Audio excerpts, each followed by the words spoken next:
Welcome to Storytime Haven. Today we delve into Aaron Rod Diviner by Phillips Oppenheim, a captivating tale set against a backdrop of mystery and intrigue. The story introduces us to Aaron Rod, a shy and solitary man whose encounter with a mysterious young woman changes the course of his life. With a blend of suspense and deep character exploration, this novel invites you to discover the secrets and challenges that lie ahead. Settle in as we journey through this compelling story of fate, trust, and unexpected alliances. Chapter 1. The Cunning of Harvey Grimm. A queer, unexpected streak of sunshine, which by some miracle had found its way through a pall of clouds and a low-hanging mist, suddenly fell as though exhausted across the asphalt path of the embankment gardens. A tall, gaunt young man, who had been seated with folded arms in the corner of one of the seats, stared at it as though bewildered. His eyes suddenly met those of a young lady in deep black, who was gazing about her in similar stupefaction. Almost at once, and with perfect spontaneity, she smiled upon him. "But it is astonishing this," she exclaimed. "Sunshine in London, in January." The young man was a little confused. He was very diffident, and such lack of conventionality on the part of a perfect stranger surprised him. "It is unusual," he admitted. "It is a thing which I have never seen," she went on, dropping voice a little and glancing towards a bath chair close at hand, in which an elderly and very delicate-looking old gentleman was muffled up in furs and apparently asleep. "It is something, even, for which I had not dared to hope. We seem so far here from everything that is bright and beautiful and cheerful." Aaron Rod, who was a shy and awkward being, felt unexpectedly at his ease. He was even anxious for further conversation. He had a rather long, pale face, with deep-set eyes and rugged features. He was soberly, even somberly dressed in dismal black. He had the air of a recluse. Perhaps that was why the young lady smiled upon him with such confidence. "You are not English," he ventured. She shook her head. "What we are now, alas," she sighed, glancing towards the bath chair. "I scarcely know, for we have no country. Like everyone else in such a plight, we come to England." "It is your father who sleeps there?" he inquired. "It is my grandfather," she told him. "Together, he and I and my brother, we have passed through terrible times. He has lost all power to sleep at night.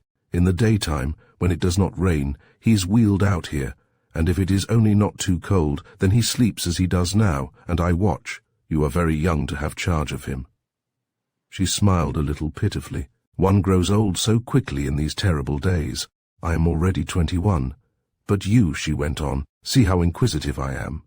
I saw you yesterday from the distance, seated here. There are nursemaids and queer fragments of humanity who seem to pass through these gardens and loiter, and sometimes there are those with affairs who go on their way. But you, what do you think of as you sit there? You are a writer, perhaps?" He laughed a little harshly. His voice was not altogether pleasant. "I am a lawyer," he declared, "without a practice. Sometimes the ghosts who call at my empty office stifle me, and I come out here to escape from them." "A lawyer? An avocat?" she repeated softly to herself. Evidently she found something to interest her in the statement. She glanced towards the sleeping man. Then she came a little nearer. He was conscious of a very delightful and altogether un-English perfume, aware suddenly that her eyes were the color of violets, framed underneath with deep but not unbecoming lines, that her mouth was curved in a fashion strange to him. "Englishmen, they say, are so much to be trusted," she murmured, "and a lawyer, too." "I am an American by birth," he interposed, "although I have lived over here nearly all my life." "It is the same thing. We need advice so badly. Let me ask you one question. Is it not the first principle of a lawyer to hold sacred whatever confidence his client may confide in him?" "Absolutely," he assured her. "Even if that confidence," she persisted, "should bring the person who offered it within the hold of the law." "A lawyer may refuse a client," he said, "but he may never betray his confidence."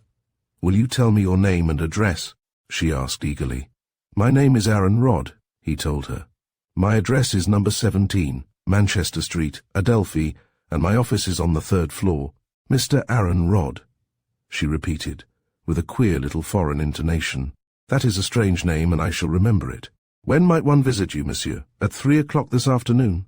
I shall be in all day." "Then au revoir," she exclaimed, with an abrupt gesture of farewell. The old gentleman had opened his eyes and was gazing fretfully about. She crossed the asphalt walk swiftly towards him. An attendant, who seemed to have gone to sleep standing on one leg, gripped the handle of the bath chair. The girl passed her arm around the old man's shoulders and whispered something to the attendant. They passed away together. The little streak of sunshine had gone. Aaron Rodd thrust his ungloved hands into his coat pockets and made his way in the opposite direction. About an hour later, a small, rubicund man, a man whose dark hair was turning grey, but whose eyes were bright, and whose complexion was remarkably healthy, paused before the door-plate of an office building in one of the back streets leading from the Adelphi. He was dressed with extreme neatness, from the tips of his patent boots to his grey felt hat, and he was obviously of a cheerful disposition. He glanced down the list of names, twirling his cane in light-hearted fashion, and whistling softly to himself. Suddenly he paused. His cane ceased its aimless configurations and rested for a moment upon a name about halfway down the list, the name of Mr. Aaron Rodd, solicitor and commissioner for oaths. There was also an indication that Mr. Rodd's offices were to be found upon the 3rd floor. His prospective visitor glanced around, and discovering that there was no lift, started out for the stone stairs. On the first landing he encountered a small boy, descending with a roll of papers under his arm. Him, the newcomer, whose name was Mr. Harvey Grimm, promptly addressed. "My young sir," he said pleasantly, "from the red tape around that bundle of papers which you are carrying, I gather that you have legal connections. You are probably the confidential clerk of the gentleman whom I am proposing to visit. Can you tell me, before I attempt another flight of these very dusty and unsympathetic steps, whether Mr. Aaron Rodd is within?" The boy glanced at his questioner suspiciously. "I am not in Mr. Rodd's office," he replied. "I'm Steele and Agnet, 2nd floor." "That," Mr. Harvey Grimm sighed regretfully, "is unfortunate. A very excellent firm yours, my boy. Do not let me any longer interfere with your efforts on their behalf." Aaron Rodd's prospective visitor, with a sigh, recommenced the ascent. The boy looked after him for a moment dubiously and then disappeared. Arrived at the 3rd floor, at the extreme end of the corridor, the former discovered a door, on which was painted the name of a Mr. Aaron Rodd.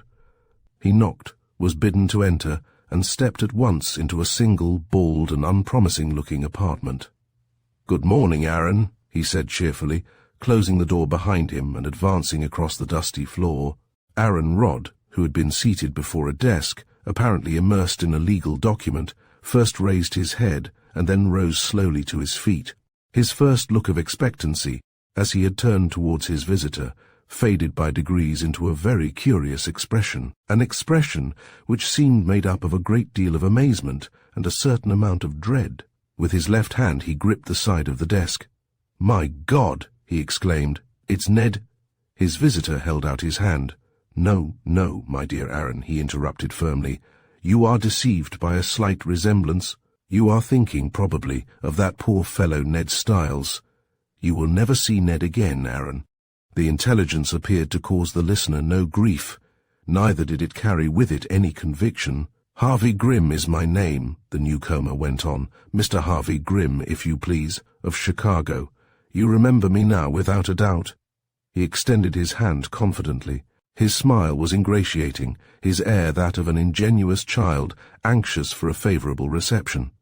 Aaron Rodd slowly thrust out his ink-stained fingers. "I remember you all right," he admitted. The visitor, having established his identity, seemed disposed to abandon the subject. He glanced around the room, and, discovering a cane-bottomed chair on which were piled some dust-covered documents, he calmly swept them away, annexed the chair, which he carefully flicked around with a silk handkerchief, and brought it to the side of the desk. "Sit down, my dear fellow, I beg you," he invited, laying his hat on the floor by his side, hitching up his blue serge trousers, and smiling in momentary satisfaction at his well-polished shoes. "I have appropriated, I fancy, the client's chair. Am I right, I wonder, in presuming that there has not been much use for it lately?" "Perfectly right," was the grim reply. "Hard times these have been for all of us," Harvey Grimm declared, with an air of placid satisfaction. You are not expecting a client this morning, I presume? Nor a miracle. In that case I will smoke, the newcomer continued, producing a small gold case, selecting a cigarette and lighting it. Try one. Aaron Rodd hesitated and finally accepted the offer. He smoked with the air of one unused to the indulgence. Mr. Harvey Grimm of Chicago, he muttered, studying his visitor's very immaculate appearance. Haven't I heard the name somewhere, or seen it in the papers lately? Possibly, was the suave reply. My arrival in London has, I think, created some slight interest. Even your press, I find, is not above recording the movements of a capitalist. A what? A capitalist, Harvey Grimm repeated calmly. With a name like mine, and an abode like Chicago, I am amazed that you did not divine it. 7 years ago, Aaron Rodd observed, we divided £17, 4 shillings and 8 pence. It was, I believe, our united capital, and to judge by your surroundings, his companion sighed. I fear, my friend, that you have been emulating the man who tied up his talent in a stocking.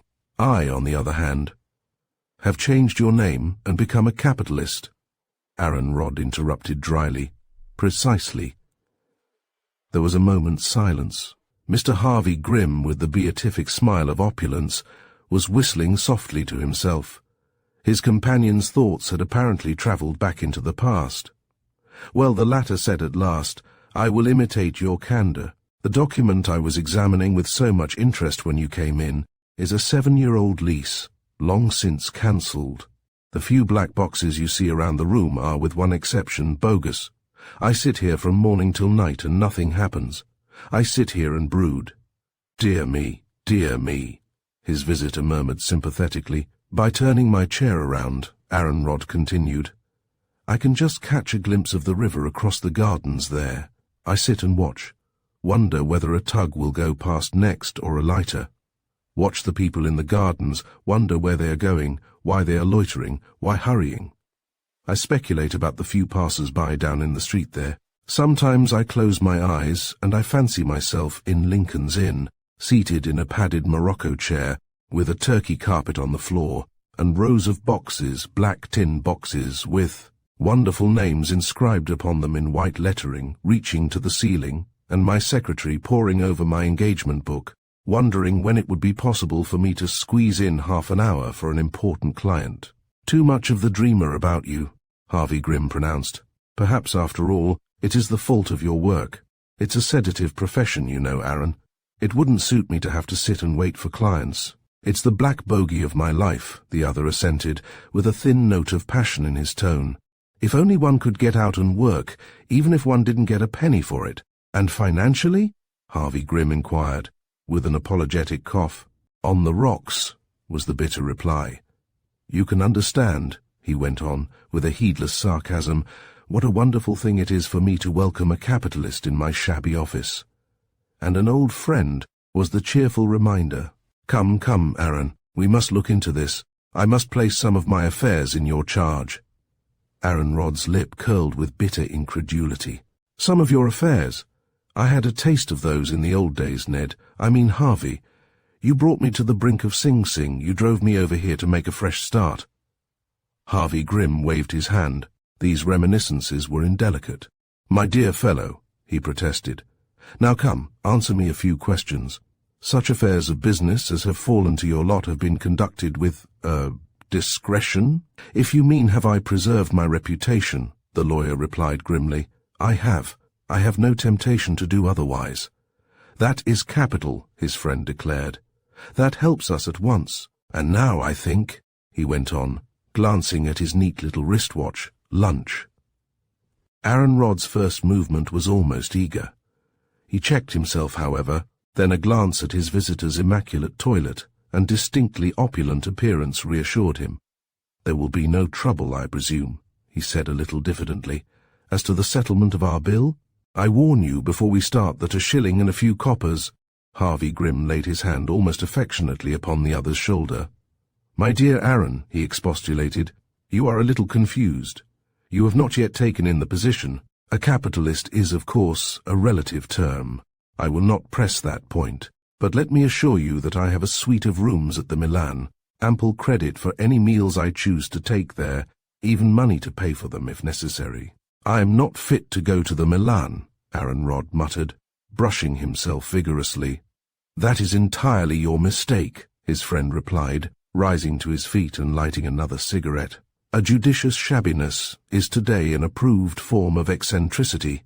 With your ascetic face, my dear Aaron, that little wisp of black tie, your clean but frayed collar, your sombre, well-worn clothes, you would be mistaken by the casual observer for either a chancery lawyer with an indifferent housekeeper, or a writer of dramatic blank verse, which everyone admires but no one buys. Reassure yourself, Aaron. I predict that as a companion you will do me every credit. For the first time, a grim, hard smile parted the lips of the man who was making out with rather weary fingers the accustomed card to affix to his door. The needy adventurer is what I feel like in these days, he observed. And why not adventurer? Harvey Grimm protested as they descended the stone steps. We are all needy. That is to say, we all need something or other. And we all, those of us who understand life at any rate, seek adventures. Even with the success I have myself attained, I will be quite frank with you, my dear Aaron, I am entirely unchanged. I can assure you that I am not above finding interest and pleasure, as well as profit, in any adventure which may come to hand. His companion chuckled dryly. I can well believe it, he murmured. They strolled up the street, a somewhat curiously assorted couple. Mr. Harvey Grimm's grey felt hat, his neat and somewhat jaunty figure, rather suggested the successful trainer of careful habits, or elderly jockey enjoying the opulence of middle age. Aaron Rodd, on the other hand, looked exactly what he was, the lean and hungry professional man with whom the times have gone ill. Queer neighbourhood this you've chosen for your office, Aaron, his friend remarked, pausing as they neared the corner. What sort of people come into these parts anyway? It's just a backwater. There's the broad stream of London flowing on to success and prosperity a few yards up the hill. If you listen for a moment you can hear it. These little streets are just parasitical branches, still alive and still struggling, but fit for nothing but to be snapped off. All the furtive businesses in the world might be conducted behind these silent, unwashed windows and blank doorways. Shabby theatrical agencies, doubtful publications, betting offices of poor reputation. People come here to hide or to escape notice. There was a murder committed down by the railings at the end of the street, only a year or so ago. Obviously, Harvey Grimm remarked cheerfully, the region of melancholia and tragedies. We must see how things go, Aaron. Perhaps, later on, it would be as well for you to move to a better-known part. Just at present, however, it is well enough. The tall young man looked down at his companion, half derisively, half eagerly. He knew him too well to ask many questions, knew him too well to hope unduly, knew, too, the danger into which this simple luncheon might lead him. Yet only a few nights ago he had thought of the river. It was better to take luncheon with Harvey Grimm at the Milan than to feel the black waters sucking his breath away. Feeling better, Aaron? Harvey Grimm inquired of his friend about an hour and a half later. Aaron Rodd was both feeling and looking better, and acknowledged the fact. His manner towards his host, too, showed signs of a subtle change. The latter was obviously a persona grata. In the restaurant, their table, although a little retired, was in a coveted corner, and attentions of every sort had been respectfully offered them. Nevertheless, his guest felt some sense of relief when he saw the bill signed with a little flourish and accepted with a low bow by their waiter. Harvey Grimm leaned back in his chair and removed the cigar for a moment from his lips. "You've no faith in me, Aaron," he declared, with an encouraging smile. "That's what you always lacked, even in the old days. Faith. You're losing touch with the world, you know, cooped up in that musty office of yours. You don't expect anything to happen to you so long as you grub away there, do you?" "Nothing has happened, at any rate," Aaron Rodd admitted. "I will not say that it is your fault," his companion continued tolerantly. "You are by nature of a meditative and retiring temperament. It is a piece of extraordinarily good fortune for you that I never forget old friends. Have you anything to propose to me?" Aaron Rodd asked bluntly. His host leaned across the table. "Always so downright, my dear Aaron," he murmured, "so material. However, you have asked the question, and here is my answer. I am proposing to remain in London for some little time. There are various schemes which have suggested themselves to me, which might readily lead to an enlargement of my income. For their prosecution, my dear Aaron, I need one, only one companion whom I can trust, one man who is out for the big things. That is why I come to you. I offer you a partnership in the concern. Harvey, Grimm and Rod, traffickers in fate, dealers in adventures. How your hand shakes, man. There you've dropped the ash from your cigar. Aaron Rod's thin lips were quivering. His eyes seemed full of unutterable things. I have made such a fight of it, he muttered. You've got me, though, Harvey. I've eaten my last crust. I should have had to sell my office stool for a meal tomorrow. His friend shook his head genially. My dear Aaron, he protested, such a confession from a man of brains, when one considers how the world is overrun with fools, is a terrible one. One has a conscience, Rod sighed, and a profession like mine doesn't lend itself to crooked dealing. Harvey Grimm smiled tolerantly. He had the air of one listening to a child. The wolves of the world, he said, keep their conscience, and as regards wrongdoing, it's just success that makes the difference. My dear fellow, he broke off, looking up into the face of a man who had paused at their table and whose hand was now reposing heavily upon his shoulder. My dear Brody, this is most opportune. Let me present you to my friend, Mr. Aaron Rod. Aaron, this is Mr. Brody. In the language of the cinemas, he added, dropping his voice a little and leaning forward.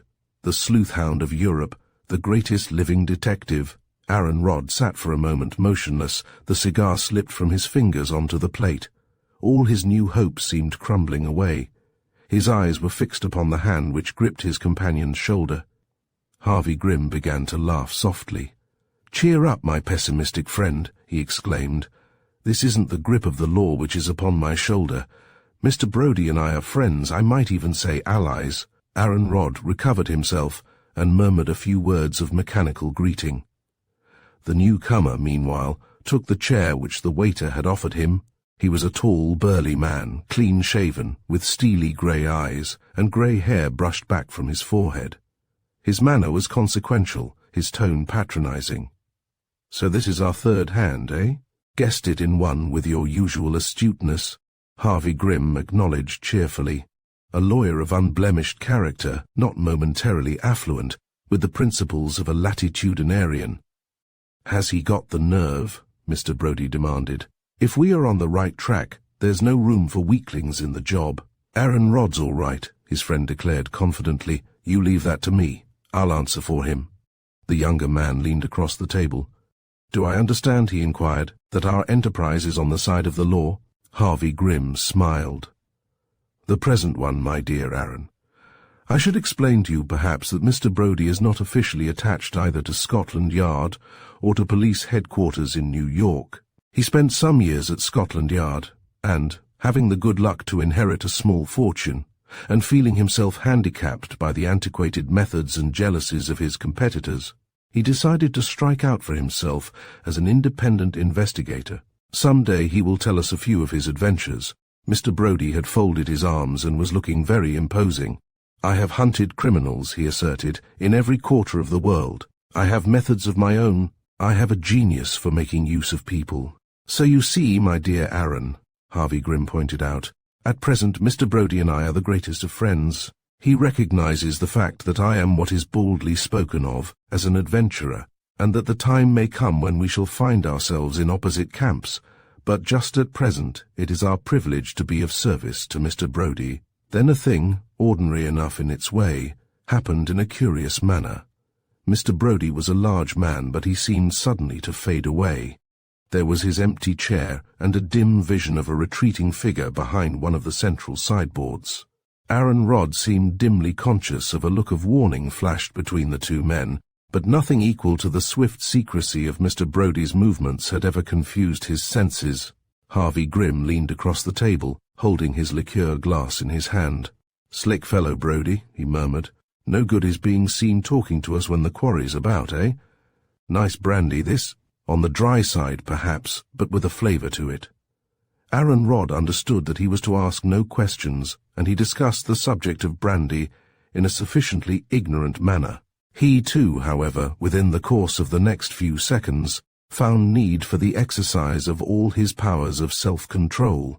Only a few yards away from him was a young man in some foreign uniform, with his arm in a sling, discussing with a maître d'hôtel as to the locality of his table. By his side was the girl with whom he had talked that morning in the Embankment Gardens, and behind the two a somewhat pathetic picture was the old man, his face as withered as parchment, his narrow white beard carefully trimmed, leaning heavily upon a stick. Almost as he realized their presence, they moved on, escorted by the maître d'hôtel, to a table in a distant corner. Aaron Rodd drew a long breath as they disappeared. His companion looked at him curiously. "Are those the people," the lawyer asked eagerly, "on whose account Brodie moved away?" Harvey Grimm watched them settle in their places. "They are," he admitted, "a pathetic-looking trio. And now, my dear Aaron," he went on, "we will discuss your little adventure in the Embankment Gardens this morning. You perceive that the moment is appropriate." "My little adventure?" Aaron Rodd repeated blankly. "Why, you mean to say you were there, then? You saw her speak to me?" "Certainly. I was seated a little further down, talking with my friend Mr. Brodie. We had our eyes upon the young lady." Aaron Rodd felt a sudden disinclination to speak of that little gleam of sunshine. "She spoke to me quite casually," he declared. "Afterwards she asked me my profession. I told her that I was a lawyer. Perhaps she had already guessed it. I suppose I do rather look the part." "You do indeed, my friend." "And then?" The younger man hesitated. His partner's benevolent face suddenly assumed a sterner aspect. "Aaron," he reminded him, "we are on business. The truth, please, no reservations." "She asked me," the other went on, "whether the confidence of a client is always respected by one in my profession." "And your reply?" "I assured her, of course, that under any circumstances it was." Harvey Grimm leaned back in his chair. He rolled the remaining drop of brandy around in his glass. His expression was beatific. "My dear Aaron," he said, "fate smiles upon our new partnership. The young lady is going to pay you a visit at 3 o'clock this afternoon, if she keeps her word. Finish your brandy and come with me to my apartment," Harvey Grimm directed. "We have matters to discuss and arrange before you receive that visit." An hour or so later, Aaron Rodd was seated once more before his dilapidated, ink-stained desk. The gloom of the winter afternoon was only partly dissipated by the single gas jet burning above his head. The same old lease was spread out underneath his hands. In his face, however, there was a distinct change. The listlessness had gone. He had the air of one awaiting events. So he had sat for the last half-hour, with his eyes fixed alternately upon the outside door, purposely left ajar, and the inner one which led to his humble bed-sitting room. There came at last the sound for which he had been waiting. Up that last flight of stone stairs he could hear distinctly the slow movement of weary footsteps, the continual tapping of a stick, the occasional cough and querulous complaint of a tired old man, and by the side of those shuffling footsteps others, marvellously light, the swish of a silken skirt, the music of a clear, very sweet young voice. "You see, we are arrived," she was saying. "There is the name upon the door. You will be able to sit down directly. Courage, dear grandfather. Remember, it is for Leopold's sake." Then there followed a gentle knock, the somewhat hesitating entrance of the two, the half-doubtful look of the girl towards the tall, gaunt young man, whose face seemed almost saturnine underneath that unshaded light. As he moved forward, however, she recognized him, and a smile of relief parted her lips. "Ah, it is Mr. Rodd, is it not? The gentleman with whom I spoke in the gardens this morning, the lawyer."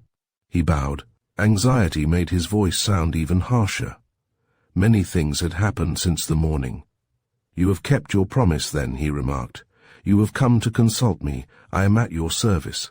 One moment." He brought two of the chairs which stood stiffly against the wall and placed them by the side of his desk. The old man sat down with an air of relief. The passage up the stairs had apparently exhausted him. "We are very haphazard clients, I fear, Mr. Rodd," he said wearily. "This is unfortunately one of my bad days. I must leave my granddaughter to explain the reason of our visit, and in what manner we hope to be able to make use of your services."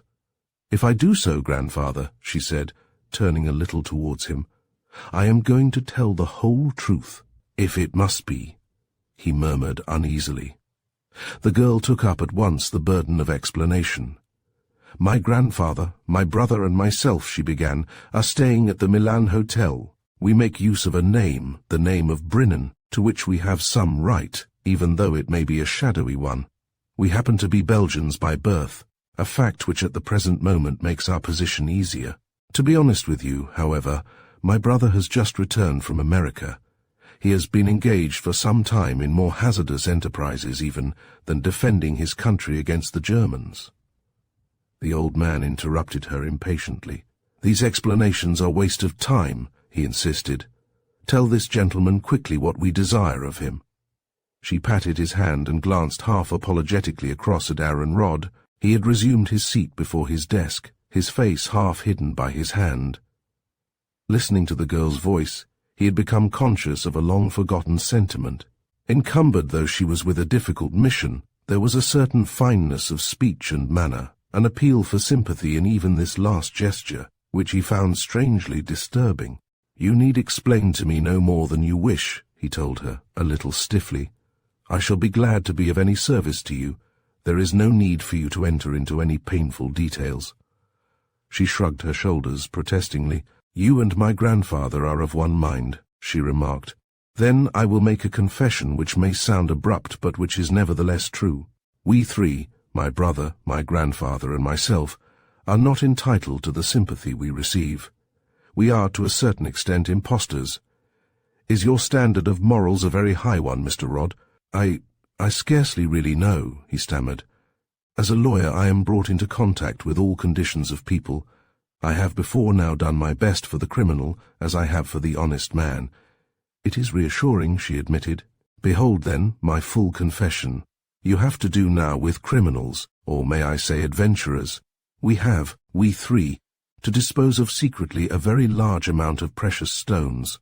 I have come to you for advice. The ordinary avenues of sale are closed to us. How can we get into touch with someone who will buy them and ask no questions?"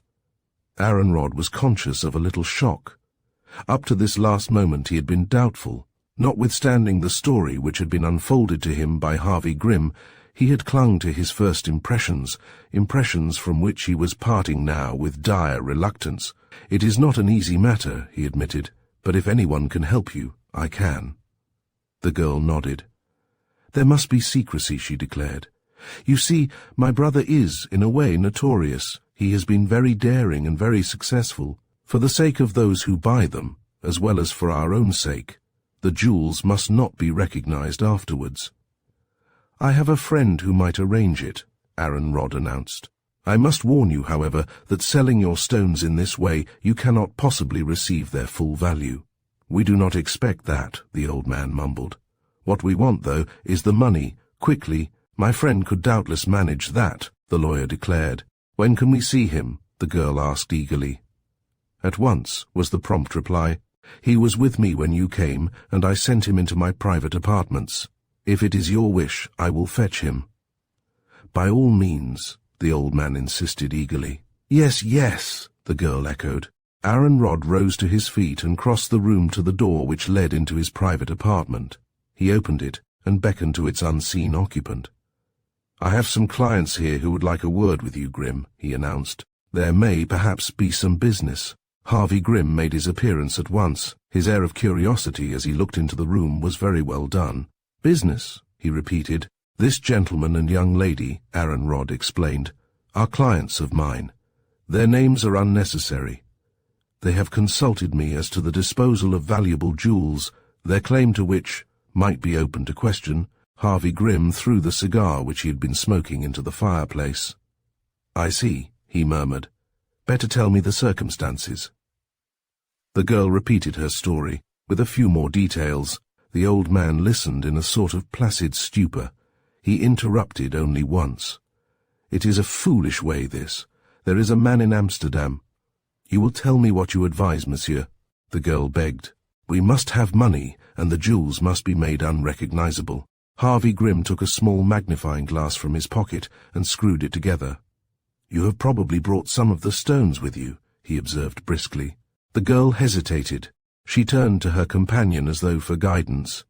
He was still mumbling to himself, however, something about Amsterdam. "It is absolutely essential," Harvey Grimm continued, "that I should know something definite about the character of the stones you have to offer. That is, if you wish me to deal with them." There was a brief silence. Then the girl rose to her feet and deliberately turned away from the three men for several moments. When she swung around again, she held in her hand a small chamois leather bag. Very carefully she opened and shook out its contents into the palm of Harvey Grimm's outstretched hand. The large one, she said simply, belonged to an American millionaire. "My brother says that it is worth £20,000. He, too, is a wonderful judge of precious stones." The old man seemed to wake up for a moment. "It is worth," he faltered, "a king's ransom." They all three bent over the little collection of jewels. Aaron Rod's expression was one of simple curiosity. His knowledge of diamonds was a nil.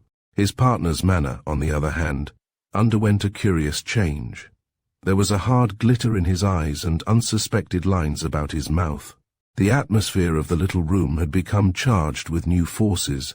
The girl's face was tense with excitement. The old man seemed suddenly and subtly different. "Do not waste time," the former begged, a little feverishly. "It is not safe to bring these jewels into the daylight, even here. If you will buy, state your price. Give us an idea. We can meet again, perhaps." Harvey Grimm turned towards them. "The small stones are negligible," he pronounced.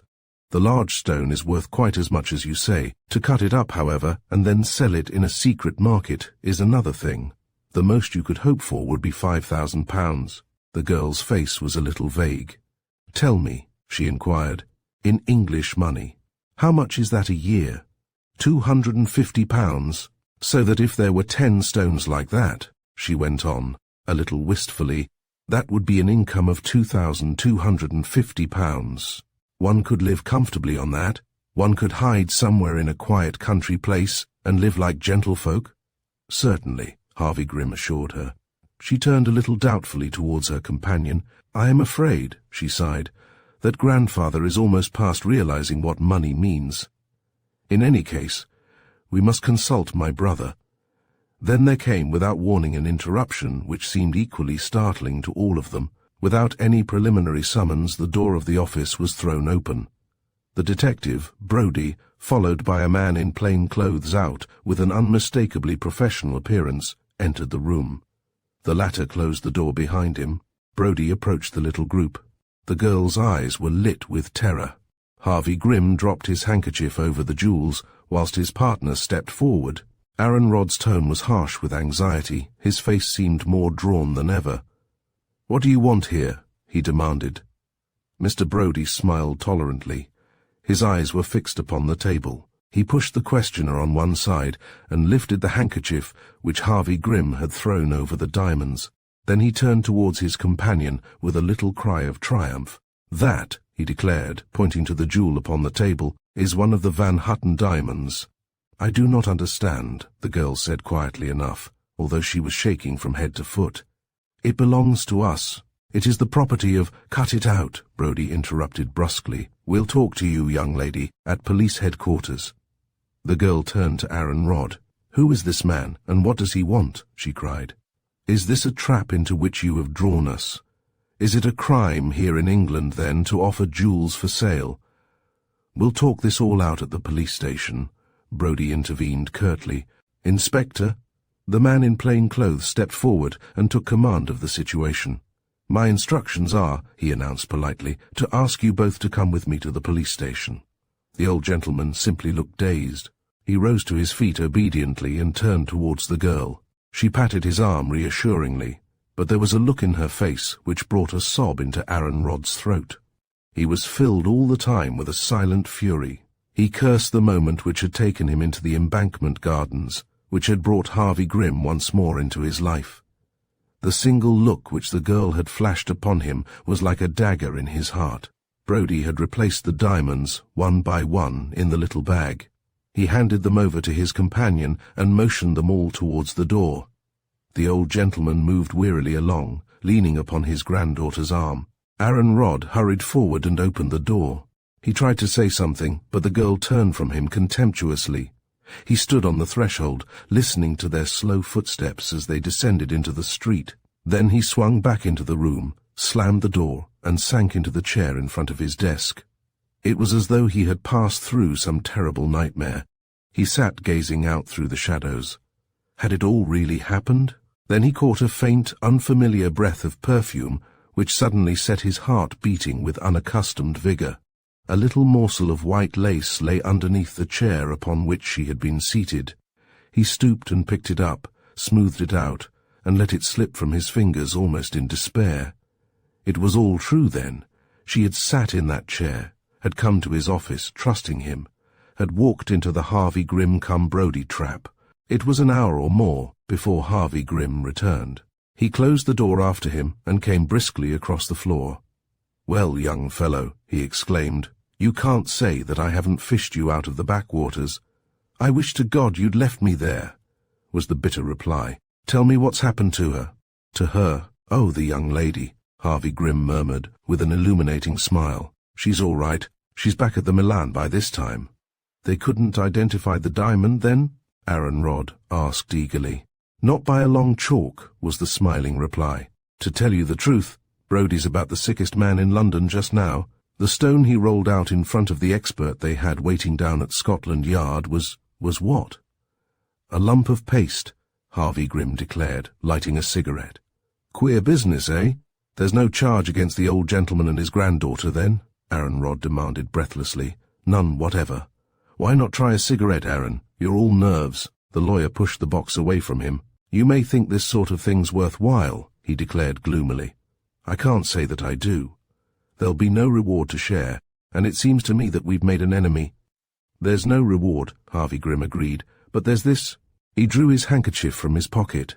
A diamond almost as large as a cobnut rolled over and lay upon the desk. Aaron Rodd stared at it in amazement. "What's that?" he demanded. "One of the Van Hutton diamonds," was the triumphant reply. "Look at it well. You won't see it again.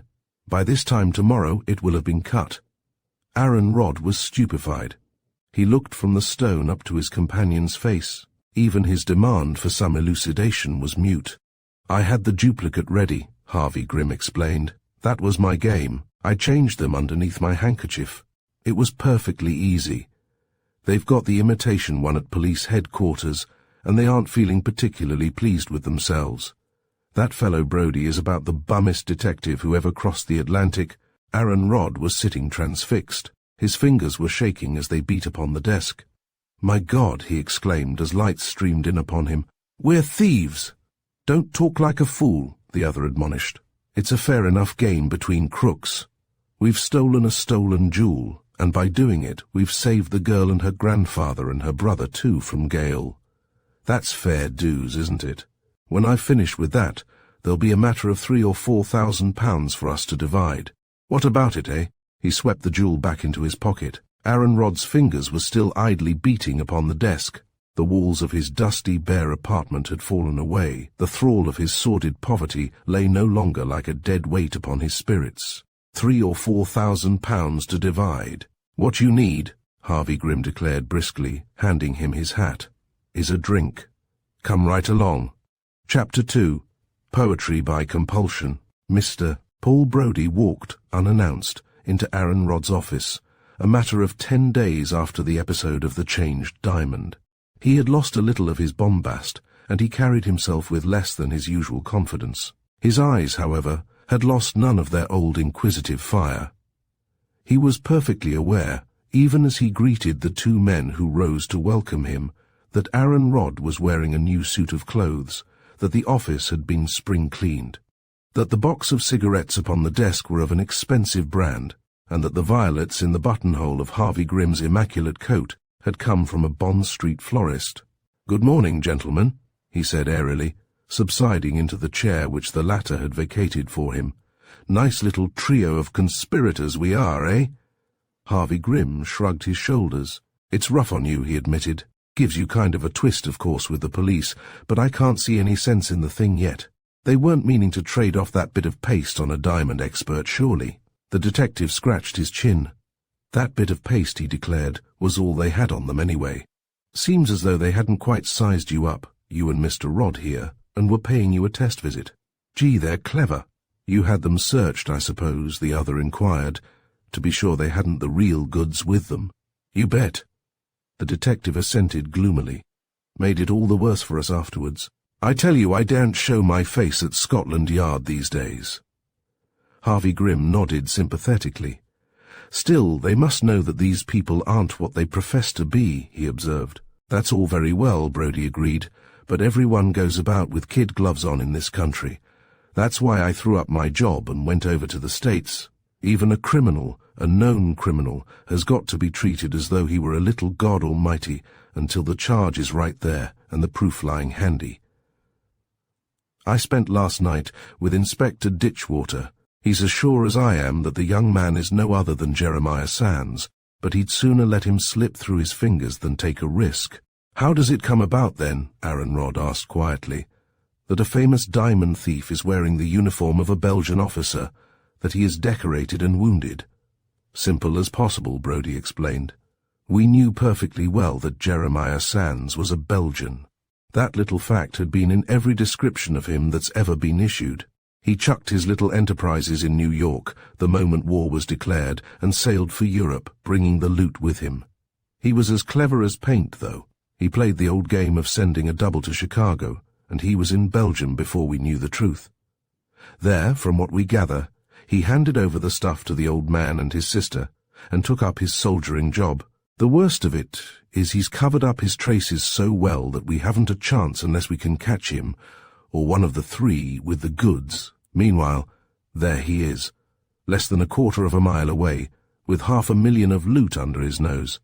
There's a reward of $25,000 for his apprehension, and here we three men sit, needing the money and pretty well powerless. I wouldn't go so far as that, Harvey Grimm said quietly. I don't fancy you've come to the end of your tether yet, Brody. The detective knocked the ash from his cigar and rose to his feet. Well, he admitted, I ain't giving up, sure. All the same, this little failure has made things difficult for me. If I put my head in at headquarters and whisper, Jeremiah Sands, they're down my throat. I just looked in to see how you boys were, he added. They'll have tumbled to you both now, so I'm afraid the game's off so far as you are concerned. So long. See you round at the Milan about cocktail time, Harvey, eh? Mr. Brody took his leave, with more expressions of cordiality. Aaron Rod closed the door carefully after him and came back into the room. For several moments neither of the two men spoke. Harvey Grimm carefully selected a cigarette and lit it. Then he walked to the door, opened it, and peered down the stairs. Too damned amiable, he muttered as he returned to his place. Did you see the way he peered around? You have brightened things up a bit, Aaron. I haven't done more than was absolutely necessary, the young lawyer protested. The place was simply filthy. Harvey Grimm suddenly burst into a hearty laugh and slapped his knee. That's all right, old fellow, he declared. It don't matter a snap of the fingers. That chap Brody does get me, though. A baby could see through him. He's got just sense enough to believe that we pinched the diamond. That's why he's been round here. It just don't matter a damn, Aaron, what he suspects. That diamond doesn't exist any longer. Neither our friends whom we, relieved of its incriminating possession, nor Paul Brody will ever see that stone again. Let's lunch. Aaron Rod reached for his hat and followed his friend out into the street. At the end of the little dingy thoroughfare, as they made their way up towards the Strand, Harvey Grimm paused abruptly in front of what seemed to be a small bookshop. There were only 1 or 2 volumes in the window, of what seemed to be editions deluxe of some unknown work. There was a single modern engraving and a watercolor of futurist propensities for background. Harvey Grimm eyed these treasures appreciatively. This place pleases me, he announced. It has an air of its own. We will spend a few minutes here. The two men entered and looked about them, a little bewildered by their surroundings. They seemed to have stepped into a small and feminine sitting room, the walls of which were hung with watercolors of unusual subjects and coloring. There was a little pile of paper-covered volumes upon the table. A young lady of somber and uncertain appearance came forward, and Harvey Grimm promptly removed his hat. "We have perhaps made a mistake," he observed tentatively. "From the exterior appearance of your establishment, I gathered that we might possibly be able to procure here something unusual in the way of literature. In a small way, I am a collector of old books." "We are entirely modern here," the young woman replied. "I can show you handmade pottery, or the watercolors of a young futurist artist, or I can offer you the poetical works of one or two of our most modern poets. Second-hand books or objets d'art. We do not deal in...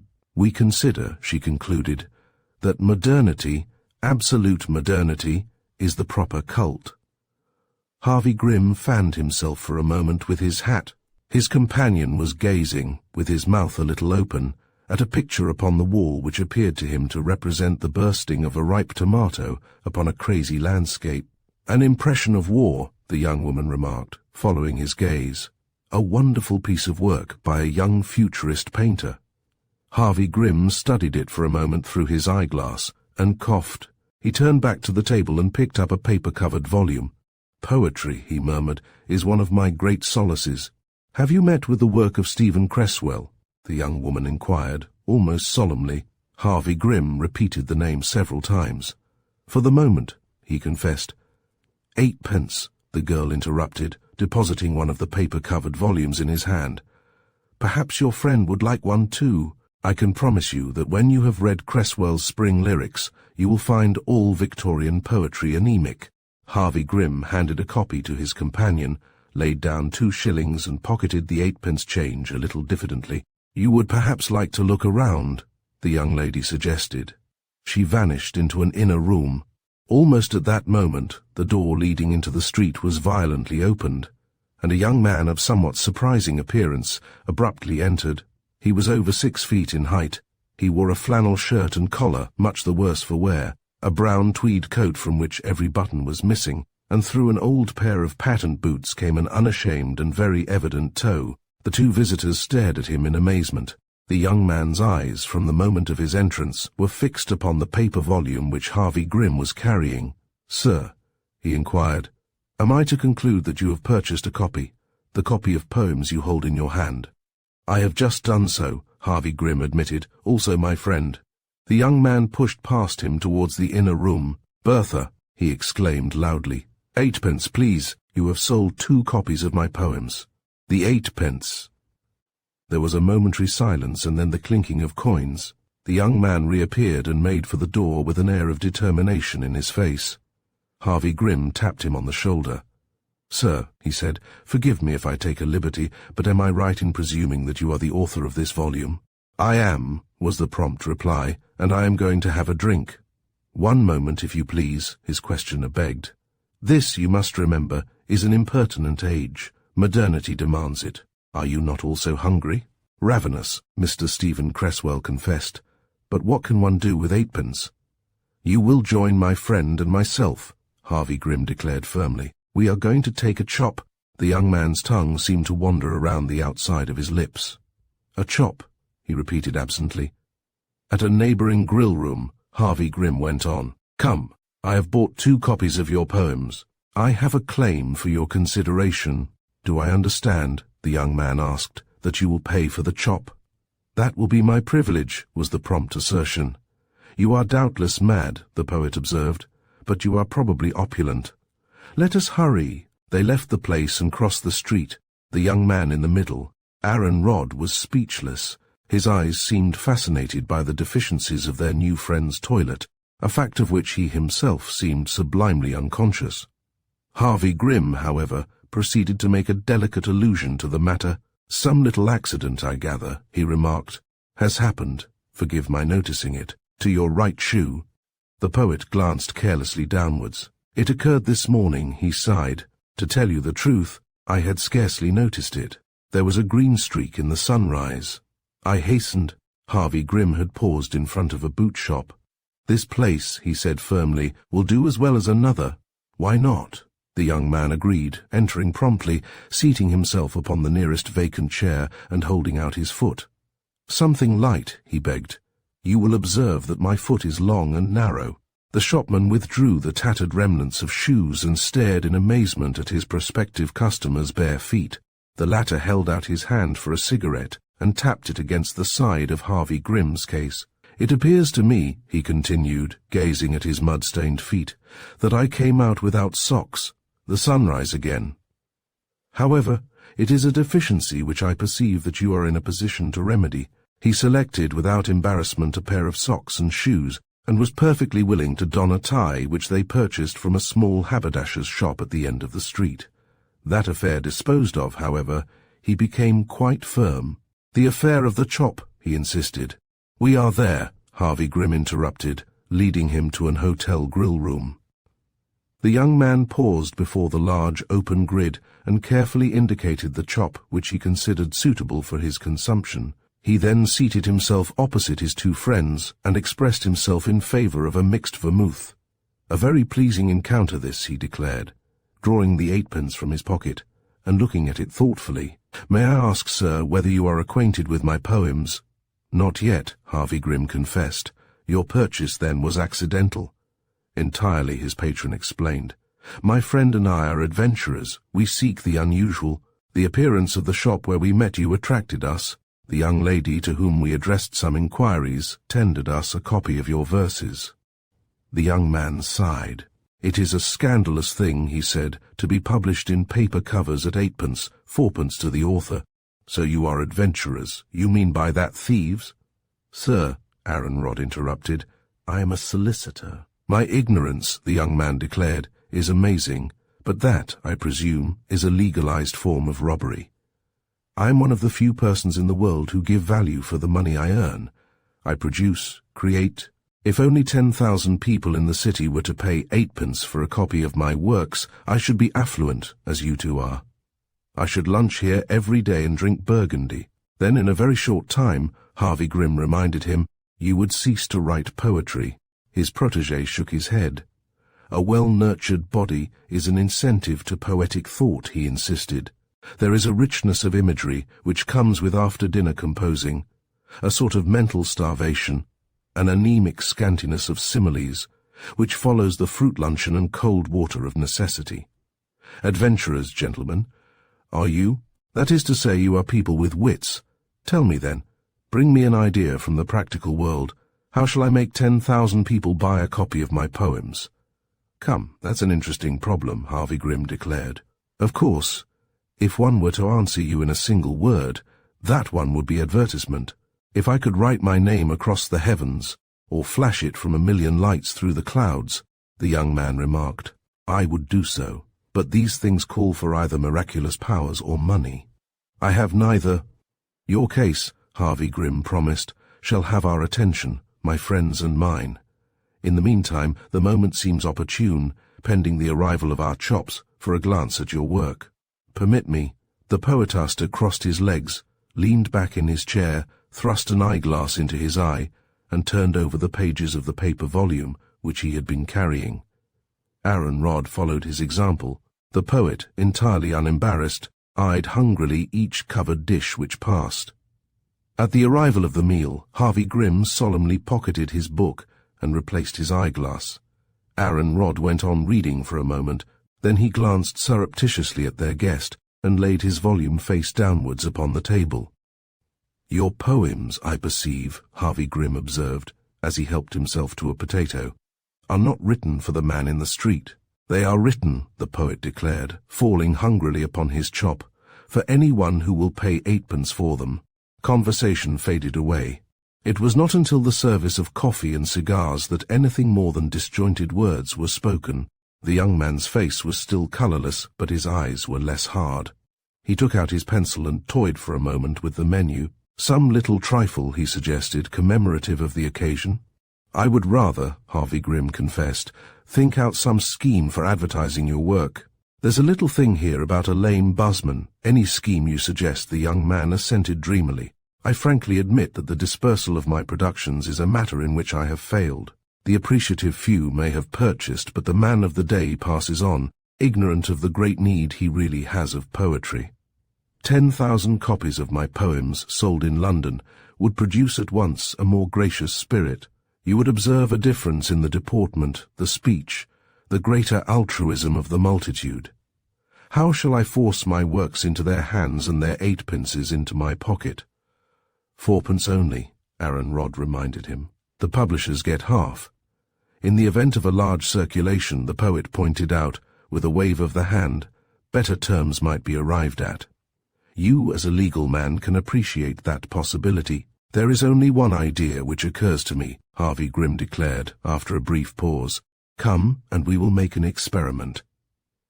They marched out into the streets and walked solemnly along towards Leicester Square. Suddenly Harvey Grimm stopped short and accosted a small, grey-haired man, who was carrying a bag and walking quickly.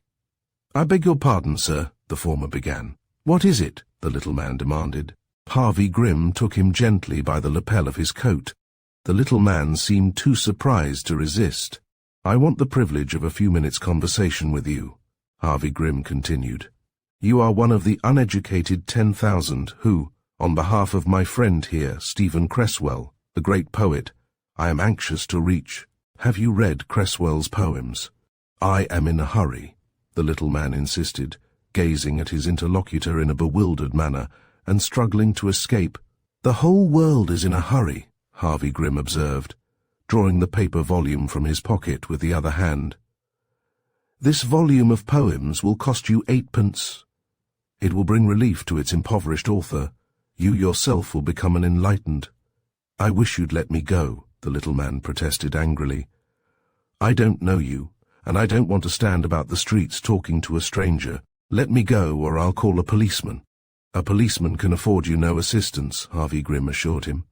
"I shall remain polite but insistent. You will buy this volume of poems for 8pence, or—" "Or what?" his victim demanded. Harvey Grimm leaned down and whispered in his ear. The little man's hand shot into his pocket. He produced 6pence and 2 coppers, snatched at the book and hurried off. The victor in this little rencontre turned to his companions with an air of triumph and handed the 8pence to the poet, who immediately pocketed it. "The whole problem is solved," he declared. "You are a great man, sir," the poet exclaimed, grasping him by the hand. "But what was it you whispered in his ear?" "I simply told him," Harvey Grimm said blandly, "that I should biff him one. The cost of a new hat is 10 and 6pence. The price of your poems is 8pence. "You are a great man, sir," the poet repeated heartily. "Watch the newspapers." With a bunch of early violets in his buttonhole, neatly and correctly dressed from the crown of his hat to his patent boots, Mr. Harvey Grimm, one morning about a fortnight later, turned down the narrow street which led to his friend Aaron Rodd's office. He took a few steps and paused in surprise. A little crowd encumbered the pavement in front of him. There were at least half a dozen taxicabs waiting by the side of the pavement. A printer's van was busy unloading. A constant procession, consisting chiefly of elderly and middle-aged men, were entering and leaving the little bookshop. Waiting his turn, Harvey Grimm stepped in. The whole of the central table was taken up by great piles of a little paper-covered volume, recognizable at once as the poetical works of Stephen Cresswell, and as fast as the flow of customers could be served, they departed with one or more copies in their pockets. The young lady, whose hair was more untidy than ever, and who wore a stupefied air, doled them out in doll-like and mechanical fashion. She had lost her air of superiority. She pointed no longer to the sketches upon the walls or the pottery beyond. She behaved like a dazed automaton. Now and then Harvey Grimm could hear her reply to inquiries. "There will be a cloth edition of Mr. Cresswell's works out in a few days," she said. "The printers have promised them by the end of the week." In the background were 2 very obvious newspaper men, waiting so far unsuccessfully to get in a word with her. Mr. Harvey Grimm elbowed his way by some means or other into the line, paid his 8pence and retired into the recesses of the little suite of rooms beyond for a moment's breathing space. A rush of at least a dozen old gentlemen had made exit temporarily impossible. As he stood and watched the scene, he was conscious of a fashionably dressed young man lounging in an easy chair a few yards away. The young man suddenly arose. "My benefactor!" he cried. Harvey Grimm gripped his copy of poems tightly and held it up. "Pax," he exclaimed. "I have one." The poet smiled wearily. He drew his erstwhile patron a little further back into the most retired portion of the premises. "Listen," he said, "this has been the most stupendous, the most colossal joke of the day. On the first night I sandbagged a wholesale provision merchant who admitted that he had never read my poems, and he wrote to the Times. The next morning I made myself objectionable to 7 others the following night. They too made various complaints. After that I retired. Their description of my identity was becoming embarrassing. Mr. Harvey Grimm was a little puzzled, but the thing has been going on right up till last night," he declared. "The papers for days have been a source of joy to me." After the first few nights, the young man explained, "I was compelled to engage substitutes. I have acquaintances whose life has been spent, shall we say, on the fringe of things. With their aid I made the acquaintance of various professional gentlemen from the East End, who for a suitable remuneration took up this business with avidity. They were of all sizes, and they operated in all localities, choosing their victims, so far as possible, with discretion. There was but one question: have you read the poems of Stephen Cresswell? Generally a bewildered negative, and then biff! The people began frantically to inquire who was Stephen Cresswell, where were his poems to be obtained. People who had the slightest pretensions to literary knowledge were assailed with questions. "And I saw a Punch, Mr. Harvey Grimm interrupted. "Very clever." Then the stream began, the young man continued. "I can assure you that from the opening time till dark this place is mobbed. You see, on the 3rd night, a Confederate was saved from an imaginary assault by promptly producing a copy of my poems. He wrote to the paper in mock indignation but describing his escape. Then the rush began. 11,000 copies have been sold, some at a premium. 11,000 fourpences have found their way into my pocket. A Morocco-bound and vellum-covered edition are waiting in the press for one thing. And that? The name of my benefactor. I wish to dedicate the 3rd, 4th and 5th editions of my poems to you," the young man declared grandiloquently. Mr. Harvey Grimm pondered. "It is an immense compliment," he acknowledged. "We will talk of it. In the meantime," the poet went on, "listen.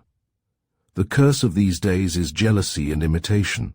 A young man of worthy upbringing but wholly ignorant of art, who perpetrated the daubs which you see upon the walls here, was struck with my success. Only last Thursday an elderly gentleman, such a one as might have been selected by my own employees, was stopped in Hampstead and asked whether he had seen the sketches of Sidney Wentworth displayed in Manchester Street, Adelphi. The fool admitted that he had never heard of them, and down he went. I ask you, sir, was there ever a more flagrant case of spoiling a man's market? From the moment this absurd affair was reported, public feeling has begun to change. Curiously enough, there has been very small resentment, even on the part of those who have suffered slight pains in the cause of art, as to my methods. Now, however, that the idea has commenced to spread that such means are becoming a regular curriculum of the advertiser, I have noticed distinct expressions of indignation. In plain words, I can see the end coming. Nothing lasts, Mr. Harvey Grimm pointed out, and you must admit you've had a run for your money. I've had more than that, sir, the poet admitted. I am established. Many of the leading periodicals of the day, including Titbits and the London Mail, have invited me to contribute to their pages. The Society of Authors has made me a tempting proposition to join their ranks. You may look upon me, sir, as a man whose future is now assured. I am delighted to hear it, Mr. Harvey Grimm declared heartily. I fear I must now be getting on. The young man took down his hat, possessed himself of a pair of expensive doeskin gloves and a silver-topped cane. I will let you out by the back way, he suggested. It is my desire to accompany you. I am going to call upon a friend in the neighborhood, Harvey Grimm remarked. The friend with whom I met you first. The same. I shall accompany you, the young man announced, cautiously opening a side door and peering up and down a stone-flagged passage. The way is clear, sir. Come with me. They sallied out and found themselves in the street. The young man gripped the arm of his companion.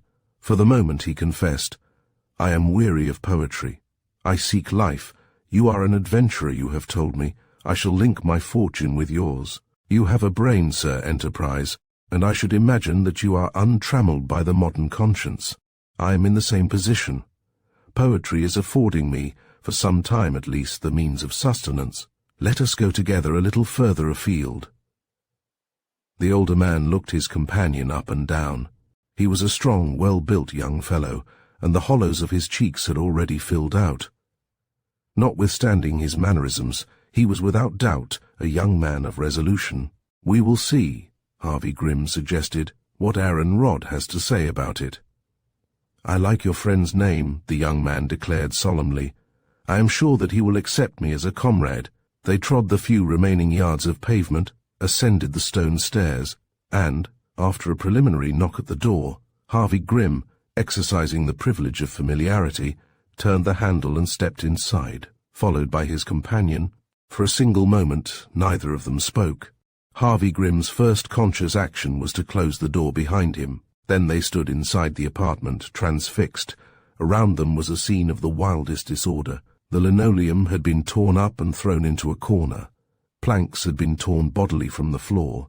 The cupboards stood open, and their contents were thrown right and left.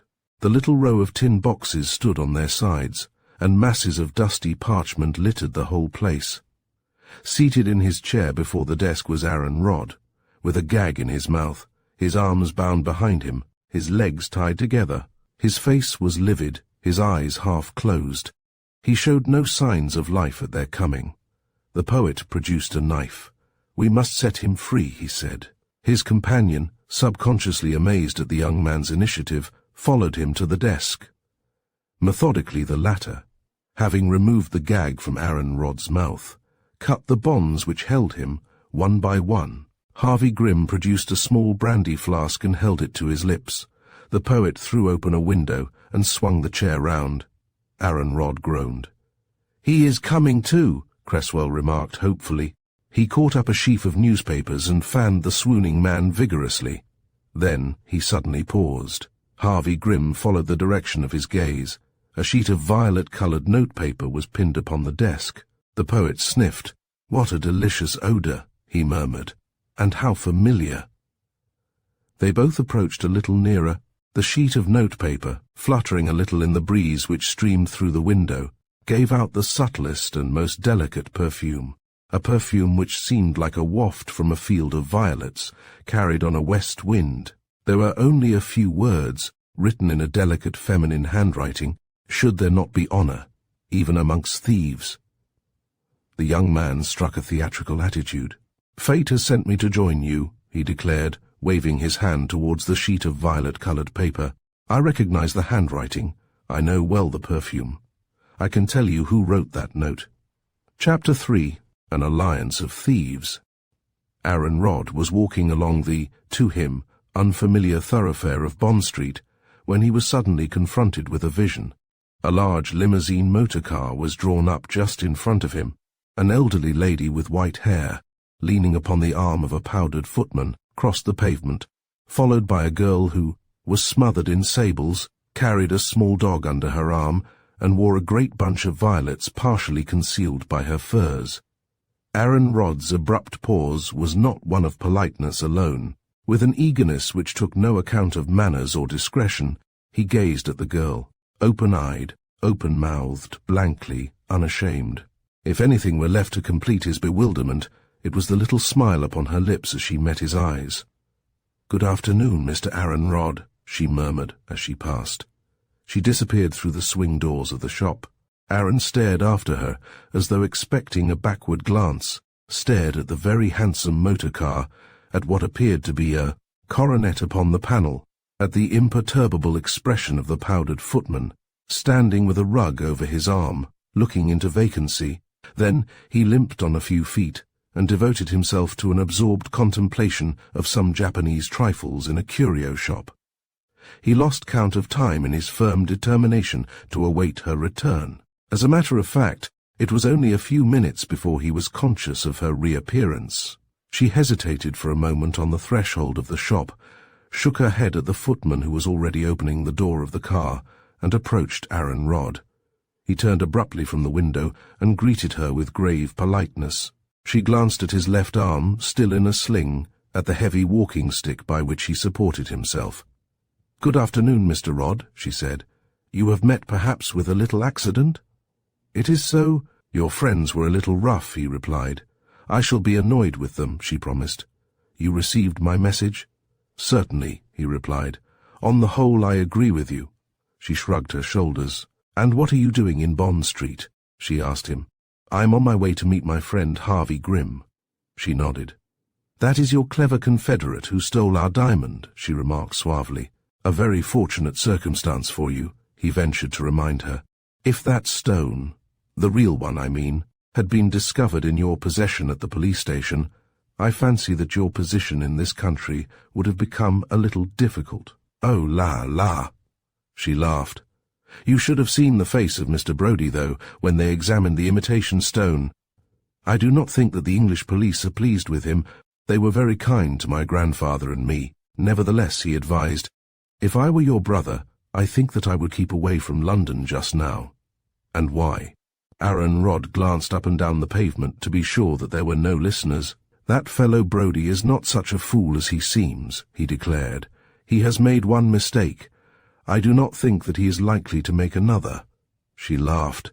"If it is to be a duel of wits," she murmured, "between Leopold and Mr. Brodie, do you know, I believe that Leopold will win." "There is such a thing as overconfidence," he reminded her. "I have so many ways," she told him, with twinkling eyes, "of diverting these people from the scent. Do you recognize the old lady upon whom I am in attendance today, the old lady who went with me into that shop?" "I have not that pleasure," he replied grimly. "Is she one of the gang?" "She is a royal princess, the Princess Augusta. If you do not believe me, look in this week's Tatler, and you will see her picture, perhaps mine. You are a very funny man, Mr. Aaron Rodd, and you have treated us very badly indeed. But I like you. Yes, I like you quite well. How much money did you get for that stone you stole from us?" The colour mounted mercilessly to his temples. He seemed suddenly bereft of words. "Do not be foolish," she continued quickly. "Really, as you know, I am an adventuress myself, and I rather admire you both. I think that we ought to make friends. You could be of great service to us. There is no need for us to quarrel because you have had the best of this first little exchange. What do you say to that, my friend?" Aaron Rodd found himself and became once more a man. He looked her squarely in the eyes. "I would rather be friends with you," he said, "than anyone in the world." For a moment the triumph was his. It was she who was almost embarrassed by his directness. Then intervention came. "Ah," she exclaimed, "the princess! Au revoir!" She stepped lightly away from him, with a little nod of farewell. The footman stood bareheaded as he opened the door of the car. One of the principals of the establishment, which the grey-haired lady had just quitted, stood bowing upon the pavement. In the face of all this, the girl turned deliberately around and waved her hand as the car drove off. Aaron Rodd limped down Bond Street, called for a taxi, and drove to the Milan court. His two auditors listened to Aaron Rodd's story with varying expressions, the poet with pleased and affable sympathy, Harvey Grimm, on the other hand, with obvious irritation. They were seated in a corner of the smoke-room, and the latter at once dispatched a waiter for a copy of the Tatler. When it arrived, they all three pored over one of the leading illustrations. There was no doubt whatever in the minds of any of the three men as to the identity of the girl who was depicted as being amongst the ladies-in-waiting of a royal personage. "That," the poet declared, "is a young lady whose name is Henriette de Floche. She has an underhand service at badminton, and she wants to learn to be a futurist. She attended a class last year, organized by an artist friend of mine in Chelsea." Ye gods! That, without a single doubt, Aaron Rodd assented, laying his forefinger upon the illustration, is the young lady who was in attendance this afternoon upon the Princess Augusta. "And it is equally and absolutely and conclusively certain," Harvey Grimm pronounced, "that she came to Manchester Street, Adelphi, as the confederate of Jeremiah Sands." "Who," the poet asked eagerly, "is Jeremiah Sands? I like the name." "Jeremiah Sands," Harvey Grimm told him, "is the head and brains of the smallest but most formidable band of criminals who have ever succeeded in eluding justice for nearly 10 years. There is a reward of $25,000 for his arrest in America, and he is wanted in most of the capitals of Europe. He has a dozen aliases and a score of personalities. This much about him is certain. He is either of Belgian or French birth. He is a young man, and he has spent the greater part of the last 7 years in America. The universal excuse given by the police of every country for their failure to apprehend him is that for at any rate the last 5 years he has simply accumulated his booty and has made no effort to dispose of it. As you know, most of the thieves of the world are traced backwards through the receiver of stolen goods. His last exploit in New York was the theft of the Van Houten jewels. It was, without a doubt, one of those diamonds which was mislaid in Aaron Rod's office, and it was one of Jeremiah Sands's agents who paid our friend here that last domiciliary visit in search of it. What, by the by, became of that diamond? The poet inquired. We are living upon it, Mr. Harvey Grimm confessed. The poet sighed enviously. It is a beautiful existence, he declared. When are we going to embark upon another adventure of the sort? The aftermath of the last one is still enveloping us, Mr. Harvey Grimm reminded him. There is Scotland Yard, who have seen the imitation stone, and who suspect us of changing it. Then there is Mr. Jeremiah Sands, who knows that we did, and who is only just beginning to realize that we have been clever enough to dispose of it. Finally, there is Mr. Brody, the amateur detective, who has the same idea and who is furious with us for letting him down with the authorities. Between the three, you see, our position is a little difficult. Personally, I am much interested in our friend Aaron's account of his conversation with the young lady. Her suggestion of some measure of alliance appeals to me. And me, the poet agreed. Let us approach them at once. I should like to come into contact with this Jeremiah Sands. There was a brief interval whilst a waiter deposited before them a tray of cocktails, subtly ordered by the poet by means of sundry evolutions with his forefinger. Afterwards, Mr. Harvey Grimm sat for a few moments in silence, smoothing out his immaculate doeskin gloves. Listen, he said presently, after a cautious glance around the room. I will tell you my impressions. Jeremiah Sands has never been caught for 2 reasons. First, because he has stored up all his booty and has never been in the hands of the receivers. Secondly, because he has hiding places in every capital of Europe, all of them safer than London or New York. At the present moment he is like a rabbit which has been ferreted out of its hole. Europe is suddenly closed to him. He has been driven to London. He is ill at ease here. He has lost many of his agents. To maintain his Belgian nationality, he has been forced into the army. The perfect machinery of his wonderful system must be seriously dislocated. The time, too, has probably arrived when he finds it necessary to dispose of some of his plunder. Let us offer him a tentative amity.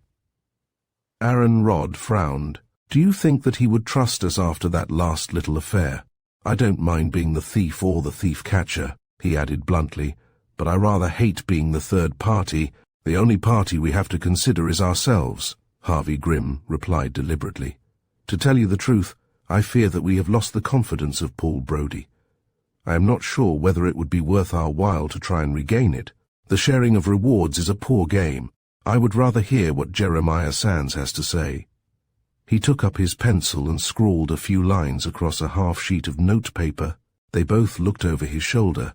If the young lady with violets would like to resume her conversation with a certain person in Bond Street this morning, please reply in Friday's Telegraph. I propose, Mr. Harvey Grimm explained, to insert this in tomorrow morning's Telegraph, to send a copy to Mr. Brinnan and await results. Brilliant, the poet exclaimed. It gives the proper flavour to the whole thing. But why not write a note and send it up by the waiter? Mr. Harvey Grimm smiled. My young friend, he said, you are an adventurer of the bulldog type. Let me tell you this. I happen to know it to be a fact. From the moment when Mr. Paul Brody communicated his suspicions as to our friends to Scotland Yard, their every movement, and without doubt their correspondence, has been closely watched. I will guarantee to you that not a letter is delivered to either Captain Leopold Brinnan, to Mr. Brinnan, or to the young lady, which does not run a very considerable risk of being opened. The poet listened with a pleased smile. I like the flavour of this sort of thing, he acknowledged. Let us insert the advertisement by all means. If the young lady suggests a meeting, I shall recommend myself as the most suitable person to keep the appointment." Soon after midday, 2 mornings later, Mr. Stephen Cresswell entered the smoking room at the Milan. He was carrying a Daily Telegraph. Under his arm, he wore a bunch of violets in his buttonhole, and he was dressed with great care. He approached the table where Harvey Grimm and Aaron Rodd were awaiting him. "You, too, have seen the answer to our advertisement," he exclaimed. "Capital." "We were just now discussing it," Harvey Grimm assented. The poet sat down, made signs to the waiter, hitched up his trousers, and made himself thoroughly comfortable.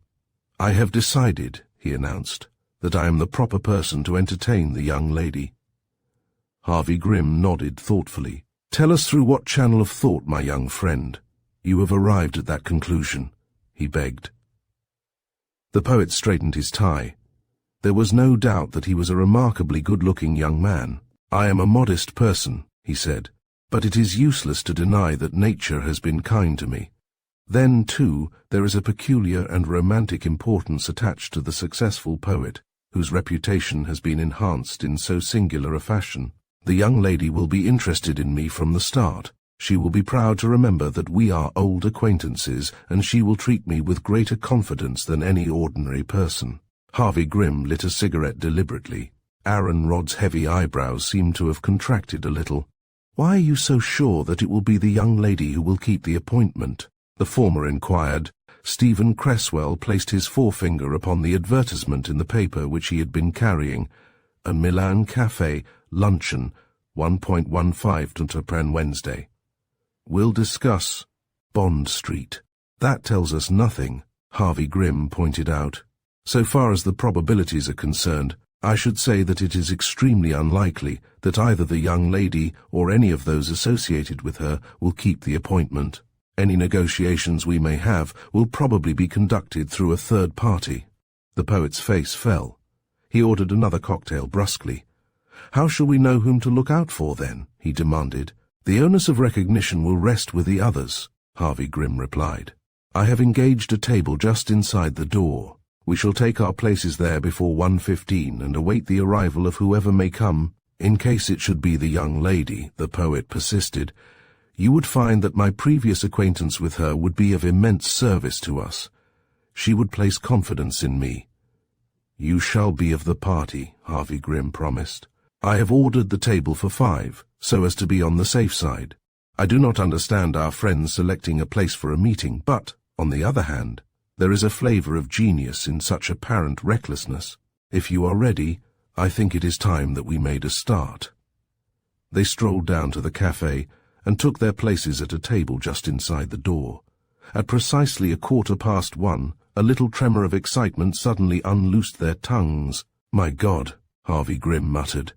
"They must be mad," Aaron Rodd whispered in a hoarse undertone. "It is Henriette de Floge," Stephen Cresswell murmured complacently. "You will perceive soon the advantage of my presence." The girl approached their table smilingly. She was followed by the young officer in Belgian uniform. The 3 men rose to their feet. She smiled pleasantly at Aaron Rodd. "You have not yet met my brother, have you?" she asked. "Let me present Captain Leopold Brinnan, Mr. Aaron Rodd, Mr. Harvey Grimm, and—" She paused, with her eyes fixed questioningly upon the poet. The young officer had brought his heels together and bowed ceremoniously to the 2 men.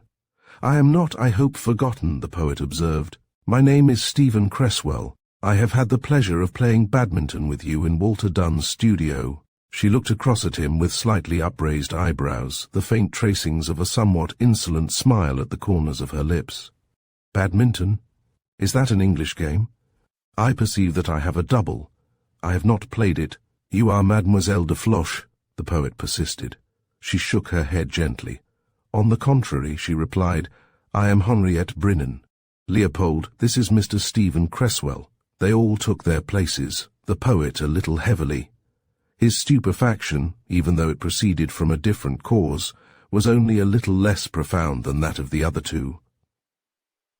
Mr. Harvey Grimm took up the menu once more and gave a few murmured orders to the maître d'hôtel. Aaron Rodd, who was on her right-hand side, leaned towards the girl. His face was almost haggard with anxiety. "Forgive me," he whispered, "but is this wise? Have you counted the cost of it?" "I do not understand," she answered, a little vaguely. "You know that we are all watched," he reminded her. "We thought it best even not to communicate with you direct." "You three are such droll men," she laughed. "There is your nice-looking friend, Mr. Stephen Cresswell, who sits there and will not take his eyes off me. He does not believe that he has never met me before. And Mr. Harvey Grimm, well, he does not seem a nervous person, does he? And just now he is almost pale. And you too, you speak with bated breath of risks and being watched. How then do you carry through your great coups, my friend? Have you not learnt the first axiom of the adventurer? There is nothing which dispels suspicion so readily as candour." Aaron Rodd shrugged his shoulders and busied himself with the task of attending to his companion's wants. Conversation around the little table became platitudinal. The three men, although they behaved in all respects reasonably, were unable to keep their thoughts and attention from wandering continually towards their slim, grave-looking young guest in his somewhat battered uniform, who seemed chiefly engrossed with his luncheon. It was hard to believe that he sat there in one of the best-known restaurants in the world, with a great price upon his head. In some respects he was like his sister, Aaron Rodd decided, although there was a curious virility of expression which flashed sometimes into his features, and a more calculating light in his hard, clear eyes. His mouth was unusually long, straight and thin, his cheekbones a little high. One could believe that, notwithstanding his inconsiderable stature, his frame was like steel. He spoke English very deliberately, with now and then the slightest American accent, but on the few occasions when he addressed his sister, it seemed to be a relief for him to relapse into French. It was not until the coffee was served that he leaned a little towards Harvey Grimm, and dispelled by a few words the atmosphere of unreality which had somehow or other hovered over the little luncheon party. "Sir," he proposed, "let us approach the object of this meeting." "With pleasure," Harvey Grimm assented. "For some reason or other," the young man continued, "my sister, although, as we know to our cost, her acquaintance with you so far has not been altogether profitable, has confidence in you. Let us speak frankly. You gentlemen, I believe, are what is generally known as chevaliers d'industrie." There was a sudden flush of colour in Aaron Rodd's cheeks. The poet, who was a little sullen, distinctly scowled. Only Harvey Grimm bowed placidly, seemingly unconscious of the faint note of contempt in the other's tone. "In the ordinary sense of the word, that is true," he admitted. "Consider, then, our position," the young man continued. "My grandfather and sister, whom I meet again after an absence of some years, owing to the haste with which they were compelled to leave Belgium, are almost penniless. My own savings consist of perhaps £500,000 worth of diamonds. These jewels," he went on, knocking the ash from his cigarette, "have all been stolen. They can only be disposed of in an irregular fashion.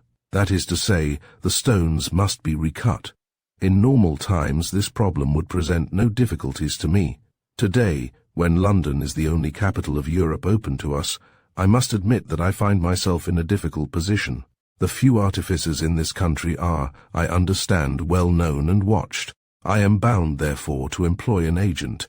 Under the peculiar circumstances to which I have alluded, I cannot seek for an honest man. I am prepared to make it worth the while of men such as yourselves to deal honestly with me. My brother has your English gift of plain speech, you see," the girl whispered soothingly to Aaron Rodd. The young officer lit a fresh cigarette and watched the smoke curl upward for a moment.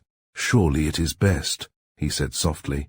"These gentlemen are at the present moment living, and living no doubt exceedingly well, upon the proceeds of one of my diamonds. They should not therefore be sensitive. I may be allowed to remind you, sir," Harvey Grimm interrupted, "that incidentally the little artifice by means of which we secured it is responsible for your unhindered presence here today." "I take that fact into consideration," Leopold Brinnan assented, "in the toleration with which I view the circumstance. The point is, are you willing to deal with me?" "I am perfectly willing to do so, sir," Harvey Grimm replied. "I am willing too, and so I am sure are my friends, to take a certain amount of risk. I may add that I am probably the only man in England who can dispose of your jewels so that they cannot be traced. But before we proceed further, let me ask you a question. Are you aware, sir, of your position? There is an amateur detective here from New York named Paul Brodie, who has no other object in life than to lay his hands upon a certain person. Scotland Yard, although just now they are a little fed up with Mr. Brodie, have very definite intentions with regard to the same person. You are living here openly. You are even flaunting your well-known Belgian uniform. There are eyes upon us as we sit at this table. There are eyes upon you and your sister and your grandfather, from the moment you rise in the morning till the moment you retire at night. Your rooms are at all times subject or liable to be searched. Any place you might visit is liable to be searched. Let me ask you, then, a plain question. More than any other quality I admire courage. Don't you think, however, that you are playing a little too near to the fire? The young officer stroked his thin black moustache.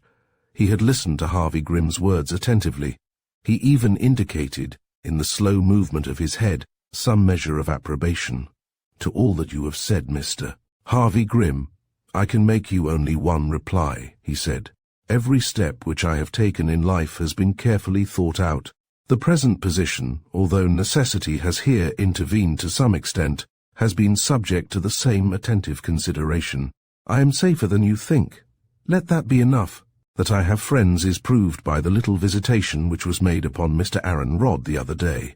I offer you no apologies, sir, he continued, bowing across the table. It was part of the game. When we thrust the law outside our lives, as you have done and I, then we must take our knocks philosophically. For the future, however, even though we play the thieves' game, there is no reason why we should not play it honestly. A very admirable sentiment, the poet murmured. To put this matter upon a business basis, Mr. Grimm, Captain Brinnan continued. Supposing I supply you with a certain quantity of diamonds, will you? Guarantee to have them cut, as so to render them unrecognizable, dispose of them, hand me 2/3 of the proceeds and retain 1/3 yourself. I've worked before upon those terms, Harvey Grimm replied. I accept them. There is one little matter, though, to be cleared up. Captain Brinnan smiled grimly. I fancy that I follow you, he observed. You refer to the mysterious disappearance of a diamond from your friend's office? Harvey Grimm coughed, bearing in mind, as I took the liberty of pointing out a few minutes ago, that its disappearance saved you from considerable inconvenience, he began. The affair is finished, Brinnan interrupted. Carry out faithfully the other transactions which we may arrange, and we will adopt, shall I say, a resigned attitude.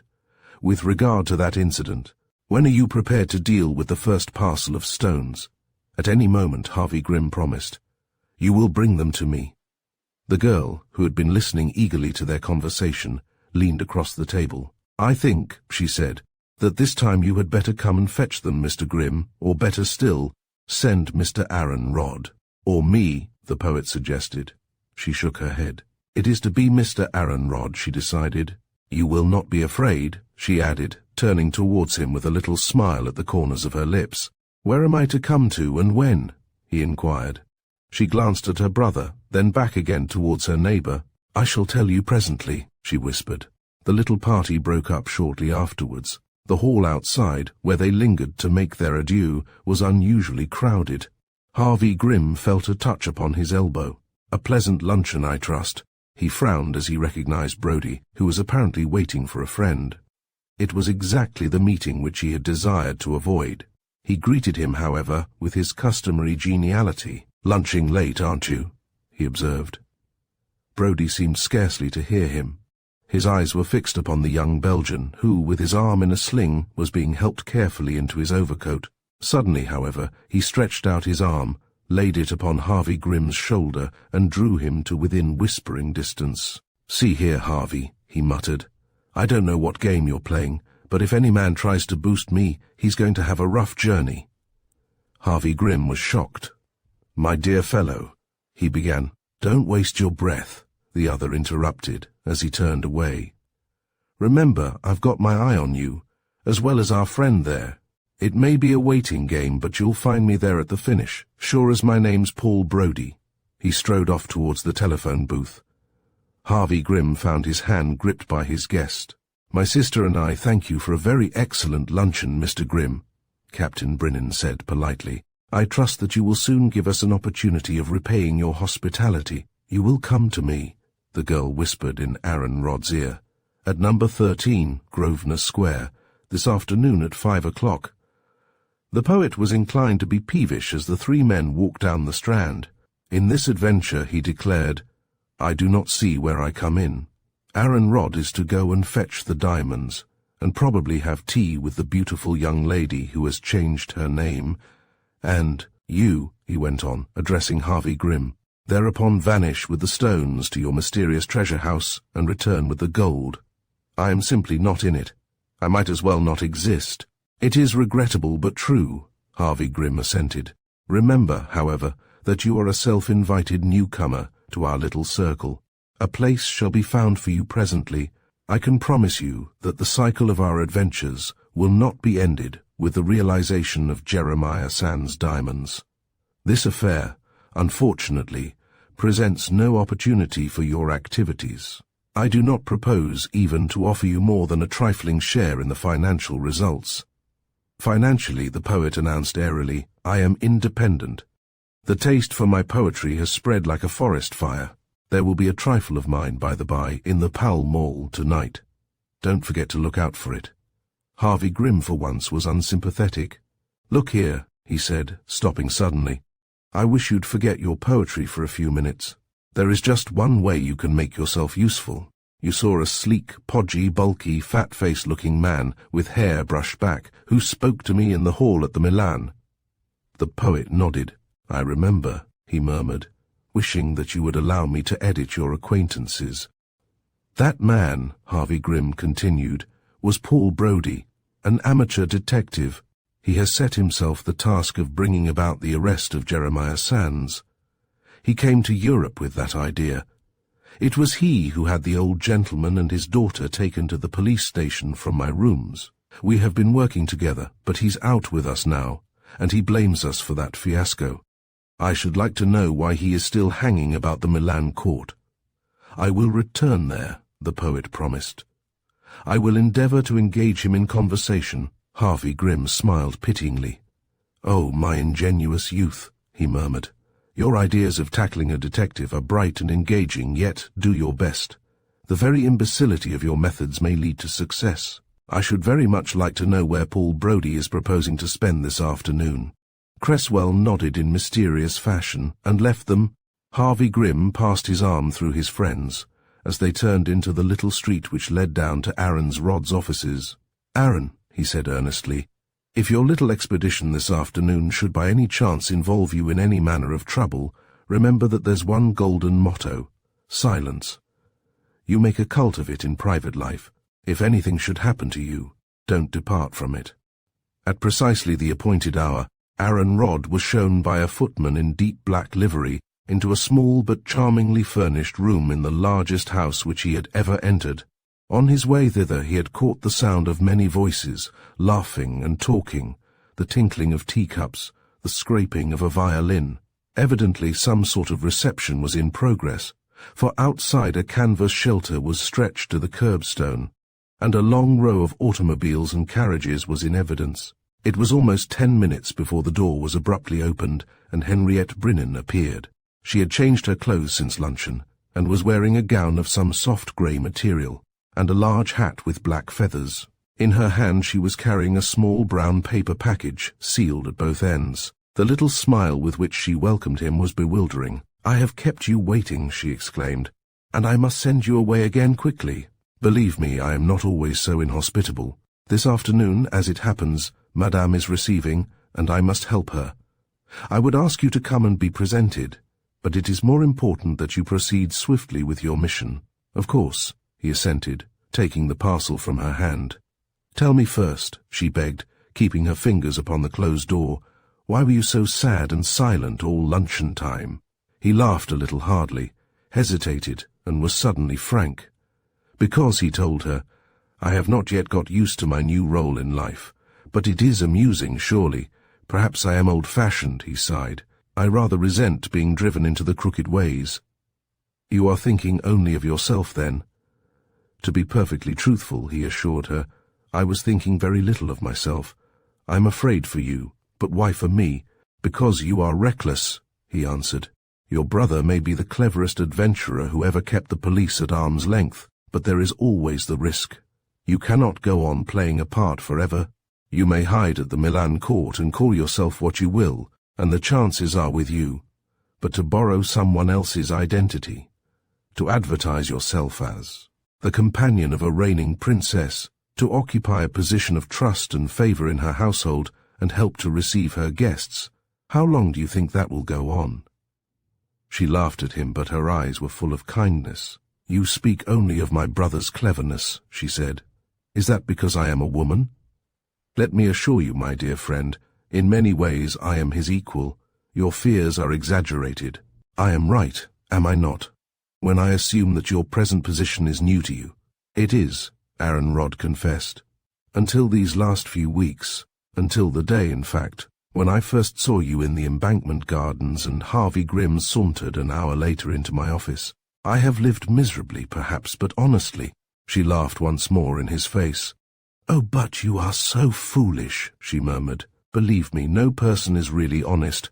We all live upon our neighbors. There is only one thing in life which is common to all religions, honor. By honor I mean fidelity to one's friends. Take that into your heart, dear Mr. Aaron Rodd, and you can hold your head as high as any man's on earth. He stooped and kissed her fingers as she stood by the open door, an action, curiously enough, which he had never contemplated in his life before in connection with any woman, yet which seemed to him at that moment an entirely natural proceeding. That, at least, he promised, is something which I can hold on to. He descended the stairs. The clasp of her fingers still tingling on his was handed from the grave major domo, who guarded the hall, to another servant and on to the footman, who summoned a taxicab for him. He gave the address of his office and was driven promptly off. A few yards from the corner of the square, however, the taxicab slackened speed and stopped by the side of the pavement. Almost before he realized what was happening, the door was opened. An inspector, in uniform and peaked cap, let down the vacant seat and sat opposite to him. Mr. Paul Brodie, smoking a large cigar, followed and took the place by his side. The cab went on. Aaron Rodd remained stonily silent. The eyes of the two men were fixed upon the brown paper parcel which he had had no time to conceal. "Sorry to take you out of your way, Mr. Rodd," Brodie said with ponderous sarcasm, "but we just want you to call for a moment at the Marlborough Street police station. In the meantime, you wouldn't care to tell us, I suppose, what you have in that small parcel you are holding so carefully." Aaron Rodd sat perfectly still. A chain of wild ideas flashed through his brain, only to be instantly dismissed. He thought of throwing the parcel out of the window, hurling himself upon the two men, and making a fierce struggle for liberty. There was something ignominious in the facility of his capture, in the completeness of his failure. Yet he realized perfectly well that escape by any means was hopeless, that behavior of any sort incompatible with his supposed position would be an instant confession of guilt. "I am engaged on confidential business on behalf of a client," he announced stiffly, "and I cannot conceive what authority you have to delay me or to ask me questions." Mr. Brodie nodded sympathetically. "That's perfectly correct," he admitted, "perfectly correct." Not another word was spoken until the cab drew up outside the police station. Mr. Brodie paid the taxicab driver, and Aaron Rodd, with an escort on either side of him, crossed the pavement, passed through the bare stone hall and into a small waiting room. A superintendent, who was writing at a desk, glanced up as they entered. Mr. Brodie leaned down and said a few words in his ear. The former nodded and turned to Aaron Rodd. "Have you any objection," he asked, "to our examining the parcel which you are carrying?" "None whatever," Aaron Rodd answered coolly. Mr. Brodie took it from him and carried it to the desk. The superintendent broke the seals and withdrew the lid from an oblong wooden jeweller's box. There was a mass of cotton wool inside, which he hastily removed. Then his fingers suddenly stopped. He gazed downwards and frowned. Mr. Brodie's face was a study. The imprecations which broke from his lips were transatlantic and sufficing. Aaron Rodd, emboldened by their consternation, stepped forward and looked over their shoulders. At the bottom of the box reposed a small black opal scarf pin, the safety chain of which was broken. The superintendent rose to his feet, whispered something sharply to Mr. Brodie, who lapsed into a gloomy silence, and turned to Aaron Rodd. "Do you mind telling me where you were taking this box, Mr. Rodd?" he asked. "To a jeweller's, to have the pin mended," was the prompt reply. The superintendent replaced the wadding, thrust the lid back along its grooves, tied up the box and returned it to its owner. "We are very sorry to have interfered with your mission," he said, "but before you leave us I am going to ask you, so that we may be perfectly satisfied, to allow me to search your person." Aaron Rodd shrugged his shoulders. "Pray do as you will," he consented, holding out his arms. The superintendent went carefully through his pockets, felt his clothing, and returned to his place. "We are very sorry to have detained you, sir," he said. "The necessities of the law, you know. Inspector, get Mr. Rodd another taxicab." "I know something about the law," Aaron Rodd declared, trying hard to feel that this was not some absurd nightmare, "and I still fail to realize on what possible authority you can practically arrest a solicitor leaving the house of an exceedingly distinguished client, break the seals of a private packet, and dismiss him without a word of explanation." The superintendent glanced severely at Mr. Brodie. "We are unfortunately in the position, Mr. Rodd," he confessed, "of having been misled by false information. We can do no more nor less than apologize. Our action, mistaken though it seems to have been, was undertaken in the interests of the law, with the profession of which you are connected. I hope, therefore, that you will be tolerant." Aaron Rodd received his packet, wished the three men a brief good afternoon, and left the police station. He drove at once to his office, where he found the poet reclining on 3 chairs drawn up to the window, with a block of paper in his hand and a pipe in his mouth. "Where's Harvey Grimm?" Aaron demanded. The poet laid down his pencil and waved his hand. "Gone. Gone. Where?" "I have no idea," was the bland reply. "I spent an hour or two at the Milan conversing with several friends, and incidentally looking out for Mr. Brodie. Then an idea came to me. I needed space and solitude. I thought of your empty rooms and I hastened here. If you would like to listen—" "Damn your poetry," Aaron Rodd interrupted. "Tell me what you mean when you say that Harvey Grimm has gone." "He was to have been waiting here for me. As I left the Milan," the poet explained, "I inquired of the hall porter if Mr. Harvey Grimm had returned. The man told me that not only had he returned, but that he had left again in a taxicab, a few minutes afterwards. I understood the fellow to say that he had gone into the country and would not be back for several days." Aaron Rodd put his hand to his forehead. Already a dim suspicion of the truth was finding its way into his brain. Then there was a gentle tinkle from the bell of his newly installed telephone. He took up the receiver. The voice which spoke was the voice of Harvey Grimm. "That you, Aaron?" "Yes. Anything happened?" "Yes. It's okay. You needn't explain. Back in about a week. So long." Aaron Rodd laid down the receiver. He was still a little bewildered, oppressed by a certain sense of humiliation. He threw the packet which he had been carrying so carefully upon his desk and scowled. "What's upset you?" Cresswell asked amiably. "Seems to me I'm nothing but a cat's paw," Aaron Rodd replied gloomily. "A messenger boy could have done my job." "Don't worry," the poet advised. "By the by, you don't happen to know of a rhyme for silken, do you?" The telephone bell, ringing once more, intervened to save the poet from the inkpot which Aaron's fingers were handling longingly. "What is it?" he demanded, taking up the receiver. "Just a little message for Mr. Aaron Rodd, please," was the soft reply. "Please forgive me, it was so necessary. And the pin was for you, a little peace offering. Will you please have the chain mended and wear it?" That was all. There was no pause for any reply. The connection was finished. Aaron laid down the receiver, lit a cigarette, and almost swaggered back to his desk. "Sorry, old fellow," he said genially. "I can't seem to think of one for the moment. I'll have a try." Chapter 4. Ulysses of Wapping. On the following morning, Aaron Rodd, somewhat to his surprise, received a visit from his only client, Mr. Jacob Potts, who was a publican and retired pugilist, and whose appearance entirely coincided with his dual profession, looked around the apartment with a little sniff. "Ho!" he exclaimed. "Better times arrived, eh? Had a spring cleaning, haven't you? Telephone too, and new chairs.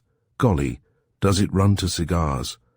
Aaron Rodd shamelessly offered him a box of Harvey Grimm's Cabanas. His client bit off the end of one with relish and seemed inclined to swallow it. He eventually spat it out, however, lit the cigar, and, throwing himself back in a chair, crossed his rather pudgy legs. "Know anything about maritime law?" he began. "Not much," Aaron Rodd admitted. "A lawyer very seldom knows anything outside his little bent," he went on. "We have great rows of books properly indexed. Turn up the point and read the decisions." "Where are your—" Mr. Jacob Potts inquired, looking around the somewhat bare walls. "Pawned," Aaron Rodd confessed.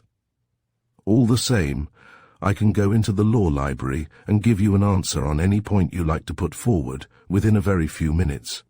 Mr. Potts nodded. "That's why I kind of took a fancy to you years ago, when you was a nipper," he confessed.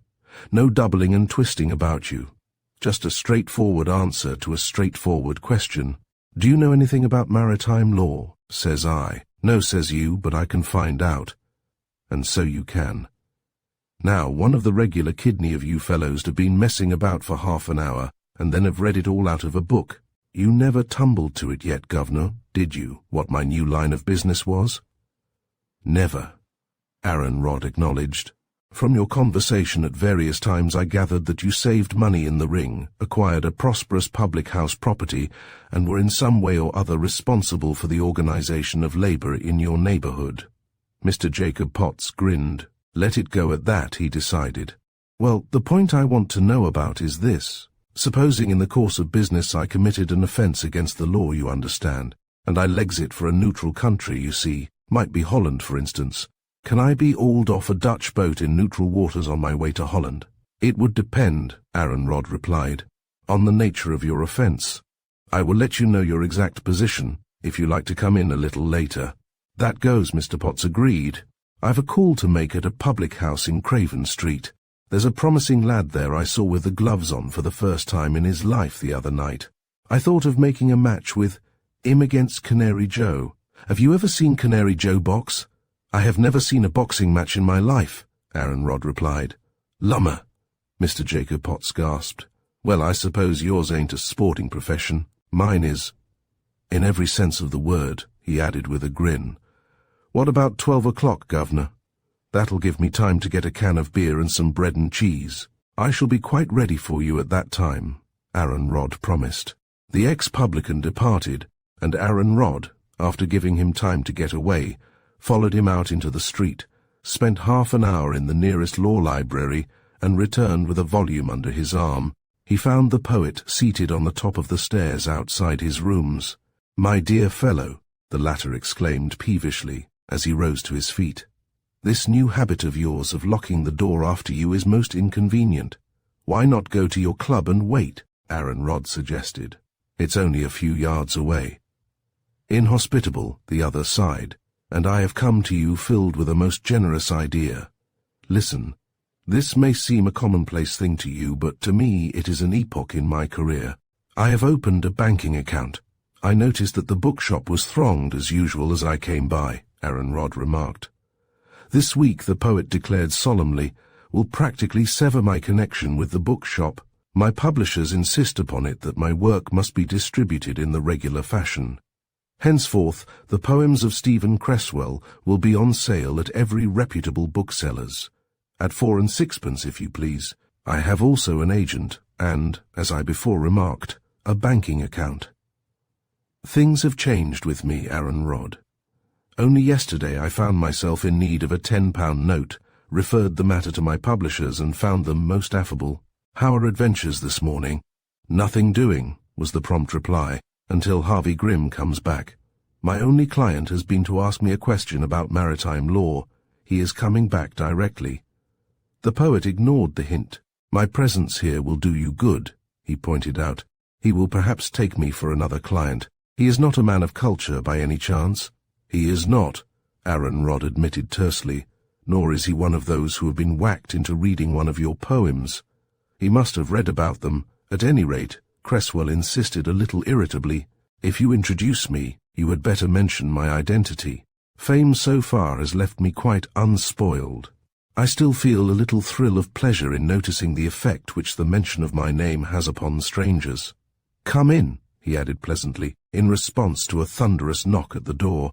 The door opened, and Mr. Jacob Potts entered, bringing with him a strong atmosphere of old ale and bread and cheese.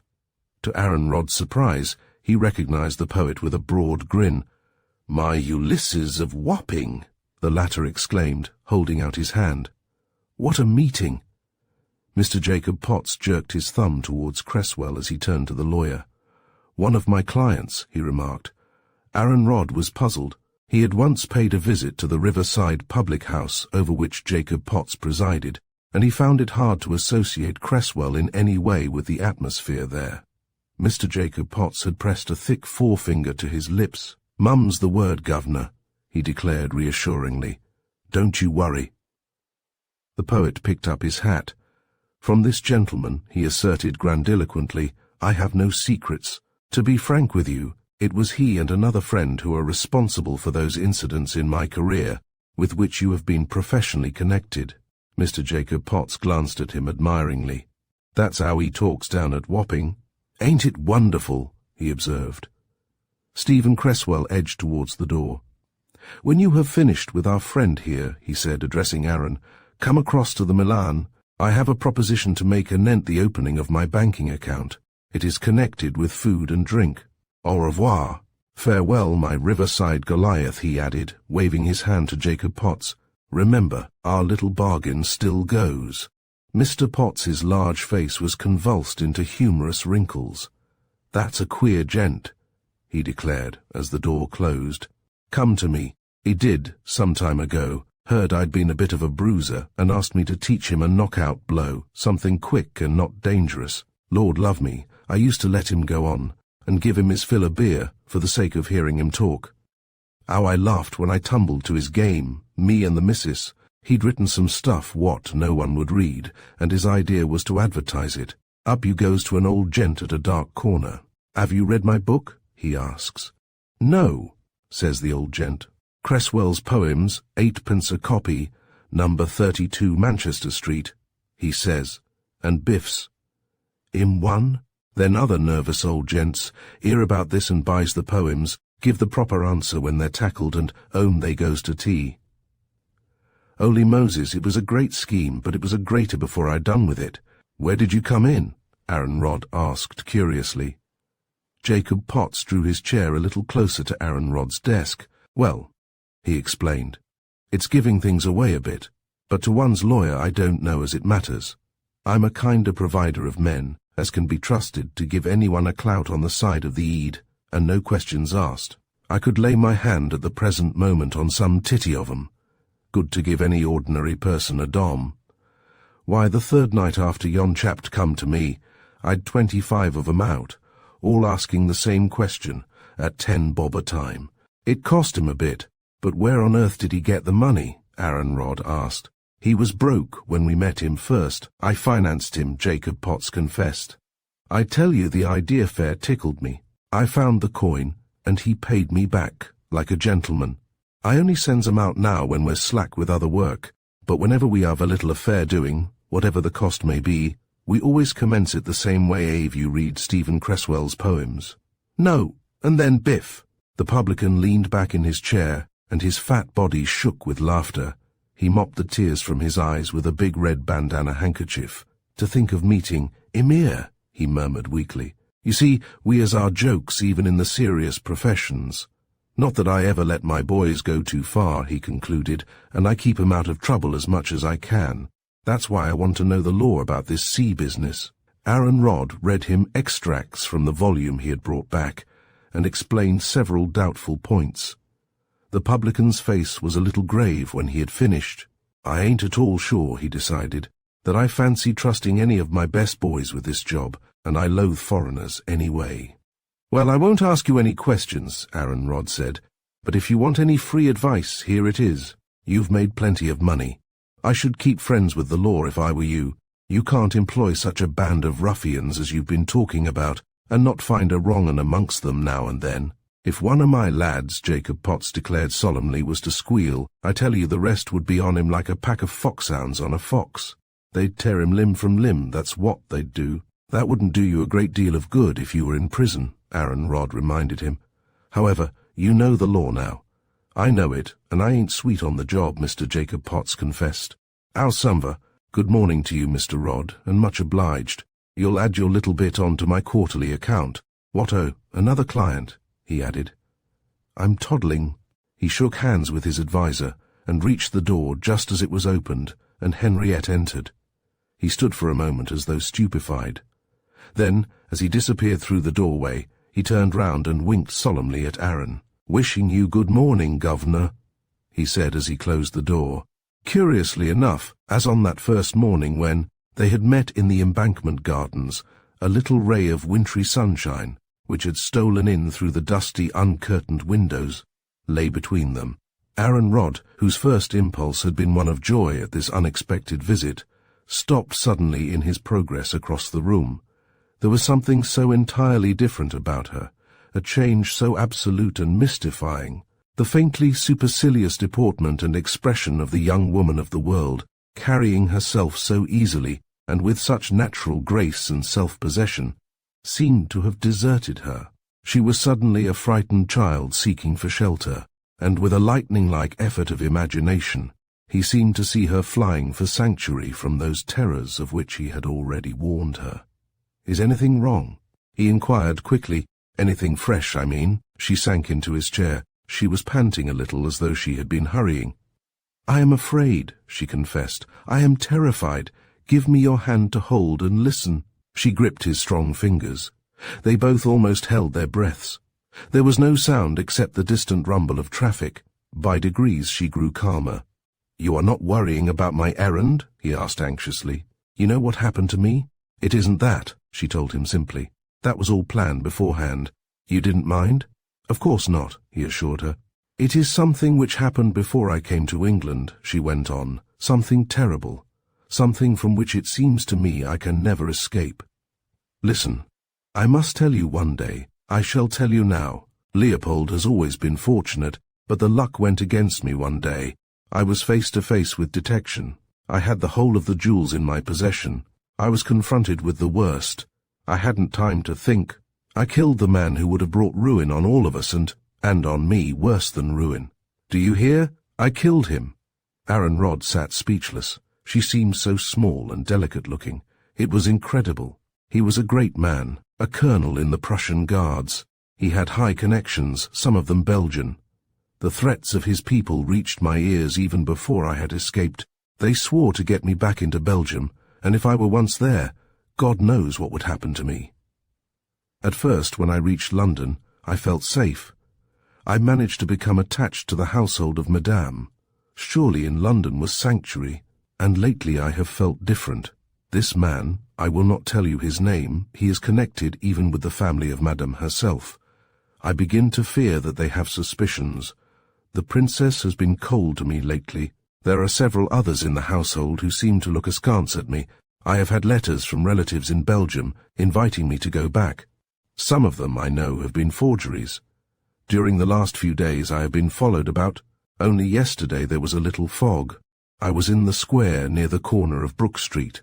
Suddenly I heard swift footsteps just behind me. There was a whistle. A taxicab drove up by the curb. There was a man in it, sitting back in the corner. I saw his face. It was cruel, horrible. I could hear another man running from out of the fog towards me. I knew what they wanted, to thrust me into the taxicab, and just at that moment I shrieked, and two strangers came from one of the big houses and I clung to them. The taxicab drove off, and the man seemed to melt away. The two gentlemen thought I was mad. They escorted me to another taxicab. Since then I dare not move alone. How did you come here? He asked. In one of Madame's cars. It waits for me outside. Even at the corner of this street there were two men who frightened me. Today my week of service is up with Madame. She has not encouraged me to stay longer. She looks at me with the eyes of suspicion. And at the Milan court I am afraid.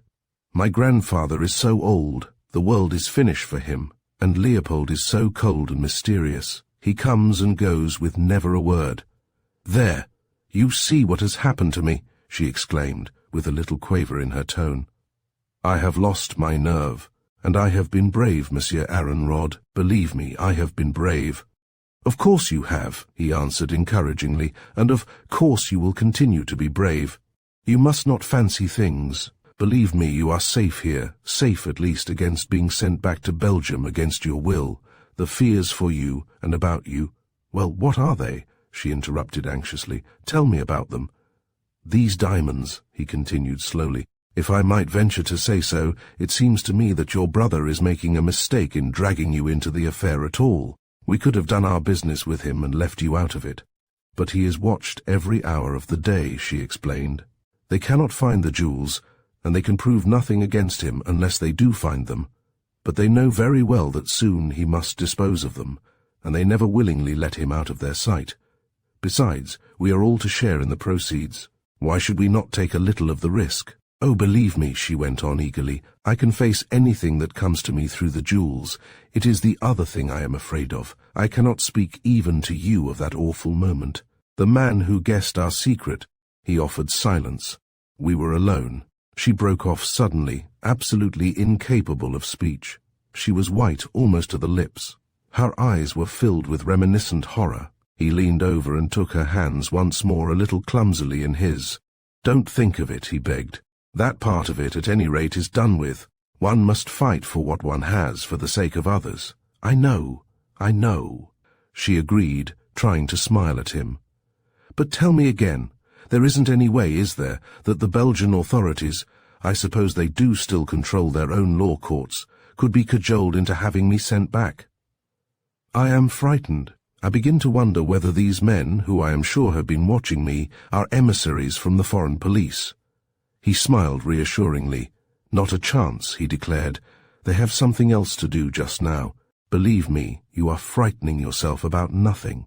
If you are being watched, and I should think it extremely probable that you are being watched, it is simply because you are living under the same roof as your brother, and because you are an exceedingly likely medium for the disposal of the jewels." "If I were sure that that was all," she murmured. "It is all," he told her confidently. "There. Besides, in that other case, remember that you are not friendless. I don't think I need tell you," he went on, a little awkwardly, "that if there were any way I could help, any way I could ensure your safety, it would make me very happy." "I think that I felt that," she answered softly. "I think that that is why I came to you. Leopold has gone to one of his hiding places, I do not know where, and he will not be back for several days. Please do not go far away. Be where I can telephone to you, or come." "I wouldn't ask anything better," he promised. Her eyes glowed for a moment. She gave him her hand impulsively, and he was dizzy with the strangeness and the joy of it. He had been so long debarred from intercourse with her sex that femininity was making a late but extraordinarily subtle appeal to him. He found himself, even in the moment when he was studying the color of her eyes, counting the wasted years of his life, remembering with a sick regret the lines upon his face, the streak of grey in his hair. "You are going back now to the Milan?" he inquired. "From here. You could not." "Of course I could," he assented eagerly, taking down his hat. "I promised to meet our friend Cresswell there, that ridiculous poet." She laughed. "Whatever made him a friend of yours?" "He would tell you fate," was the smiling reply. "Harvey Grimm would tell you a sense of humor. I really don't know what I could say about it. He isn't a bad fellow." "You are sure you have no more business to attend to?" she asked earnestly. "I can sit and wait quite patiently while you finish." He sighed as he closed his desk. "I am afraid my office itself is rather a farce," he told her. "As a lawyer I've been a failure. My only client passed you on the stairs as he went out." She heard him a little incredulously. "That seems so strange," she observed. "I am sure that you are clever. The majority of the world seems to have come to a different conclusion," he sighed, as he stood on one side to let her pass out. "Here comes your client back again," she whispered. "I will wait for you upon the landing." Mr. Jacob Potts came puffing up the stairs. He beckoned mysteriously to Aaron Rod and drew him on one side. "Governor," he whispered, "have you got any pals in this building?" "I don't know that I have, particularly," was the somewhat doubtful reply. "Why?" "Gave me quite a turn," Mr. Potts confessed. "There's 2 of my boys below, 2 of them who are on that job I came to consult you about." "They are probably shadowing you," Aaron Rod suggested. "I'd give 'em shadow if they tried that game on," Mr. Jacob Potts asserted truculently. "Alsamba, you've got the office. If there's any pals of yourn about—" "If you've any fancy, sir," he added, as he turned away, "for seeing a little bout tonight down at my place, I've arranged for that young fellow I spoke about to come down and put 'em on with Canary Joe. 9:30, and no questions asked of a friend. I'll remember," the other promised. "Won't keep you longer," Mr. Potts observed, turning heavily away. "There's other clients than me about this morning. What-oh?" He turned back from the doorway and indulged in a huge and solemn wink. 9:30, he called out. "Nothing charged for admission, but the salt air down Wapping way encourages the thirst, which is good for the trade. Bring a pal, if you've a mind." Aaron waited until his client had reached the first landing before he rejoined Henriette.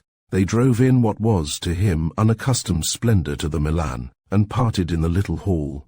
"It is foolish," she said, as she held out her hand, "but I feel better because I have been frank with you. Sometimes my fears seem so unreal, and then sometimes I close my eyes and I get these horrible little mind pictures. Ah, but you do not know the terror of them. This is England, though, and that was what they all said. In England, you will be safe. Tell me you are sure that I am safe?" "Absolutely," he declared confidently. She waved her hand to him from the lift, and he proceeded to the smoking room in search of Cresswell. The poet, having received £40 from his publishers, was thoroughly disposed towards a frivolous evening. He was consequently a little dismayed when, as they sat at dinner that same evening, Aaron Rodd, who had been a little distrait, suggested an alteration in their evening's entertainment. "I wonder," he said, "if instead of going to the Empire, you would care to see a bout between Canary Joe and a youthful barman who I understand possesses genius." The poet made a wry face. "I am rather fed up with biffing just now," he confessed. "But Canary Joe, why, that's old man Potts' protégé." Aaron nodded. "The affair is to take place in a room at the back of his public house," he observed. Cresswell sipped his wine and considered. His attitude was obviously unfavourable. "I am in the humour," he declared, "for a more enervating atmosphere, the warmth and comfort of the Empire Lounge, the charm of feminine society. Even from a distance," he added hastily, "I am feeling human tonight, Aaron Rodd, very human." "It is possible," his companion continued slowly, "that an adventure—" The poet's manner changed. "More than anything in the world I am in the humour for an adventure," he asserted eagerly. "Then I think we will see Canary Joe," Aaron Rodd decided. "You shall be my guide." The long taxi ride would have been a little depressing but for the poet's uproarious spirits. He sang himself hoarse and filled the vehicle with cigarette smoke. They reached at last a region of small streets all running one way, in the background a vision of lights, suspended apparently from nowhere, the sound of an occasional siren, the constant, sometimes overpowering odour of riverside mud. When at last the taxicab came to a standstill, they were near enough to the river to hear its rise and fall against a little bank of shingle. From behind the closely drawn windows of the public house, one side of which seemed to abut onto the riverside, came the sound of many voices. They dismissed the taxicab and pushed open the swing doors. The poet, who had been complaining bitterly of thirst on the way down, led the way to the counter. "2 whiskies and sodas, Tim," he ordered. "Where's the governor?" The man jerked his thumb over his shoulder. "Up in the room, getting things to rights," he announced. "If you take my advice, Mr. Cresswell, you'll slip in there as soon as you've had your drink. There'll be a crowd when the gong goes, and they're a tough lot to struggle with for seats." Aaron glanced around. The room was filled with a motley throng of riverside loafers, with here and there a sprinkling of sailors. One huge Dutchman, in a soiled nautical uniform, was already furiously drunk. The 2 young men slipped up the stairs, to which the poet led the way, and passed through the door into the further apartment, just as the Dutchman's truculent eye fell upon them. "Shouldn't wonder if we didn't tumble across something in the way of an adventure here," the poet remarked cheerfully. "We ought to have changed our clothes. Hello, here's the boss." Mr. Jacob Potts, on his way down the long, dimly lit room, came to a sudden standstill. His expression scarcely confirmed the welcome which the heartiness of his invitation earlier in the day had promised. He glanced at the 2 visitors in something like dismay. Nothing, however, could damp the poet's spirits. "We've come down to see the scrap, Governor," he declared. "If you have," Mr. Jacob Potts replied, with something which sounded threatening in his tone, "you're welcome. If so be that you've any other reason for your coming, maybe a word of advice from me wouldn't be out of place, and that word's git, when we've seen the scrap and not before." Cresswell chuckled. "Do you know that it costs the best part of £1 to get down here, Governor? Bring 'em in, and let's see what stuff they're made of." Jacob Potts looked at the speaker doubtfully. "You've 'ad a drop, young fellow, you 'ave," he muttered. "Trenchantly and convincingly put, old chap," the poet replied, steadying himself by the back of the chair. "My dear friend and I are making an evening of it." Mr. Potts's face cleared a little. "Boys will be boys," he assented amiably, "and there's none of you the worse for a drop of good liquor on board. Fact is, I'm a bit jumpy tonight," he confessed. "My boys have got a little game on, tonight of all nights. Did you happen to notice," he asked anxiously, "if that gol-darned Dutchman was down there?" "There is a son of Holland in the bar," the poet replied, "in a glorious state of inebriation. He is seeking for someone to destroy. Tell you the truth, we fled before him. His eye rested upon us, and he scowled." Mr. Jacob Potts lifted a blind and stared out towards the river. "That's his steamer lying there," he muttered. "I wish to God he'd get aboard her." Aaron Rodd moved softly to his side. "Is this little game you spoke of," he inquired, "the game your boys have on tonight, the one which brought you up to consult me about maritime law this morning?" "It is," Jacob Potts admitted. "And what about it?" Aaron Rodd shrugged his shoulders. Before he could reply, however, a gong sounded. The door of the room was thrown open, and a surging mob from the bar streamed in. "Front seats!" yelled the poet, making a dive forward, but Aaron caught him firmly by the arm. "Stephen," he whispered, "there's something up here tonight. We may have to come into it. Let's get seats by the door, where we can slip out quietly. I'm not joking." Considering all things, Cresswell was wonderfully amenable. They stood on one side and let the crowd rush past them, and eventually found 2 seats against the side wall, within a few yards of the door. Mr. Jacob Potts seemed for the moment to have forgotten their existence. He was standing in the middle of the little ring, which was roped off on a raised platform, stamping with his heel upon the floor. There were shrill whistles and cries of order. "Gents," Mr. Potts announced, "this is a lightweight scrap, 12 rounds, between our old friend Canary Joe and a youngster I found in Craven Street, Jimmy Dunks." He pointed first towards a pimply-faced young man, with flaxen hair brushed smoothly down over his forehead, attired in scarlet knickerbockers and a pink vest, over which heterogeneous attire he had thrown a soiled light-coloured ulster. His opponent wore a thin flannel vest, a pair of dilapidated golfing knickerbockers, and the remains of a dressing gown. They both arose and made awkward salutations. Canary Joe was evidently the favourite, but Mr. Potts himself led the applause for his opponent. "Fair dues, gents," he begged. "This young un's a stranger, but from what I've seen of 'im, I believe 'e's out to do 'is best, and we none of us can't do more." There were a few more preliminaries, and the 2 young men faced one another. They moved round for a moment like cats, amidst an almost breathless silence. Then there were 1 or 2 wild plunges, a little more cautious sparring, and a yell of applause as the young man in the golfing knickerbockers landed his right very near his opponent's mouth. "Don't you treat him too light, Canary," they yelled from the back. "Keep your eye on his left." There was a brief pause at the end of the first round. Canary Joe sat scowling at his opponent as he received the attentions of his second. The next round, although without decisive effect, was more vigorous. The third produced a black eye each. The audience settled down to enjoy itself. Suddenly, the door at the back of the room was opened, and from somewhere below came the sound of a gong struck 3 tunes. There were little murmurs of annoyance, disjointed oaths and growls from various quarters. But, without a single moment's hesitation, at least a score of the audience rose to their feet and made for the door. Aaron Rodd and his companion watched them as they slunk by. The poet was exceedingly interested.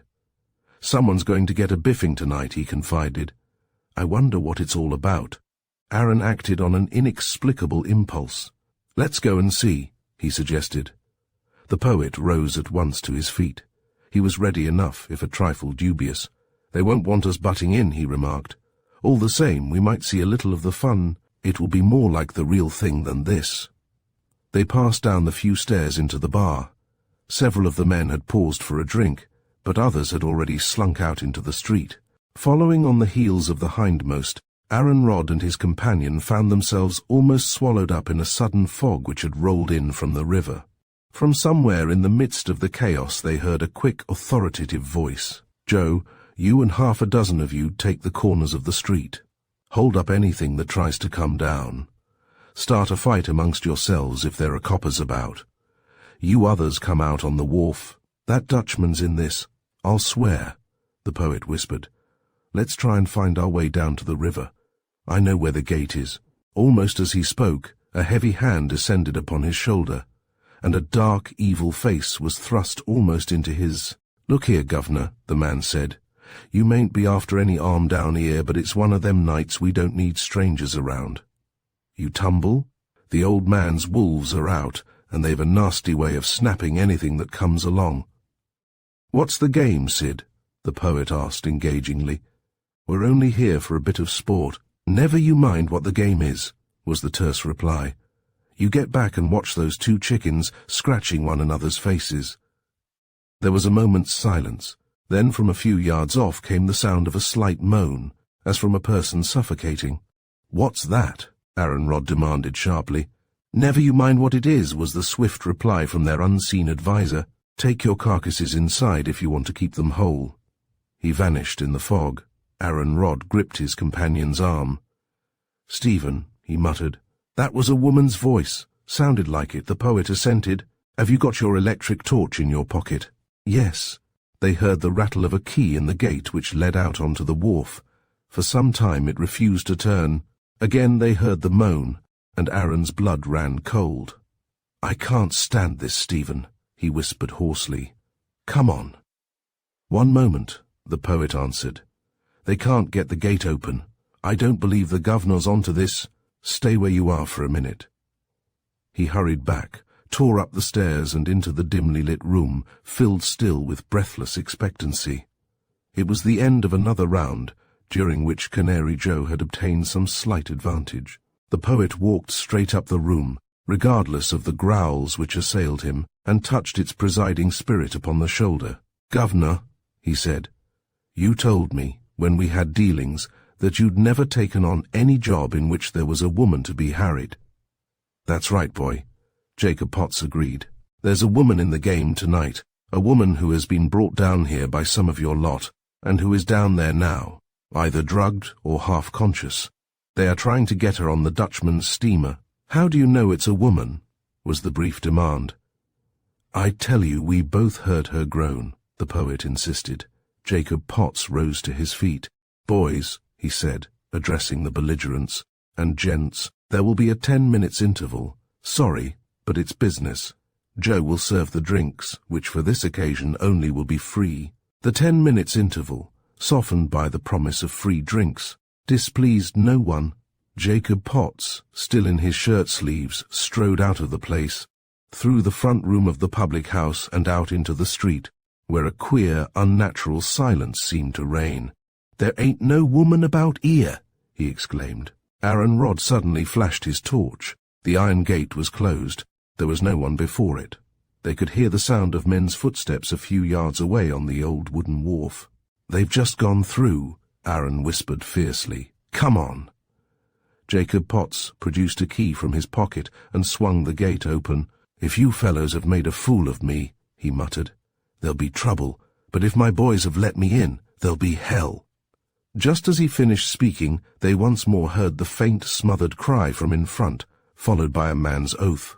They saw the flashing of a light and heard the fall of a rope from the wharf into the river. Jacob Potts quickened his pace. "Turn on that glimmer yours, governor," he growled, "and mind where you're going." "Hallo there!" There was a confusion of answering voices. "It's the governor!" they heard someone say. Then the light of Aaron Rod's torch flashed upon the short wooden dock, and upon the half-dozen men grouped at the top of the crazy steps at its furthest extremity. One of them came back. It was the man who had warned the poet and Aaron. "Governor," he said earnestly, "this ain't your show. You leave us alone and get back to the fight." "That be damned," Jacob Potts replied firmly. "It's no job of yourn to tell me what to do. You know very well there's just one thing I stick at, and I asks you a plain question, Sid, and a plain answer expected. Is that bundle you're carrying a woman, or ain't it?" "It's a woman," the man proclaimed doggedly, "and it's going on board the Amsterdam." The answer of Jacob Potts was bellicose and unprintable. He strode along the little wharf, followed by Aaron Rodd and Cresswell. Behind came the man called Sid, his face darker and more evil than ever, his breath coming short with anger. "Boys," Jacob Potts exclaimed, "drop that. You hear me? Women ain't in the game. You've all been told that." There was a moment's hesitation. Then they heard the voice of their leader, hoarse and vicious. "Get on with it, boys. It's going to be the river for anyone who stands in our way tonight." There were 6 of them altogether, besides Sid. 3 of them moved now towards the steps, below which a boat was bobbing up and down. Another man was seated in it, holding to the side by a boat hook, and the 3 men at the top of the steps were carrying something. Sid and the other 2 turned round. "Governor," the former began. There was a sickening crash as Jacob Potts' fist caught him almost in the mouth.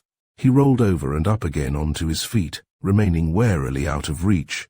But after that one blow, easily able to keep his assailant occupied, Aaron Rodd had sprung for the steps and received a blow on the side of the head from one of the other men, which sent him reeling almost into the river.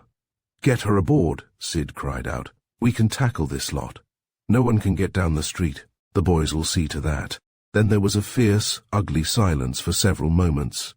Jacob Potts, winded from the first, the river on either side of him, and murder in the man's face whom he fought, panted and groaned with every fresh movement. Aaron Rodd found himself suddenly in a new world, a new uplifting instinct sending the blood tingling through his veins.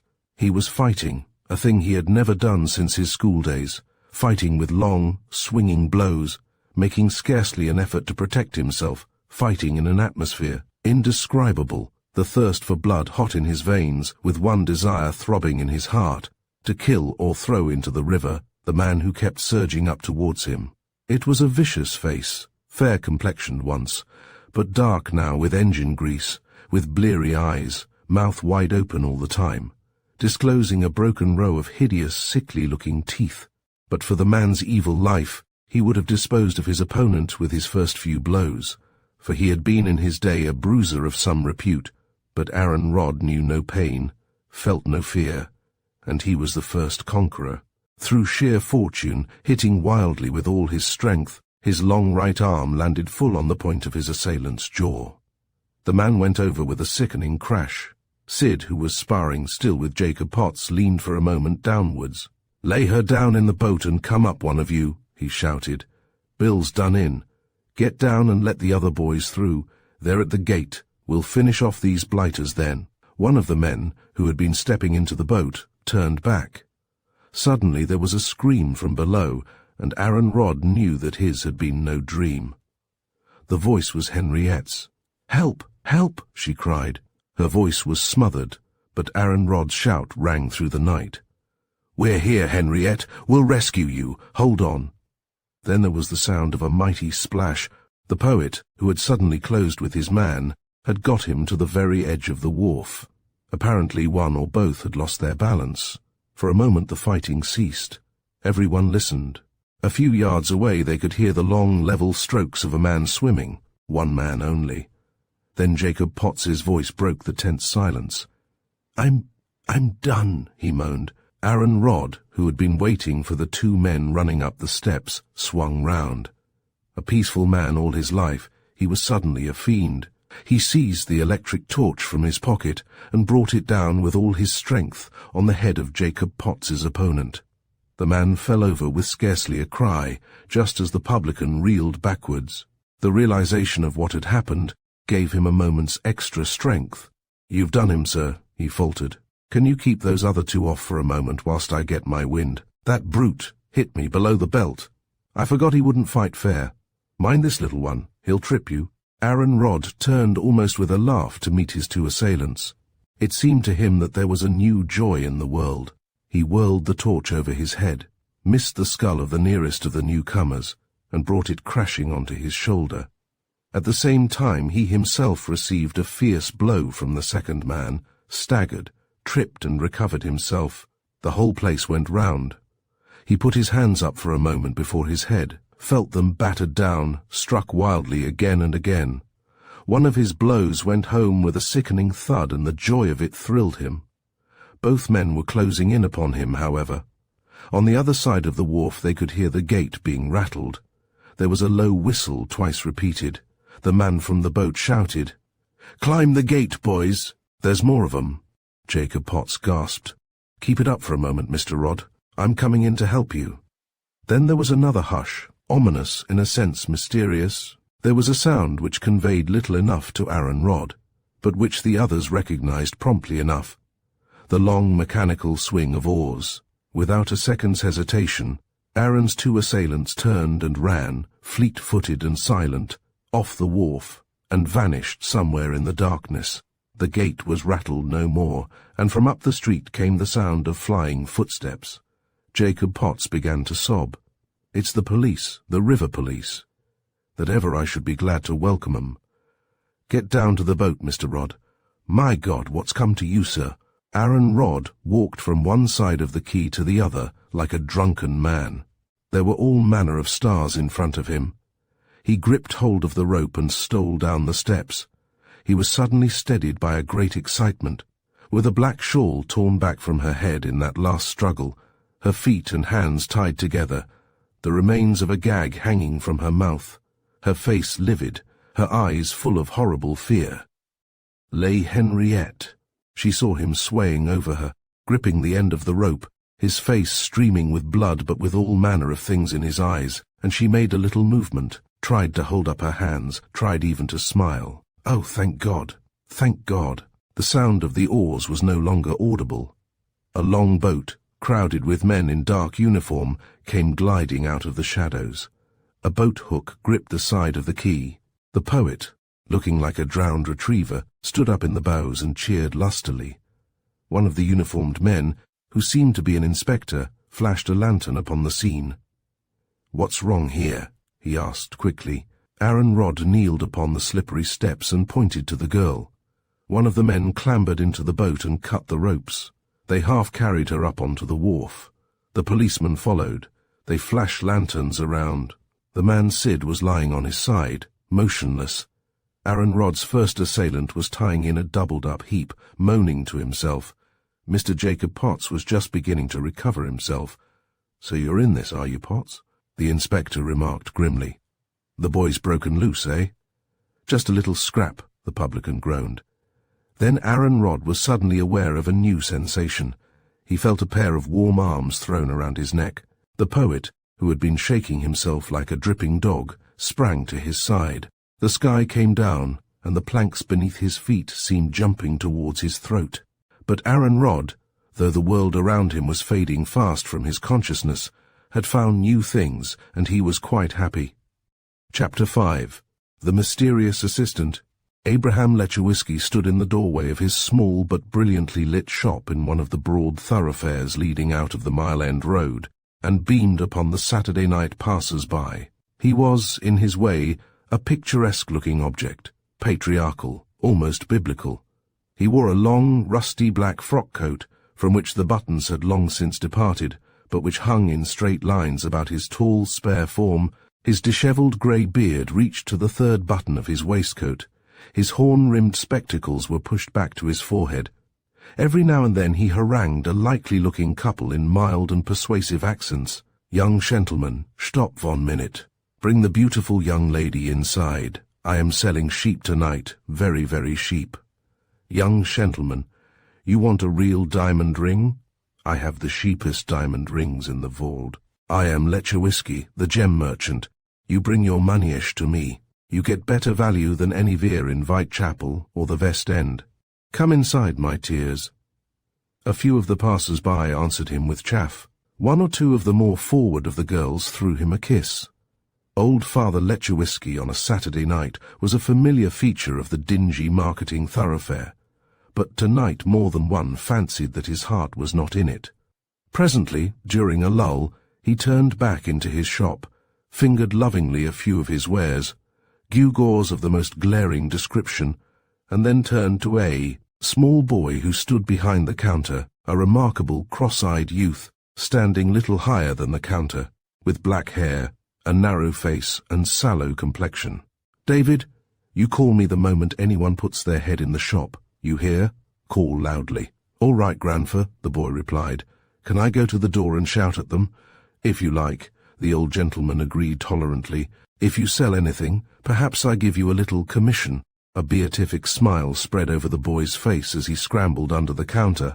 Abraham Lechowiski opened a door which led into the rear of the premises, drew aside the curtain, and peered for a moment back again through the shop into the street, over the head of the small boy, who with outstretched hands was making the night hideous with cries of fervid invitation. Then he dropped the curtain, descended 2 stairs, passed through a small, ill-ventilated sitting room, the table of which was laid for a homely meal, on through another door, and along a dark passage.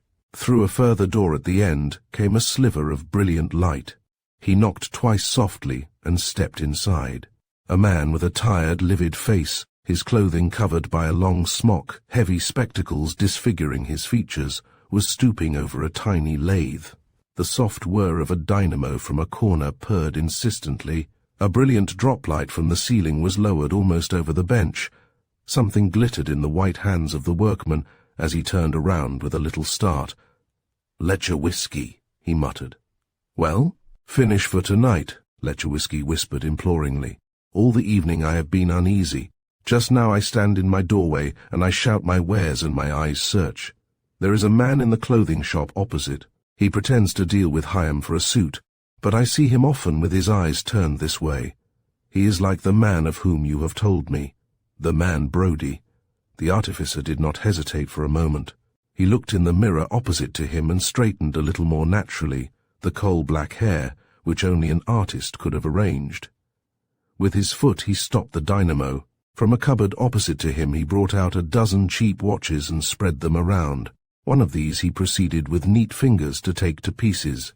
"It is well to be careful, Abraham Lechowiski," he agreed softly. "Go back to the shop. Is supper ready?"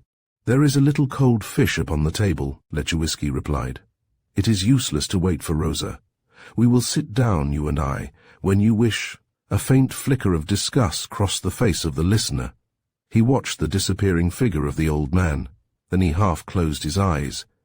"It is the end," he reminded himself softly. "All that remains is to get away." Mr. Harvey Grimm took off his overalls and looked at himself carefully in the glass. He was wearing a well-worn blue serge suit, a flannel shirt and collar, a faded wisp of blue tie. His black hair was plastered down onto his forehead, ending on one side in a little curl, after the fashion of the neighborhood. The man was so consummate an actor that his very cast of features seemed to have assumed a Semitic aspect. He readjusted his spectacles, busied himself at the bench for a few more minutes, covered over the dynamo, and finally made his way stealthily into the shop. He paused for a moment with his hand upon the counter, listening to the old man who stood in the doorway. His fingers played with a tray of atrocious-looking pieces of cut glass, set in common brass. Abraham Lechowiski, in one of his pauses for breath, glanced around and saw him. "You have finished?" he asked eagerly. "Finished," was the quiet reply. "Let us eat together."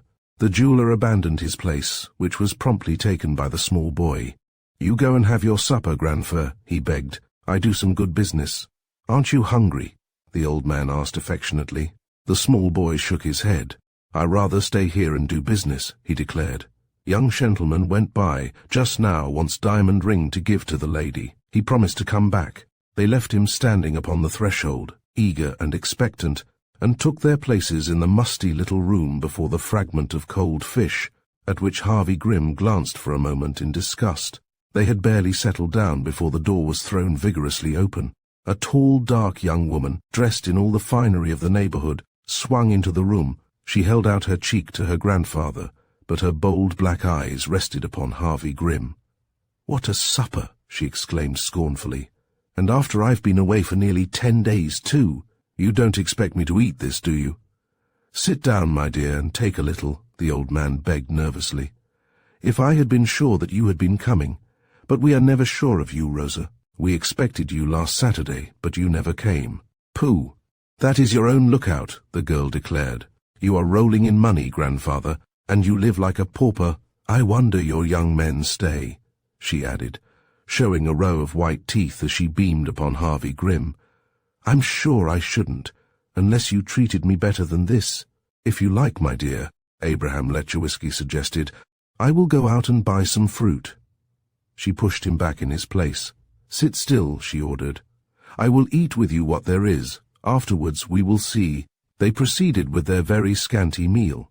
The girl talked loudly about her situation in the great tailoring establishment, dwelt on the fact that she had just been made forewoman over one of the departments, invited their admiration of the cut of her skirt, standing boldly up, with her arms akimbo, to display the better the allurements of her luxurious figure, her eyes flashing provocatively the whole of the time. Harvey Grimm, who had been at first silent and unresponsive, seemed suddenly to fall a victim to her charms. He met her more than halfway in the flirtation which she so obviously desired. They were seated arm in arm, whispering together, his lips very close to her flushed cheek, when the little door leading to the shop was suddenly opened. Paul Brodie stood there, looking down upon them, and behind him another man, also in plain clothes. There was a brief and somewhat curious silence. The two newcomers seemed content with a close scrutiny of the dingy, odoriferous apartment. It was Abraham Lechowiski who first spoke. He rose to his feet and leaned over the table. The hand which lowered his spectacles onto his nose was shaking. "Vat you vant here?" he demanded. "Sorry to disturb you, sir," Brodie said pleasantly, bowing towards Rosa. "We want to search your premises. Don't be alarmed. Unless you have something to conceal, we shall do you no harm, and we'll take care of all your treasures." "But who are you, then?" the old man persisted. "Why should you search my premises? I have done nothing wrong. I have lived honest always."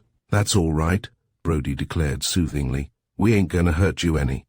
"You know me, Mr. Lechowiski," the other man observed. "My name's Bone, John Bone. I am the detective attached to the police station around the corner.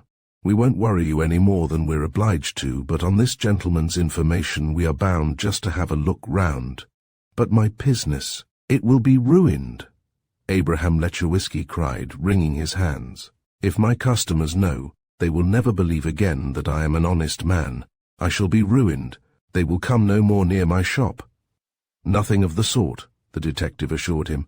"I have only left one man outside, and he is in plain clothes. We can search this room, and the bedroom, and your workshop, without attracting anyone's attention. Come, Mr. Lechowiski, you and I know one another." The old man was still vociferous in his expressions of dismay. "I am 73 years old," he moaned.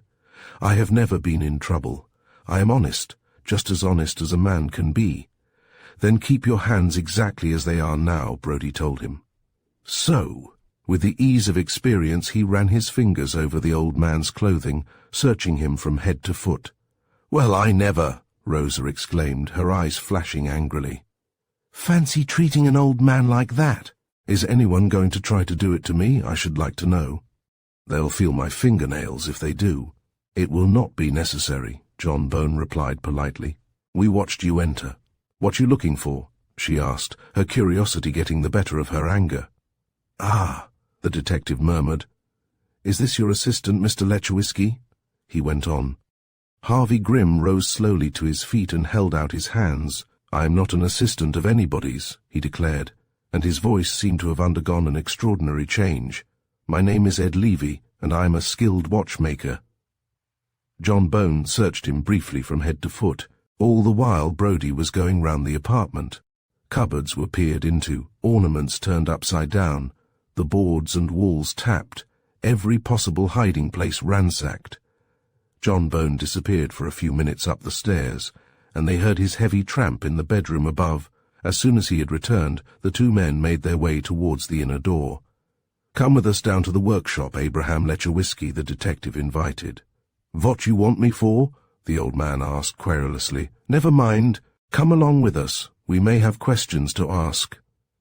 They disappeared, the old jeweller groaning in the rear. As they passed through the door, Paul Brodie glanced for a moment back. The young man, who had called himself Ed Levy, had passed his arm once more through Rosa's. Their faces were close together. An amorous grin had parted the young man's lips, and he was whispering in the girl's ear. Brody smiled at his half-conceived suspicion as he turned away. Rosa and her grandfather's assistant were left alone. "What do you think?" she asked him. "Has grandfather been doing anything, eh?" "Not he," was the confident reply. "Abraham Lechowiski is too old and too clever to run such risks at his time of life. Besides, he has plenty of money." Rosa assented.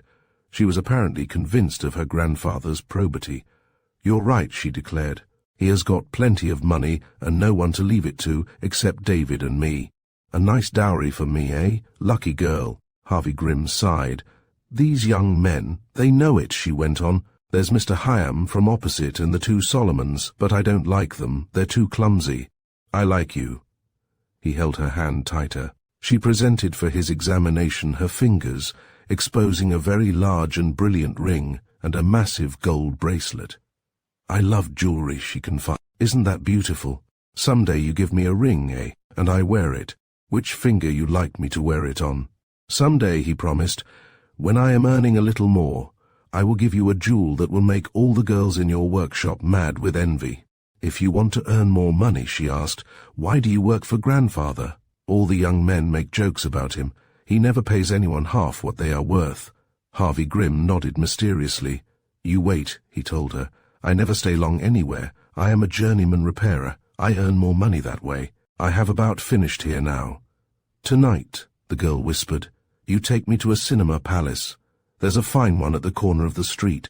If you like," she added with a sigh, "I pay for my own seat." He hesitated for a moment. Then he smiled. "We will start directly these men have gone," he promised, "and I will pay for both." "That is better," she acquiesced, with an air of relief. "It is always better for the gentleman to pay." "Tell me," she went on, a little abruptly, "what do they look for, these men?" "They are a long time in the workshop. It is always the same," he told her. "Wherever I go, I find it. There are always robberies, day by day, up in the West End, and they think there is nowhere else the stones can be brought and sold. But in this neighborhood, every little jeweler's shop from here to the far end of the Mile End Road is ransacked. This is the second time they have visited us." "Then they are very foolish people," Rosa declared. "Grandfather wouldn't buy anything that was stolen. He is too nervous. He has no courage. Yet," she went on thoughtfully, "if he is really as rich as they say he is, one wonders how he makes it all out of this poky little shop." Harvey Grimm nodded his head many times in wise fashion. "A very clever man, Abraham Lechowiski," he declared. "Oh, I know many things. Those brooches he sells hundreds of at a shilling each. They cost 1/2 penny. The engagement rings with the rubies or sapphires, you take your choice. 9 shillings he charges for those. 10 halfpenny they cost him. Money comes soon when one can persuade people to buy. Then he lends money everywhere, when it is safe. Many of these tradespeople in the street owe him money. Hush, they're coming back. After the cinema, perhaps, we have a little supper together, eh?" She hugged his arm affectionately, which was precisely what he meant her to do. The entrance of the 3 men found them engaged in amorous whisperings. Brody scarcely glanced in their direction. He was frowning sullenly. "Just a few minutes in the shop, Mr. Lechowiski," the detective said, "and we'll move on and leave you in peace." They passed up the 2 steps and through the little door which they closed behind them. Harvey Grimm for a moment seemed to forget his companion. He rose to his feet and stealthily crept to the curtained window. He stood there, peering through a gap into the shop. It was becoming difficult now to retain that wonderful composure. The hand which had stolen into his trousers pocket was tightly clenched upon a small, hard object. "Why do you watch there?" Rosa demanded petulantly. "Come back to me. Grandfather will be here directly." Her new admirer made no reply. His eyes were riveted upon Paul Brody, who held in his hands the little tray piled with abominable gewgaws. Presently he set it down again upon the counter. Harvey Grimm bit his lip until the blood came. "Why do you bother about those stupid men?" she protested. "Come back here, or I shall come to you."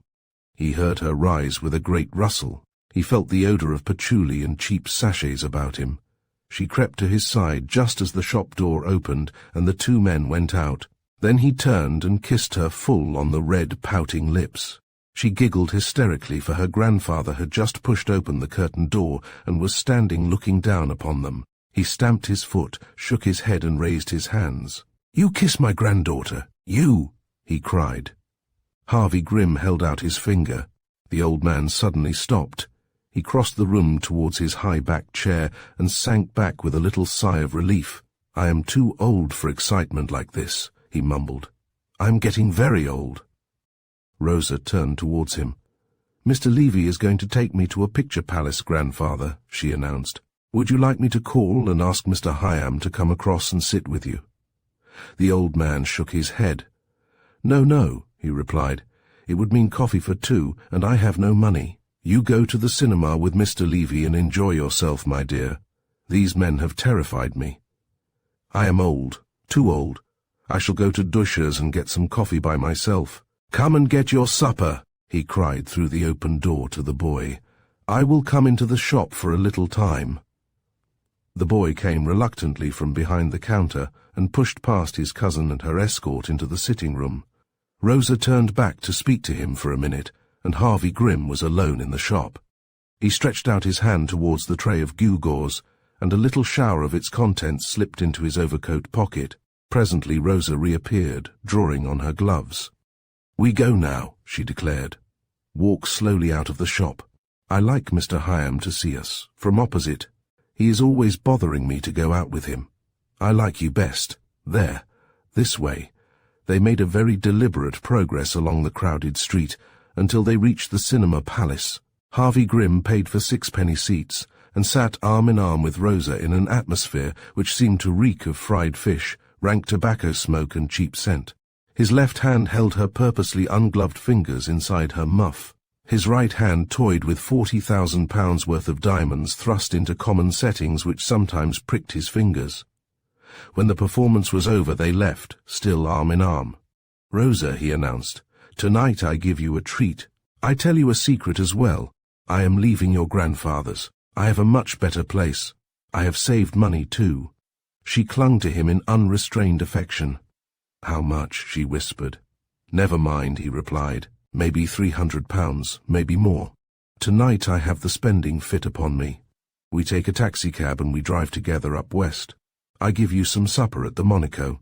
She drew a little breath of delight. Suddenly she was serious. "Let us go by the tube," she suggested. "We shall save 3 shillings towards the supper. You can buy me a bottle of scent with that." He laughed and handed her into the taxicab which he had already hailed, directed the man to drive to the Monaco and stepped in by her side. "I can buy you a bottle of scent all right," he assured her, "and in here, don't you see, we are quite alone, Rosa. In the restaurant there will be people. We might have had the taxicab home." She sighed, her head upon his shoulder. "Listen," he explained. "After supper I pay for your taxicab, if you will, but I must leave you. I have to see a man on business at 11:30. It is my new employer." For a moment she drew away and looked at him doubtfully. "On business at 11:30, she repeated. "What is your business?" "Are you an honest man, Ed Levy, eh?" "I am as honest as your grandfather," he answered. "And listen, I am clever. I can make money, make it quickly." She sat a little closer to him, and with her own fingers drew his arm around her waist. "Shall we be married soon?" she whispered. "Grandfather must die some day soon, and there's no one knows how much money he's got. David and I will have it all." "We'll talk about that," Harvey Grimm promised. At a few minutes after 12 on the following morning, Harvey Grimm, very spruce and very debonair, pushed open the swing doors of the small smoking room of the Milan and crossed the room with the obvious intention of proceeding towards the bar. A little welcoming chorus assailed him from a circular lounge in the right-hand corner of the room. Seated, there were 4 of his friends whom at first he scarcely recognized. There was Aaron Rodd with his arm in a sling, a piece of sticking plaster on his forehead, and a thick stick by his side, the poet, with a bandaged head, and a shade over his eye, Henriette, looking a little fragile but very animated, and her brother, still in uniform, leaning back in an easy chair by her side. Harvey Grimm stared at them all in blank and ever-increasing astonishment. "Has there been an earthquake?" he asked, as he shook hands and exchanged greetings with everybody. "Or have I, in my country seclusion, missed a scrap?" "You have missed the scrap of your life," Cresswell replied eagerly. "You have saved your skin at the expense of untold glory." "Tell me about it," the newcomer begged, as he took his place in the little circle. "Where can one find words?" The poet began expansively. "It was an Homeric sight, a battle royal. It took place in the darkness, upon a slippery wooden wharf, with the black waters of the river beneath, and murderous parasites assailing us on every side. It was an epic of biffing, the glorious triumph of the unfit over the riverside Apache. And let me tell you this, my friend Harvey, for an untrained fighter, the world doesn't hold a man who can hit so quickly and so hard as our newly established hero, Mr. Aaron Rodd. I have decided that he has earned immortality. I am composing a poem which I shall dedicate to him." "Could I hear what it was all about?" Harvey Grimm asked meekly. "Me," Henrietta sighed. Then they told their story, all of them in turn, except Brennan, supplying details. Towards the end, however, the poet took up the running and finished alone. His face, the latter declared, gripping Aaron Rodd by the arm, was like a pastel in white chalk against the soft background of velvety blackness. Heaven lit the burning light in his eyes. The swing of his right arm was like the pendulum of fate. "Oh, keep this rot for the poem," Aaron Rodd interrupted forcibly. "If you want to gas, what about your own swim to the river police station?" "A series of truly Homeric episodes," the poet assented, with a gentle sigh. "My pen shall give them immortality. I shall not forget to allude to the part which I too played in this drama of fog and river. The water was very cold," he added, suddenly finishing his cocktail. "And our friend from the country?" Brennan asked quietly. "How has he fared?" There was a breathless silence. Harvey Grimm nodded slightly. He glanced around the room, of which they were the only occupants. Both doors were closed. "All is well," he announced softly. "I returned last night. The business is finished." "How much?" Brennan inquired eagerly. "There will be £45,000. I could not draw it all last night, but it will be paid within a week. I have 9,000 with me. 6 of that I will hand over at any moment you please." "There is no one in the room," Brennan murmured suggestively. Harvey Grimm drew out a pocketbook, ran some notes through his fingers, and passed them over to Brennan. Once more the latter glanced around the room, then with his left hand he produced from the pocket of his coat a necklace of brilliants, one of which, the center one, seemed to shine with a faint rosy light. "Better see what you can do with that," he remarked, tossing it lightly across. Harvey Grimm held the necklace for a moment in his fingers before he slipped it into the concealment of his pocket. During that moment he caught an impression of Henriette's eyes, full of amazement, fixed upon it. She turned towards her brother. "Leopold," she exclaimed wonderingly, "I do not remember—" He brushed her words aside. "You have not seen all," he told her significantly. Harvey Grimm rang the bell. "I warn you," he said, "that it will be a few days before I can abandon civilization again, even for a task like this." Brennan moved uneasily in his chair. "It is work, this," he pointed out, "which carries with it a special urgency. Remember that its results will last for a lifetime." "Quite true," was the somewhat grudging admission. "It also means great risks. I have been as near the end of things within the last 24 hours as I care to be." The waiter appeared with a tray full of cocktails.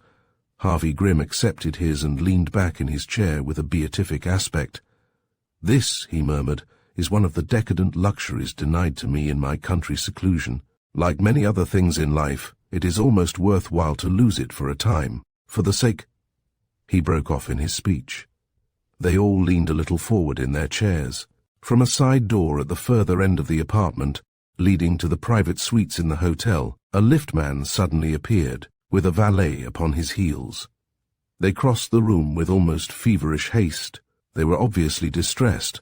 A small boy followed, a moment or two later, with face as pale as death.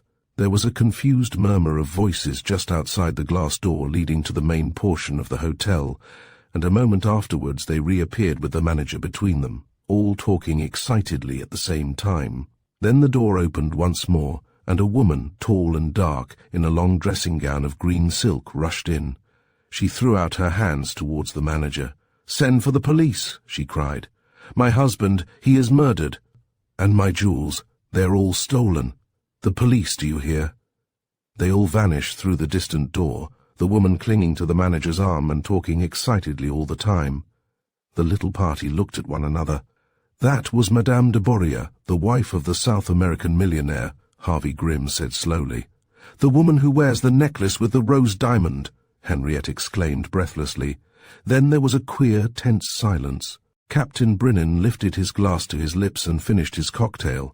"There is more than one rose diamond in the world," he observed coolly. Chapter 6. Paul Brodie strikes. Mr. Jacob Potts, blowing very hard, and with his tongue protruding from the corner of his mouth, finished an elaborate signature, patted his waistcoat pocket, in which he had just deposited a cheque, laid down the pen, and leaning back in his chair, crossed his legs. He was once more occupying the distinguished position of being Aaron Rod's only client. "I never thought to do it," he declared. "I never thought to part with the sailor boys while I was, so to speak, in the prime of life. It's aving the lads turn agin me that's done it. It shows, Mr. Rod," he added impressively, "what money will do in this world. Financially," Aaron Rod reminded him, "you are independent. Absolutely independent of work." "I know, but what's a man to do?" Mr. Potts replied with a sigh. "There was plenty down there always to keep me occupied, and those lads. Well, I could have sworn to their running straight till that blasted Dutchman came along. I tell you, Mr. Rod," he went on, "I've done some deals in my life, and I've been up against propositions where money didn't seem much object. I've had jobs brought to me which I wouldn't allow my lads to tackle, where they, in a manner of speaking, thrust a blank cheque down under my nose, but I never in my born days knowed money chucked about like them as was at the back of that Dutchman was willing to chuck it about. Why, for an ordinary job, if my boys got a tenner apiece, they thought themselves on velvet. From what Tim, my barman, told me, and he generally noses out what there is going about, there was 200 quid for each of those boys if they got the young woman on board. No wonder they were kind of off their chumps. Where exactly did they mean to take her?" Aaron Rod asked. Mr. Jacob Potts grinned. "I bet she knows, sir, and I should have thought she'd told you before this," he replied. "Give every man his due, I say, and for an amateur that had no more idea than a babe unborn how to put up his dukes. I must say you did fairly let into 'em, Mr. Rod. I never seed a man lose hold of himself so, in a manner of speaking, and as for that young gent as writes poetry, why, I'd make a bruiser of him in 6 months. He don't seem to feel pain. And bein' as we're on the subject of that scrap, sir, are you above taking a word of advice from an old man?" "I certainly am not," Aaron Rod assured him. "If I was you, I should go a bit quiet with the young lady and her friends," Jacob Potts said seriously. "I've nowt straightforward to tell Agginham, and that's a fact. But a bit here and a bit there is good enough for a man with a level head. There's 3 or 4 of a kidney in this country, and if I'm not greatly mistook, they're wrong uns. I can't think that the young lady comes altogether under that designation," Aaron Rod protested stiffly. "At the same time, Mr. Potts, I must admit that her associations are mysterious. Steer clear of them, sir, and take an old man's advice," the ex-publican begged. "I've had things hinted to me about them that I shouldn't like altogether to put into words." Aaron Rod saw his client out, and found an old friend ascending the staircase. Harvey Grimm was whistling softly to himself. His hat was at its usual jaunty angle, his violets were as fresh as ever, his clothes as carefully brushed. Only his expression was different. He was almost serious. He took Aaron by the arm. "Put on your hat, my friend," he said. "We will walk for a little time." Aaron obeyed, and they made their way down to the embankment gardens. "Listen," Harvey Grimm began, looking around to be sure that no passers-by were within hearing distance. "There is such a thing as tempting fate a little too far. I think we have come to the point when we had better draw in—" "Explain yourself, please," his companion begged. "During the last few weeks," Harvey Grimm proceeded, "I have broken up and cut into different shapes nearly £100,000 worth of diamonds. I have actually handled nearly £80,000 in money. You and I are £15,000 each to the good. Our friends want to go on. Frankly, I've got the funks. I'd like to cry off for a time. That doesn't sound like you, Aaron remarked. Perhaps not, his friend admitted. All the same, I've no fancy for thrusting my neck into the noose. Brody doesn't even know it himself, but he was hot on the scent last time he found out, somehow or other, the very house in which I was living. We were in the same room. He even had me searched. Once I saw him stare, I thought it was all up. Then his suspicion passed. It was just the way one of the Jewish girls down there had accepted me which put him off, but I tell you, Aaron, it was touch and go. Then the diamonds themselves. There was a stroke of genius there of which I am proud. I hadn't long to do it either. Where do you think I hid them? No idea. Of course you haven't. Listen, I had set them roughly in common brass fittings, like a pile of common brooches that were being sold, and I mixed them all up together, let them lie there on the counter of the little jeweller's shop where I have been doing my work and where I was hiding. Brody took up some and let them fall through his fingers. I tell you, that was the closest shave of my life. I think we should be wise to drop it, Aaron declared earnestly. We are off the rocks now, Harvey. I am content with what I've got. That's how I'm feeling, the other assented, and yet there's this last necklace. It seems rather playing it low down on Brennan not to get rid of that for him. You see, unless it's broken up quickly, it's more dangerous stuff to handle than the others. Why? Aaron demanded. Don't be foolish, Harvey Grimm admonished, a little impatiently. There's the hotel where it was stolen right in front of you. Here am I with the necklace 100 yards away. There's Brennan on the same floor. There's Madame de Boria. Why, it's a daredevil piece of work anyway. You don't mean that it's Madame de Boria's necklace you've got? Aaron Rod groaned. Of course it is, Harvey Grimm replied, a little testily.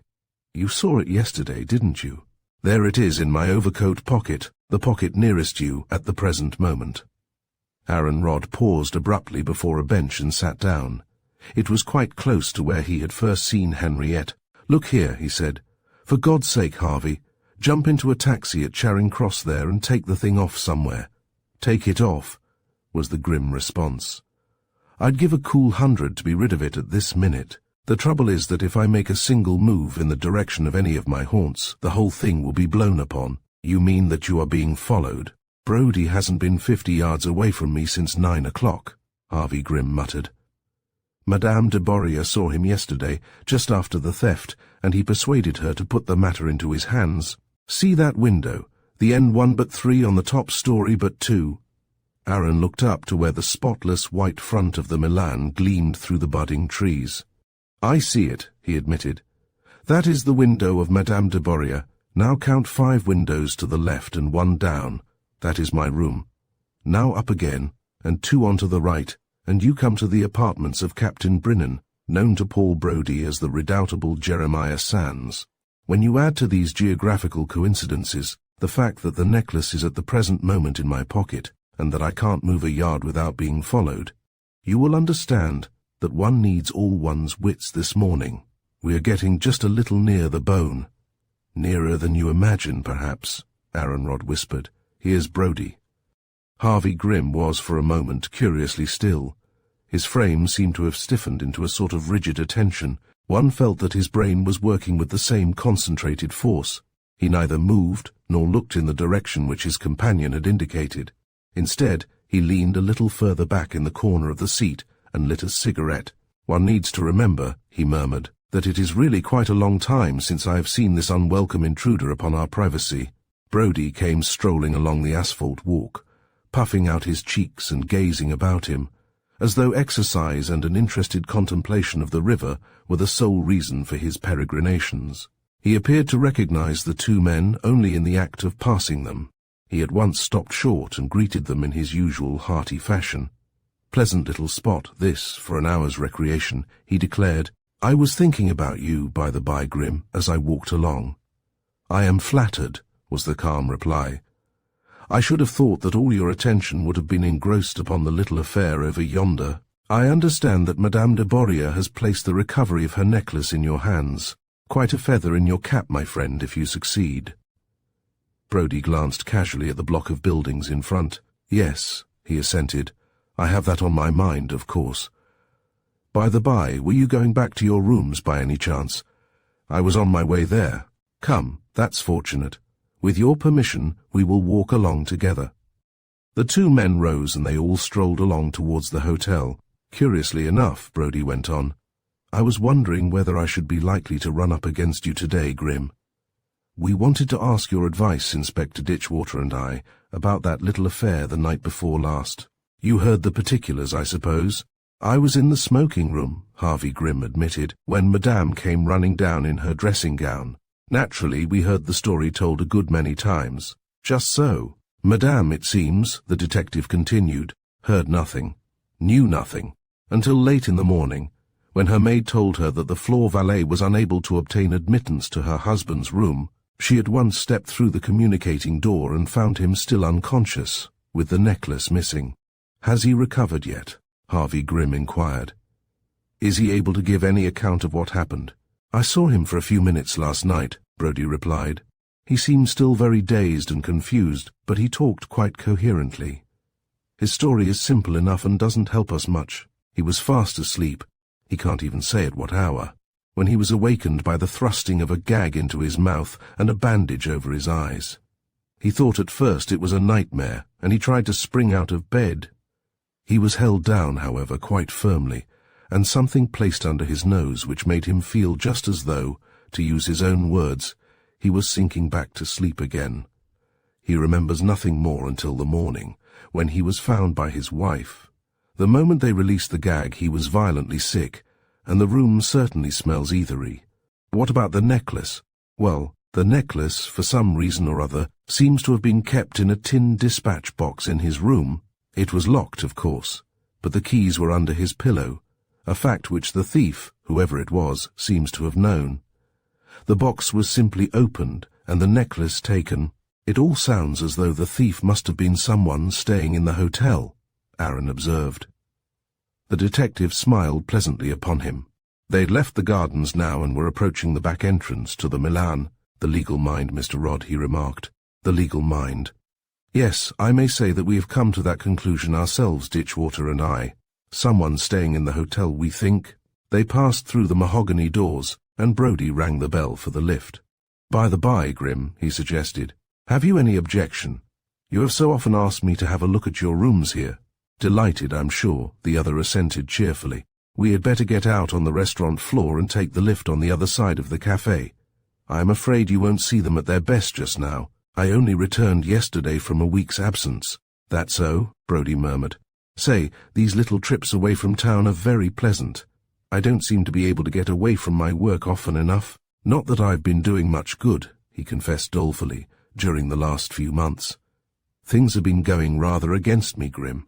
I've put in a lot of work and it don't seem to have panned out according to expectations. Too bad. Harvey Grim sympathized. You're up against a genius, though, Brody. There's no question about that.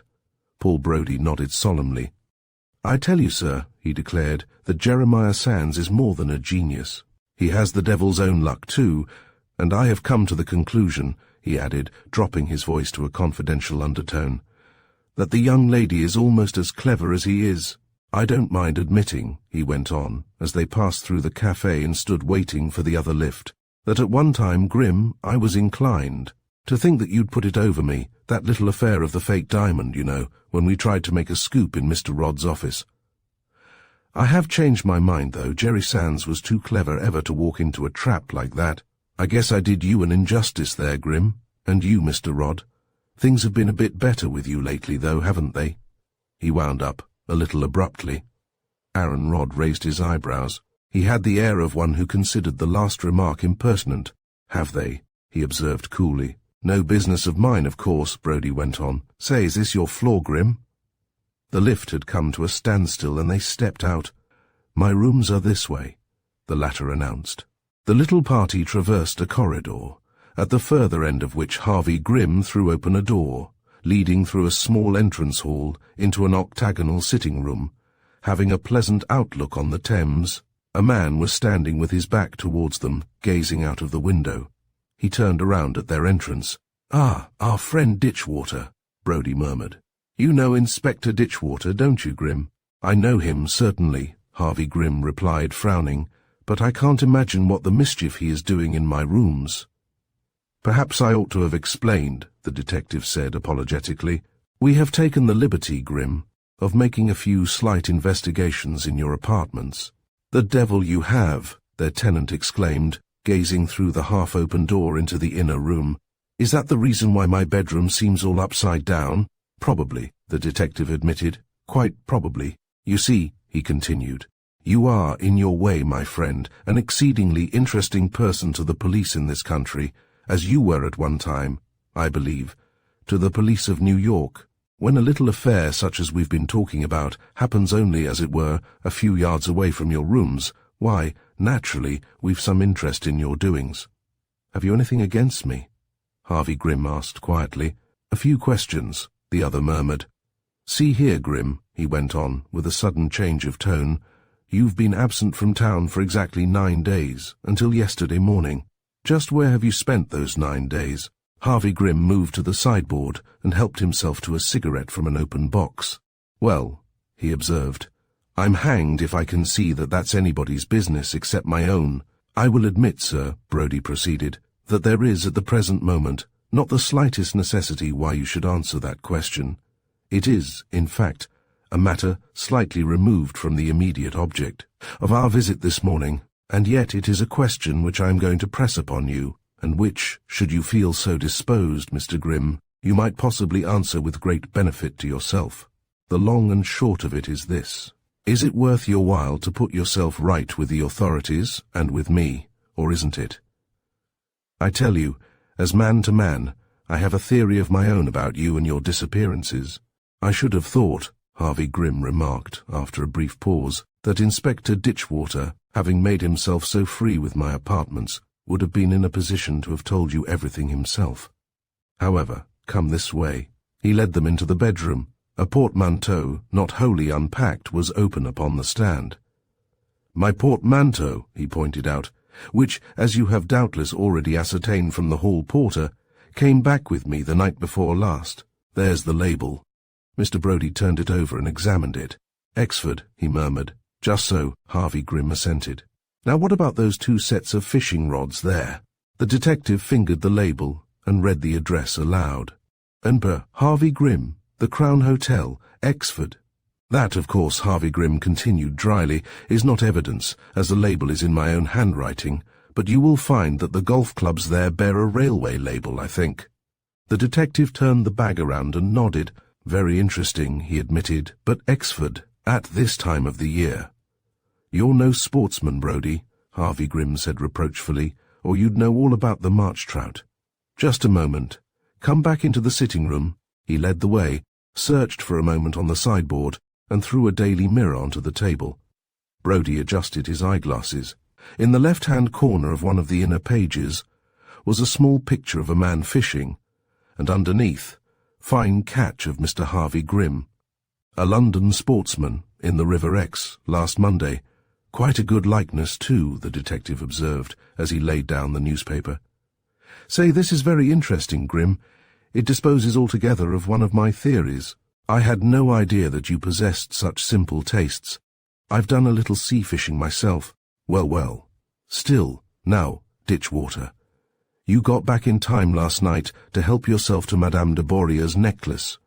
It was all an affair of seconds." Ditchwater had suddenly caught Harvey Grimm's 2 arms from behind, whilst Brodie's hand had dived into his coat pocket. The necklace glittered upon the table. There was a moment's intense silence. Brodie was breathing quickly. There was a gleam of triumph in his eyes. "Dear me," Harvey Grimm exclaimed. "Fancy your finding that." The detective bent over his prize. "The middle diamond is, without doubt," he announced, "a rose diamond. Quite a peculiar red light. Ditchwater, step round to Madame de Bourria's rooms. Ask her if she will be so good as to come here at once." The inspector disappeared. Harvey Grimm relit his cigarette, took off his overcoat in a dazed way, threw it over the back of a chair, and hung up his hat. "I shouldn't bother to do that, Grimm," the detective advised him quietly. "I am afraid we shall have to ask you to come and pay us a little visit. You've got plenty of common sense, I know. It isn't necessary, I suppose, to tell you that there are a couple more men in the corridor?" "I've no idea of making a fool of myself," Harvey Grimm replied. "But do you mind if I help myself to a whiskey and soda? Your methods are a little nerve-shaking." The detective stepped in front of the sideboard. "Say, I don't believe for a moment, Grimm," he said, "that you're up against it badly enough for that, but I don't think I'd worry about a drink just now." "Mix it for me yourself, then," the other suggested. The detective hesitated for a moment, and then did as he was asked, keeping his back, however, to the sideboard, and reaching first for the whiskey and then for the soda water. "Say when," he invited courteously, with his hand on the siphon. "That'll do nicely. Thank you, Brody. Your very good health." Harvey Grimm drained the tumbler and set it down. Almost as he did so, there was a knock at the door, the sound of voices, and Madame de Boria entered. The detective had just time to throw a newspaper over the necklace before she appeared. "You sent for me?" she exclaimed, turning at once to Brody. "Tell me, have you news of my necklace?" "Do you mind just running over its points once more?" Brody asked. She made a little grimace. "I wrote it all out for Scotland Yard," she reminded him patiently. "The stones are very fine, but without any special character. There are 63 of them, almost equal in size until you come to the front. It is the front that is so wonderful. The middle stone is a rose diamond, the only one in the world which flashes a natural pink cross. There is nothing else like it. The two on either side are slightly pink, and there is one yellow one, 2 places from the middle stone. But it is the middle stone, Mr. Brody, that is worth all the rest put together. It is the most wonderful in the world. Please do not keep me in suspense." The detective lifted the newspaper from the table. It was seldom that he permitted himself any emotion. There was a slight gesture of triumph, however, as he turned towards the woman. She literally sprang upon the necklace, turned it over, gazed at it blankly for a moment, and flung it back upon the table. "You brought me here to look at this," she exclaimed contemptuously, "and after you have heard my description too. Why, my necklace has twice as many stones, and my rose diamond has the flash of the cross." Both Brody and the inspector stood for a moment as though stupefied, incapable of speech. Harvey Grimm threw his cigarette into the hearth. "Madame de Boria," he said, "I should perhaps add my apologies to those which our good friend there is engaged in framing. The necklace is mine, or rather it is entrusted to me for sale. I am well aware that it does not resemble yours, which I have often seen and admired." Mr. Brody, however, in his excessive zeal, gave me no time for explanations. He descended upon my rooms, seized the necklace from my overcoat pocket. "Scarcely a likely receptacle, I think, for stolen goods," he added, with a little expostulatory grimace, "and sent off for you." The lady turned almost savagely upon the detective. "So this is the way," she said. "You conduct your affairs, Mr. Paul Brody. You insult a harmless gentleman whom no one but an idiot could mistake for a thief. You drag me from my room to look at a necklace which does not resemble mine in the slightest, and meanwhile the thief gets further and further away," she added, with biting sarcasm. "Oh, you are very busy, are you not, catching him? You are very near that £2,000. She stamped her foot and turned away. Brody opened the door for her. His attitude was apologetic, almost cringing. "Madame de Boria," he said, "I'm sorry, but 2 necklaces, who could conceive such a thing? Rest assured, however, that this is not the end." She strode away without another word. Brody came back into the room. He fingered the brim of his hat thoughtfully. "Say, are you in the habit of carrying valuable necklaces about with you in your overcoat pocket, Grimm?" he asked. Harvey Grimm took up his stand very deliberately on the hearthrug. "I am," he announced. "I also occasionally wear a coronet instead of a hat, and a suit of armor instead of pajamas. I do these things because I choose, and because it's damned well no one else's business except my own." "So you're going to take that tone, are you?" Brody observed thoughtfully. "Between ourselves, I think it's time I did," was the prompt reply. "The sooner you make up your mind that I'm a harmless individual, the better. I told you openly, within 24 hours of making your acquaintance upon the steamer, that I was an expert in precious stones. That is how I make my living, and it is perhaps as reputable a way as yours. The necklace which you have had the impertinence to accuse me of stealing is entrusted to me for sale, and if at any time there was any real reason for me to disclose the name of the owner, I would do so. At present, however, I consider that I have humoured you far enough, You will oblige me by leaving my rooms at once and taking Inspector Ditchwater with you." "So that's the line, eh?" "That is the line," Harvey Grimm assented. "And what are you going to do about it?" "Personally," Inspector Ditchwater decided, turning towards the door, "I am going to wish you good morning and offer you my apologies, Mr. Grimm. We seem to be always in the wrong when we act upon Mr. Brodie's information, and the report I'm going to make to headquarters will perhaps save you any further trouble." Brodie's face was imperturbable. He accepted the situation, however, and followed Ditchwater from the room. The two men left behind listened to their retreating footsteps. Harvey Grimm threw himself into an easy chair. "So that's that," he observed. "An exciting quarter of an hour, eh, Aaron?" "I'm bewildered," Aaron Rodd admitted. "I don't understand, even now. Wasn't it Madame de Boreas' necklace, then?" "That one wasn't. You don't mean to say that you've got two necklaces?" "Feel in the other pocket," Harvey Grimm directed him. Aaron obeyed. From the right-hand pocket of the overcoat which was hanging over the chair, he drew out a second and more beautiful necklace. As he held it before him, the cross flashed out from the rose diamond in the center. "Good God!" he exclaimed.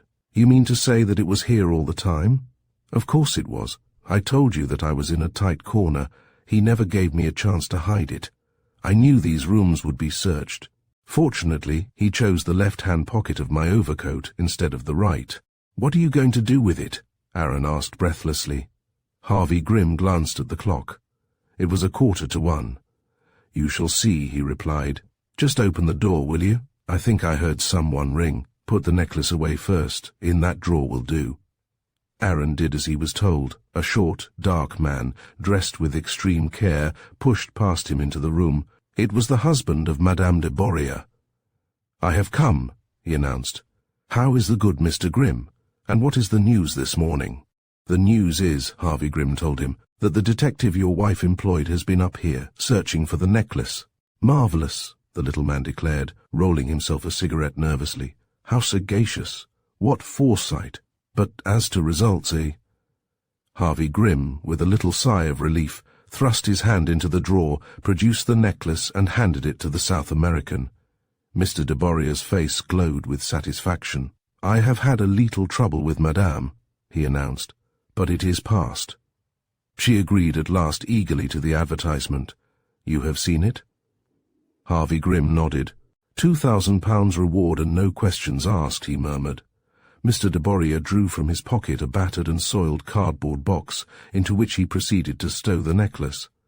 "I make a package here, as you see," he pointed out. "I have received an anonymous note which makes a demand upon my honor that if I accede to its terms, I destroy it."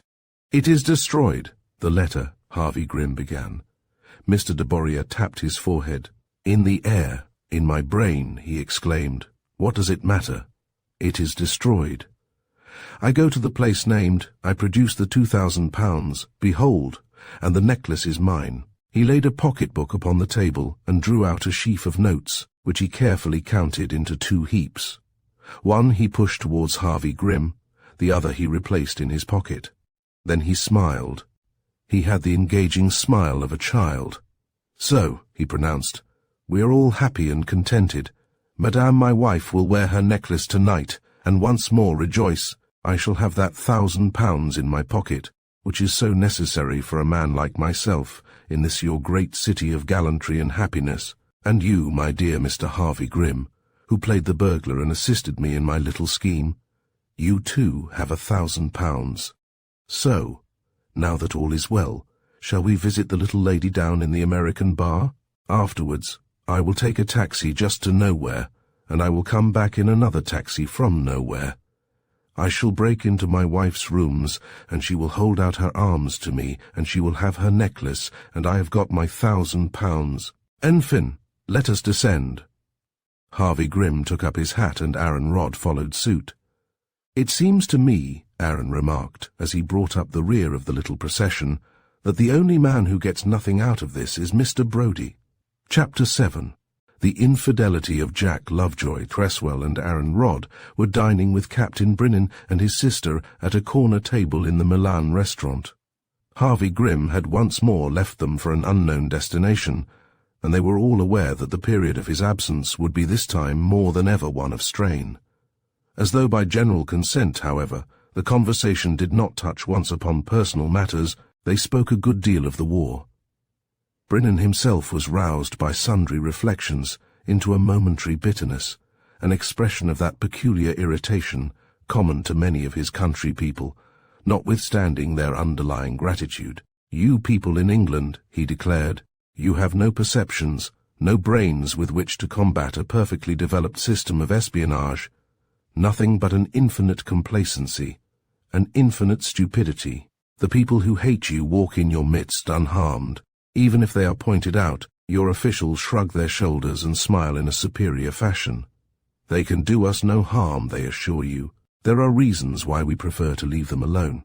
And you are at war, you people. Ah, if only you would realize it." "You are quite right," Aaron Rodd admitted. "We have grown too accustomed to look upon espionage and secret service as the bonne bouche of the novelist. I suppose they do exist." "They not only exist," Brennan continued, "but they are becoming a very important factor in the progress of the war. Look at this room. Did you ever see a more cosmopolitan gathering? There are Belgians, Russians, Americans. The 2 young men who have just come in are Romanians. Over here no one knows why. This, however, I could tell you. If England takes no heed of their presence, Germany does. They will be watched by Germany until they leave, and for all your army of censors, Germany will know, day by day, just what they do.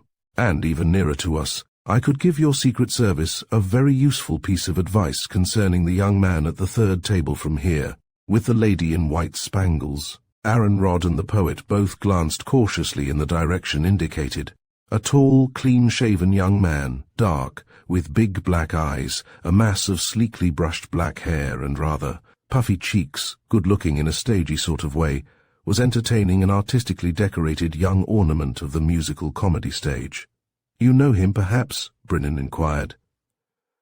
Both men shook their heads. "He is always about here," Cresswell remarked, "generally in the bar." "He is an American actor," Brennan continued. "His name on the programs is Jack Lovejoy.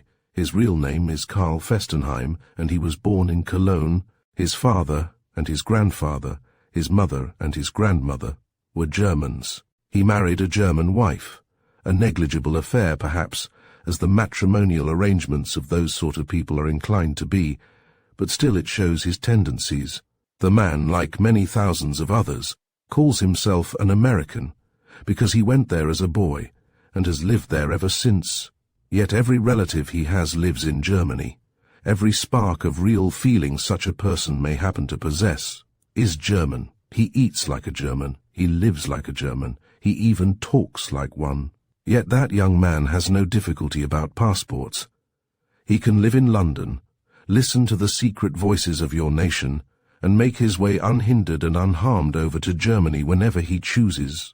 There are, of course, many technical difficulties, Aaron Rodd pointed out, in dealing with naturalized Americans, whatever the country of their birth. "You are very punctilious over here," Captain Brennan observed, with fine sarcasm. "However, I give that young man as an instance because I know that certain information concerning the whereabouts of 3 of your cruisers earlier in the war was conveyed by him to the German Admiralty.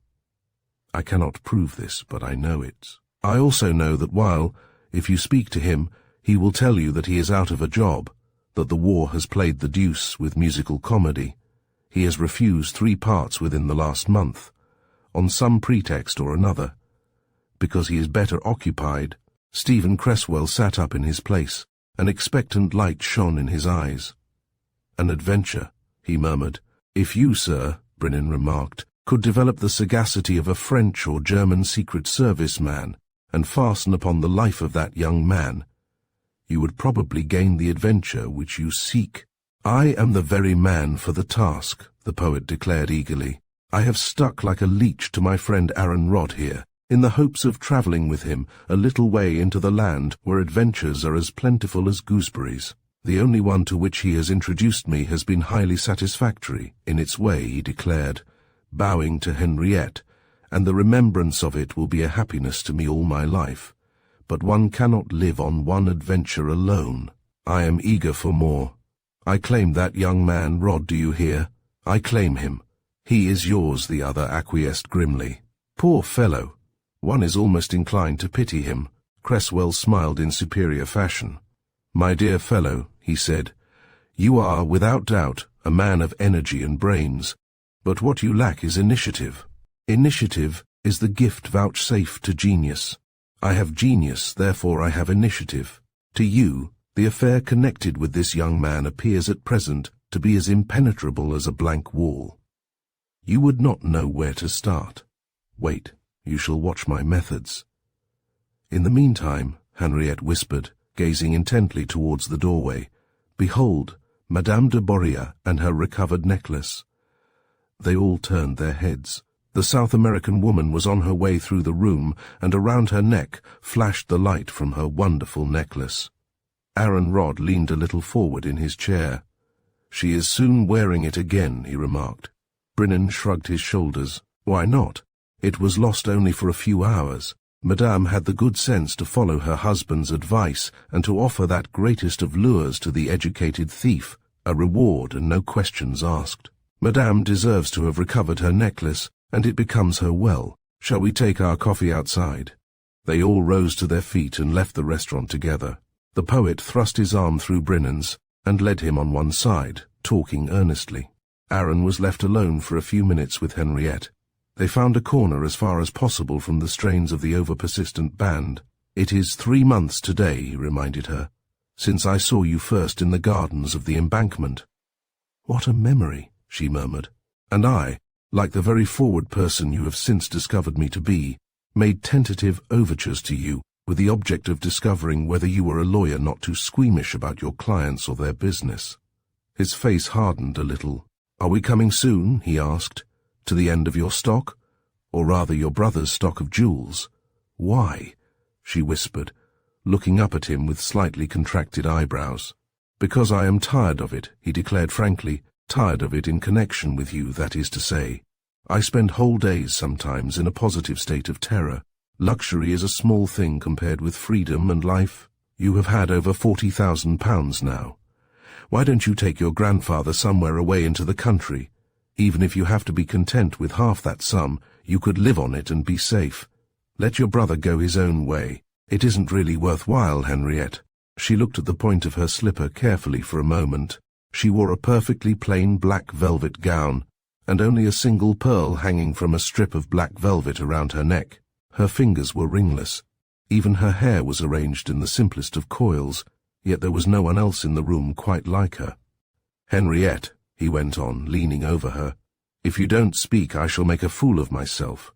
She started and looked timorously into his eyes. Then as quickly she looked away again. Her hands clasped the arms of her chair. She seemed suddenly interested in the orchestra. Say what you were going to say, she begged. You know, he obeyed, almost roughly. I am nearly 40 years old. I have no money except the £10,000 or £15,000 I have made by helping to dispose of your stolen jewels, and I'm sick of it all. Sick of it because I found something in life worth living differently for. You know what that is? Leave your brother to live his own life. Bring your grandfather and come away somewhere, Henriette, and marry me. It sounds absurd, doesn't it? He went on, a little wistfully. But in a way you've been so kind to me. You must have known. She suddenly laid her hand upon his. It was a delightful little gesture. Please don't say any more just now, she implored. I shall remember every word that you have said, and I don't think I have ever felt so much like what? Doing what you ask, she continued quickly. There, just now, for a little time, we must think of other things. You see, here comes my brother and Mr. Cresswell. Whatever is Mr. Cresswell going to do? Look, the American actor and his companion had taken seats almost opposite to them. Suddenly Cresswell left his host's side and crossed the room towards them. With a slight bow he addressed Lovejoy.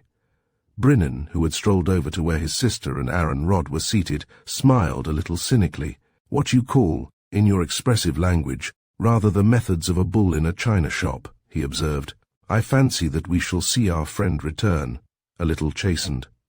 You don't know Stephen, his friend murmured. He has more confidence than any other man on earth. Look! A waiter had been summoned to bring a chair. The poet was seated now next the young lady, to whom he had just been introduced. They were all three chatting amiably. A waiter was receiving an order for coffee and liqueurs. "That is what he calls initiative," Henriette whispered. "The first steps are easy," Brennan remarked, "and after all, one must remember that Lovejoy is by no means a clever person. He is conceited and bumptious." "Well, at any rate, we must wish Mr. Cresswell luck." "I was just asking your sister," Aaron said abruptly, "whether we were almost coming to the end of your hidden stores." The young Belgian glanced around for a moment quickly and flicked the ash from his cigarette. "Why?" "Because I am beginning to fear the risk more every day for your sister's sake," Aaron continued steadily. "Our friend Mr. Brodie has made a good many mistakes, but he is not an entire fool. Grimm admitted only the other day that he had tracked him down to the very place where he recuts the diamonds, had been within a few feet of them. Nothing came of it, though," Brennan observed, frowning. "It may not be so every time," Aaron Rod persisted. "I was trying to persuade your sister to be content with small things. Your grandfather is very old. Think what the shock would be to him if anything were to happen to either of you. Put what you have left in a safe deposit, if you like, for a time, and start again disposing of them when things have blown over a little." The brother and sister exchanged glances which to Aaron were inexplicable. "What does Mr. Harvey Grimm say about it?" the former asked. "Oh, Grimm will go on till he drops," Aaron Rod declared. "Adventure, danger, whatever the cost, is the spice of life to him. But he is just a man alone. It's a different thing when a girl like your sister is concerned. It is for her sake that I want to see the thing closed up." Brennan dropped his eyeglass and rubbed it for a moment with his handkerchief. "You seem to take a great interest in my sister, Mr. Rod," he said calmly. "I have just asked her to marry me," Aaron Rod replied bluntly. Brennan turned slowly around. He was suddenly like his grandfather. His eyebrows were a little uplifted. His expression was the expression of one who listens to some unthinkable thing. "Absurd," he muttered. "It is nothing of the sort," Aaron Rod answered simply. "If your sister has been guiltily concerned in your adventurous life, I too have turned myself into a receiver of stolen property. We are in the same boat. Only I want to get her out of it. I have asked her to marry me and come over to America. We could start life again on what I have." She leaned over suddenly and spoke to her brother in a low tone, and in a language which was strange to Aaron Rod. His expression changed a little as he listened. Then the waiter appeared with their coffee and liqueurs. When they were served and he had left, Captain Brennan reopened the subject. "I gather that you yourself, Mr. Rod," he observed, "have hankerings towards the humdrum life, the life of honesty and the virtues and that sort of thing." "I have tried for many years to make an honest living," Aaron replied shortly. "The only time I ever crossed the line was long ago, when Harvey Grimm and I were in America. It wasn't anything very serious then. Our present transactions have been my only other essay. I come of an old-fashioned New England family, and however one may laugh at their principles and the narrowness of their outlook, I have those principles in my blood, and frankly, I hate this life. If it's bad for me, it's worse for your sister. I want to take her away." "I will consider what you have said, Mr. Rod," Brennan replied. "For the present we will, if you please, abandon the conversation." A little glance of entreaty from Henriette closed Aaron's lips. They spoke of general things for a few moments. Then Captain Brennan rose to his feet. "I am afraid that I must take my sister away now, Mr. Rod," he announced. "She has an engagement for this evening. But before we leave," he added, holding out his hand, "whatever I may feel concerning the proposals you have made, I should like once more to express my thanks for your great courage the other night. My sister and I owe you more than we can ever repay." "Your sister," Aaron said, with a boldness which surprised him, "can repay me if she will." She looked into his eyes, and they seemed to him larger and softer than he had ever seen them. There was a little quiver at her lips, too, even though her words were light ones. "You are growing into a courtier, Mr. Rod," she murmured. "Au revoir." They passed up the stairs, and Aaron sank back in his chair. There was a certain satisfaction mingled even with his disappointment. At least he had spoken his mind. Then the little group on the other side of the way arose, and the poet, catching his eye, beckoned to him in friendly fashion. This the poet declared as Aaron approached, "is my friend Aaron Rodd. Aaron, allow me to present you to a lady whom you have often worshipped from a distance, Miss Pamela Keene."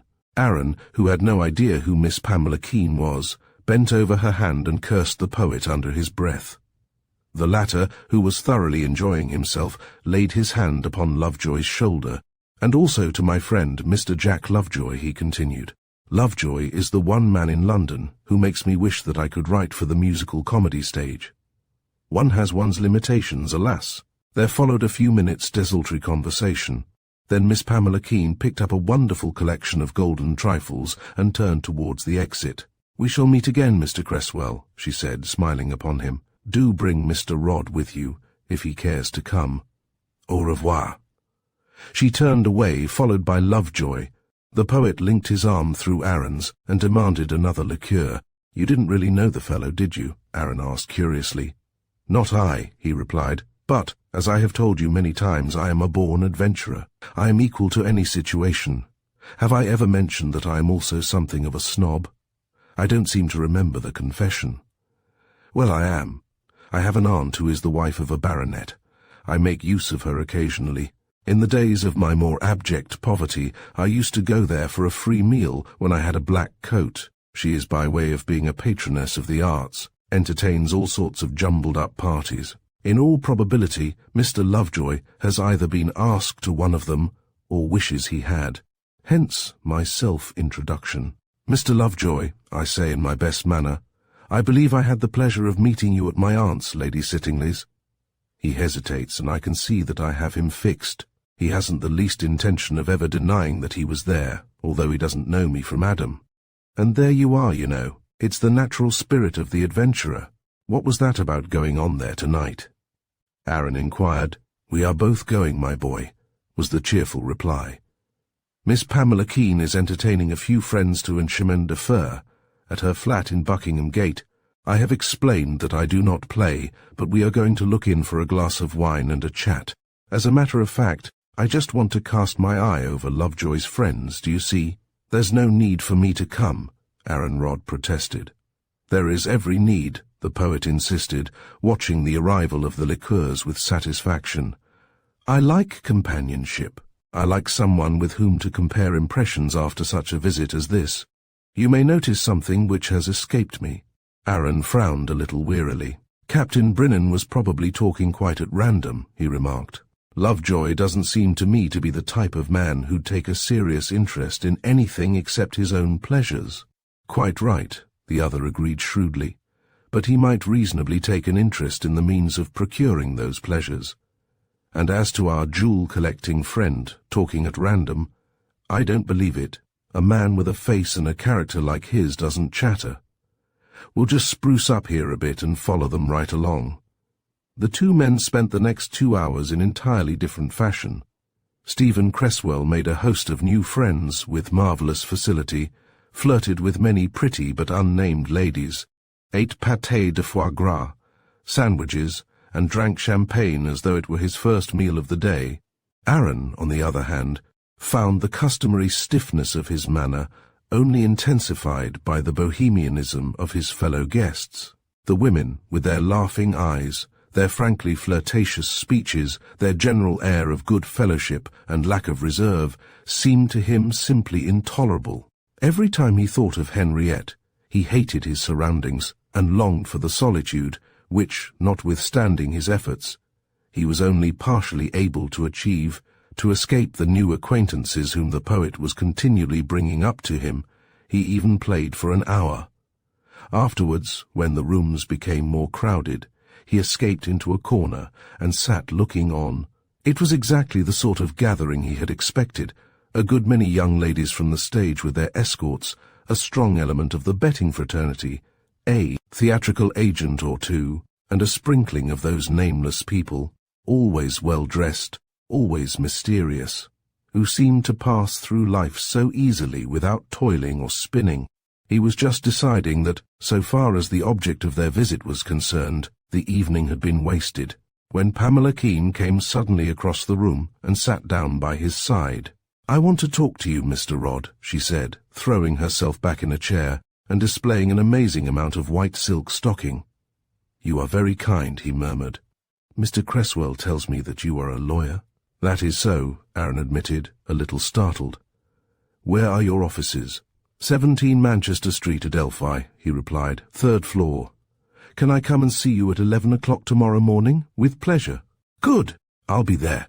Not a word to Jack, mind. Come and have a glass of champagne." He drank his glass of champagne and watched his companion drink 3. Then she floated off to greet some newcomers, and Aaron made his escape. The poet called him up in the hall. "The usual sort of crowd here," he remarked, as they left the house. "Pretty hot lot, some of those bookmakers and jockeys, but I didn't see a soul whom I'd ever suspect of getting off his own little run." "What about you? Come and see me at 12 o'clock tomorrow morning," was all the poet could get out of his companion that night. Miss Pamela Keene was marvellously punctual, in a blue serge costume straight from Paris, a hat which was a marvel of simplicity, a wonderful veil, and a wave of perfume. She swept into Aaron Rod's room the next morning, as 11 o'clock was striking. He handed her the client's chair, into which she sank, a little breathless. "Say, this is some climb," she remarked. "Don't you have any elevators in your offices on this side?" "Plenty," he assured her. "I have a very small practice, and these are out-of-the-way premises." She lifted her veil. Her face was thick with powder, and her eyes seemed to him artificially brightened.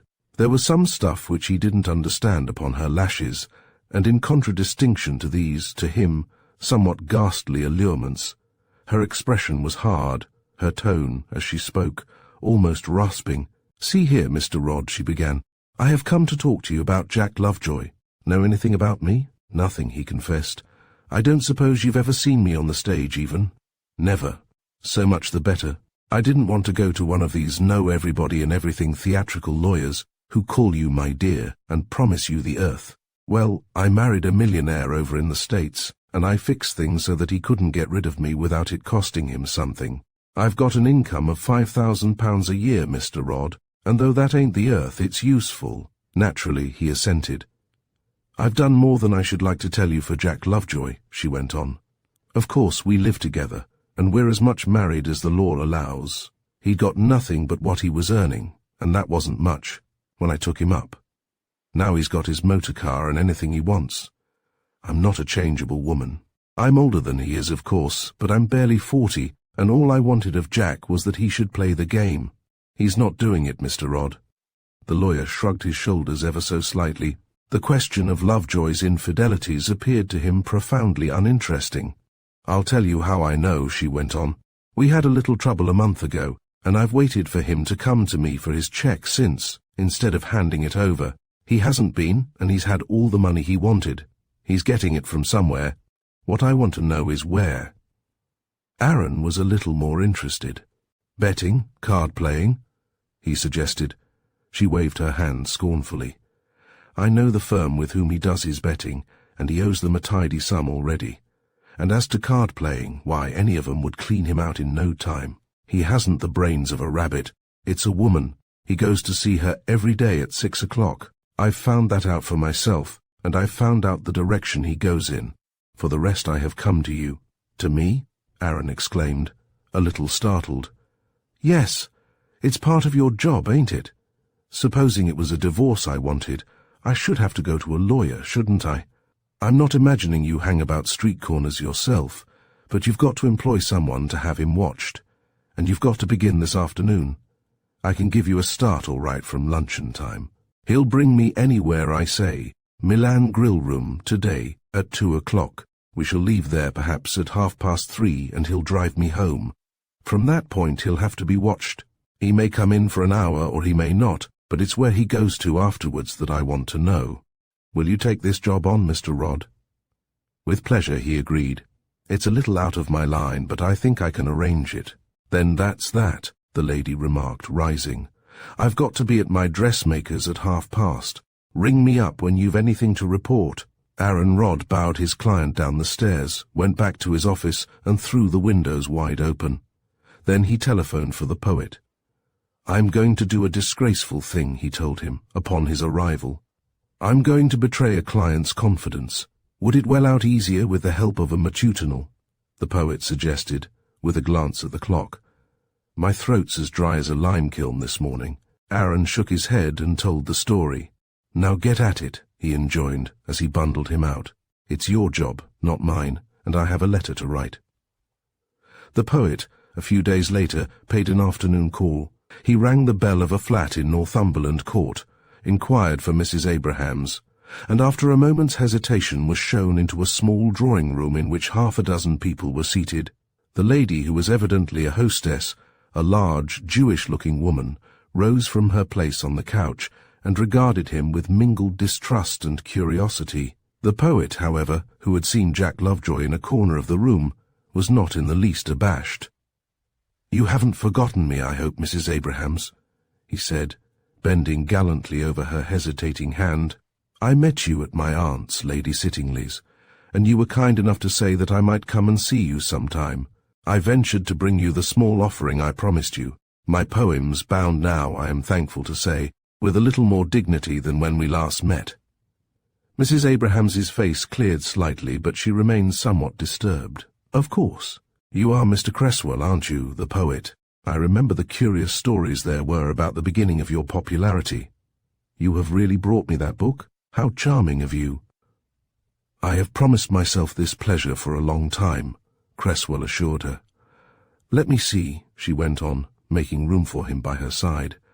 "When was it that I met you at your aunt's?" "I have no memory, even for such inspiring events," he confessed ingenuously, "but I think it was about 3 months ago." She sighed gently. "This terrible war," she murmured, "makes it difficult to remember anything. You will have some tea, Mr. Cresswell? Let me introduce you to Professor David." The poet bowed to his neighbour and glanced around the little circle, winding up with a nod to Lovejoy, who seemed hopelessly out of place. They were, for the most part, a very gloomy and serious little company. "I interrupted an interesting conversation, I am sure," the poet declared genially. "May it not continue?" There was a moment's rather awkward silence, and Mrs. Abrahams sighed. "Alas," she said, "I am afraid there was nothing original about our conversation this afternoon. It was the war, always the war."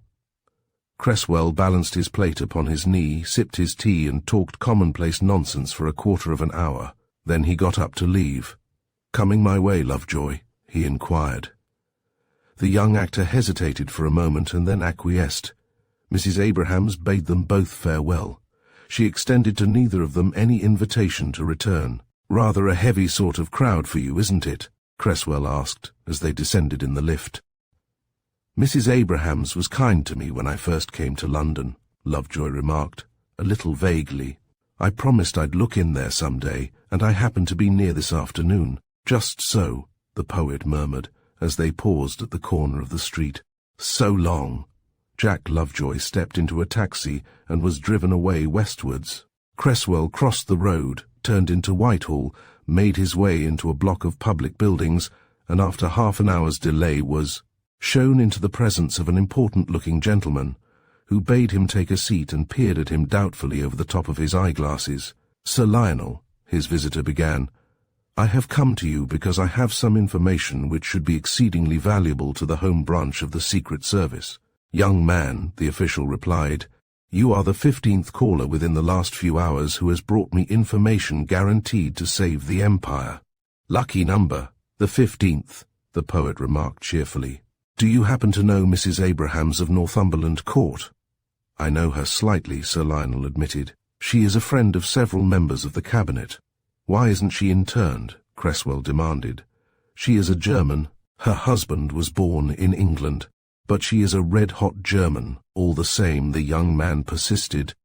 "I have been making inquiries about her myself, and I find that for years before the war she was doing nothing but run down the culture and customs of this country as compared with Germany." The official shrugged his shoulders.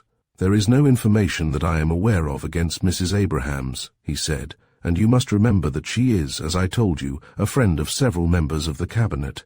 They would not be likely to listen to anything against her." "What a country!" the poet sighed. "What officialdom! What methods of making war!" "Have you anything against Mrs. Abrahams?" Sir Lionel inquired. "I have," was the prompt reply. I have no proof to offer because I am an unofficial person, and I cannot take those steps which are necessary to procure proof.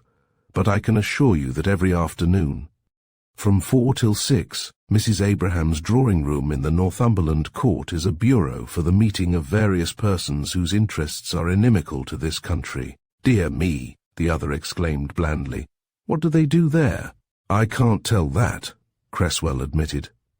My idea is that they each bring information of various sorts, which Mrs. Abrahams transmits to Germany. Isn't that rather an assumption on your part? An assumption with a very definite background, the poet persisted, unruffled. For instance, take this afternoon. Amongst Mrs. Abraham's visitors were Professor David, who has spent half his life in Germany, has stumped this country lecturing on German ideals, and since the war has maintained a sedulous and enigmatic silence. There were also present Mr. Holston, who married a German, and has had to resign his seat in Parliament owing to his doubtful sympathies, Jack Lovejoy, the German-American actor. 2 men, who from their conversation are, I gathered, censors and the minister of a country whom we all know quite well to be inimical to us. These men meet every afternoon. They aren't there for fun, are they? And it isn't by chance that they all have the same point of view. Sir Lionel stifled what seemed suspiciously like a yawn. You must forgive me if I seem a little unmoved, he observed, but we hear so many of these vague stories. The matter shall be looked into, Mr. Cresswell, but I may as well warn you at once that Mrs. Abrahams has several friends in the cabinet, and they are not likely to countenance any proceedings unfavourable to her. The poet rose from his chair. Thank you, Sir Lionel, he said humbly. I begin to realize. What? That a friend of a cabinet minister in this government can do no wrong, the young man declared, picking up his hat. Aaron Rodd and the poet lunched together the next day at the Milan. Miss Pamela Keene saw them from the other end of the room where she was talking to the maitre d'hotel about a table and at once came over towards them. Well? She asked Aaron Rodd. I have some information already, the latter replied.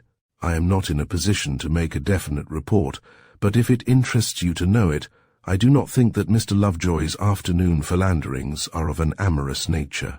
Say, do you hear that? She exclaimed, her face suddenly lightening. If it interests me to know it. Isn't that exactly what I came to you for? Well, can't you give me an idea what he is up to, then? Not at present, Aaron Rodd regretted, but you might, if you would, help me with another hint. Get on with it, then, the lady urged. He may come in at any moment. Can you tell me in which direction his sympathies lie with regard to the war? Miss Pamela Keene was for a moment serious. Then she shrugged her shoulders. Well, you know, she said, there are a good many of us Americans who think that Great Britain's been asking for trouble for some years back. A little too much of the Lord Almighty, you know. I shouldn't say that Jack was over much in sympathy with you Britishers. That helps, Aaron Rodd admitted. In 2 or 3 days at the most I think I can let you have a report.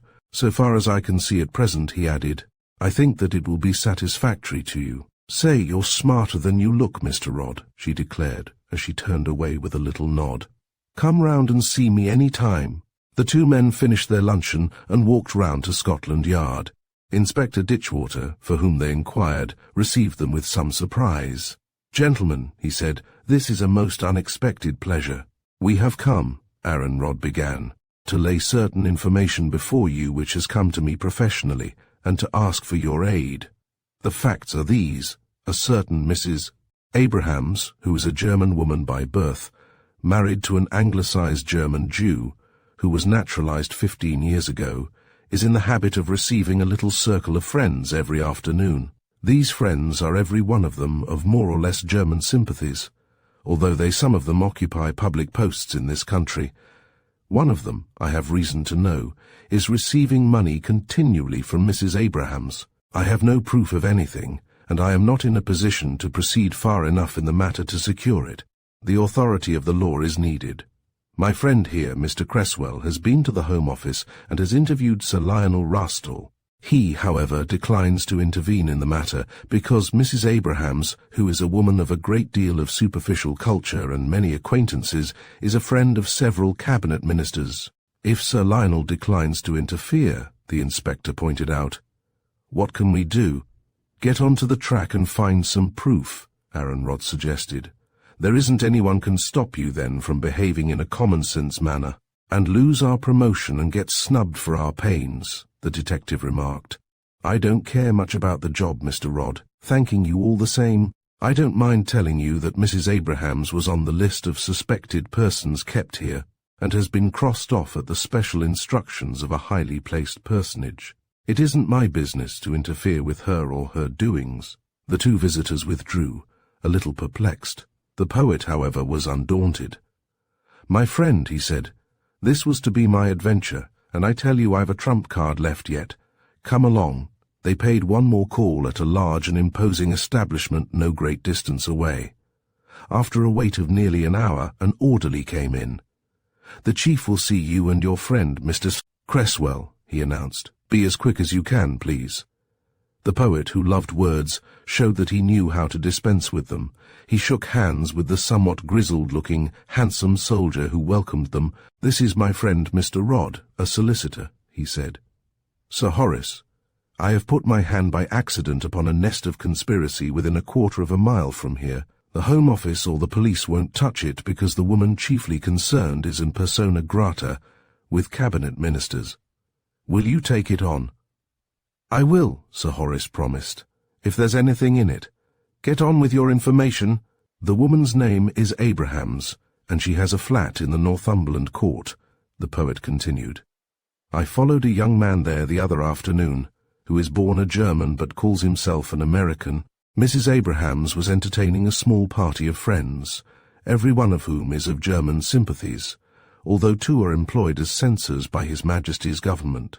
The young man I followed is drawing money from her nearly every week, and spends most of his spare time motoring round London with one of the new Naval Air Defence commanders. That all? Pretty well, the poet admitted, but there's espionage work going on there every afternoon.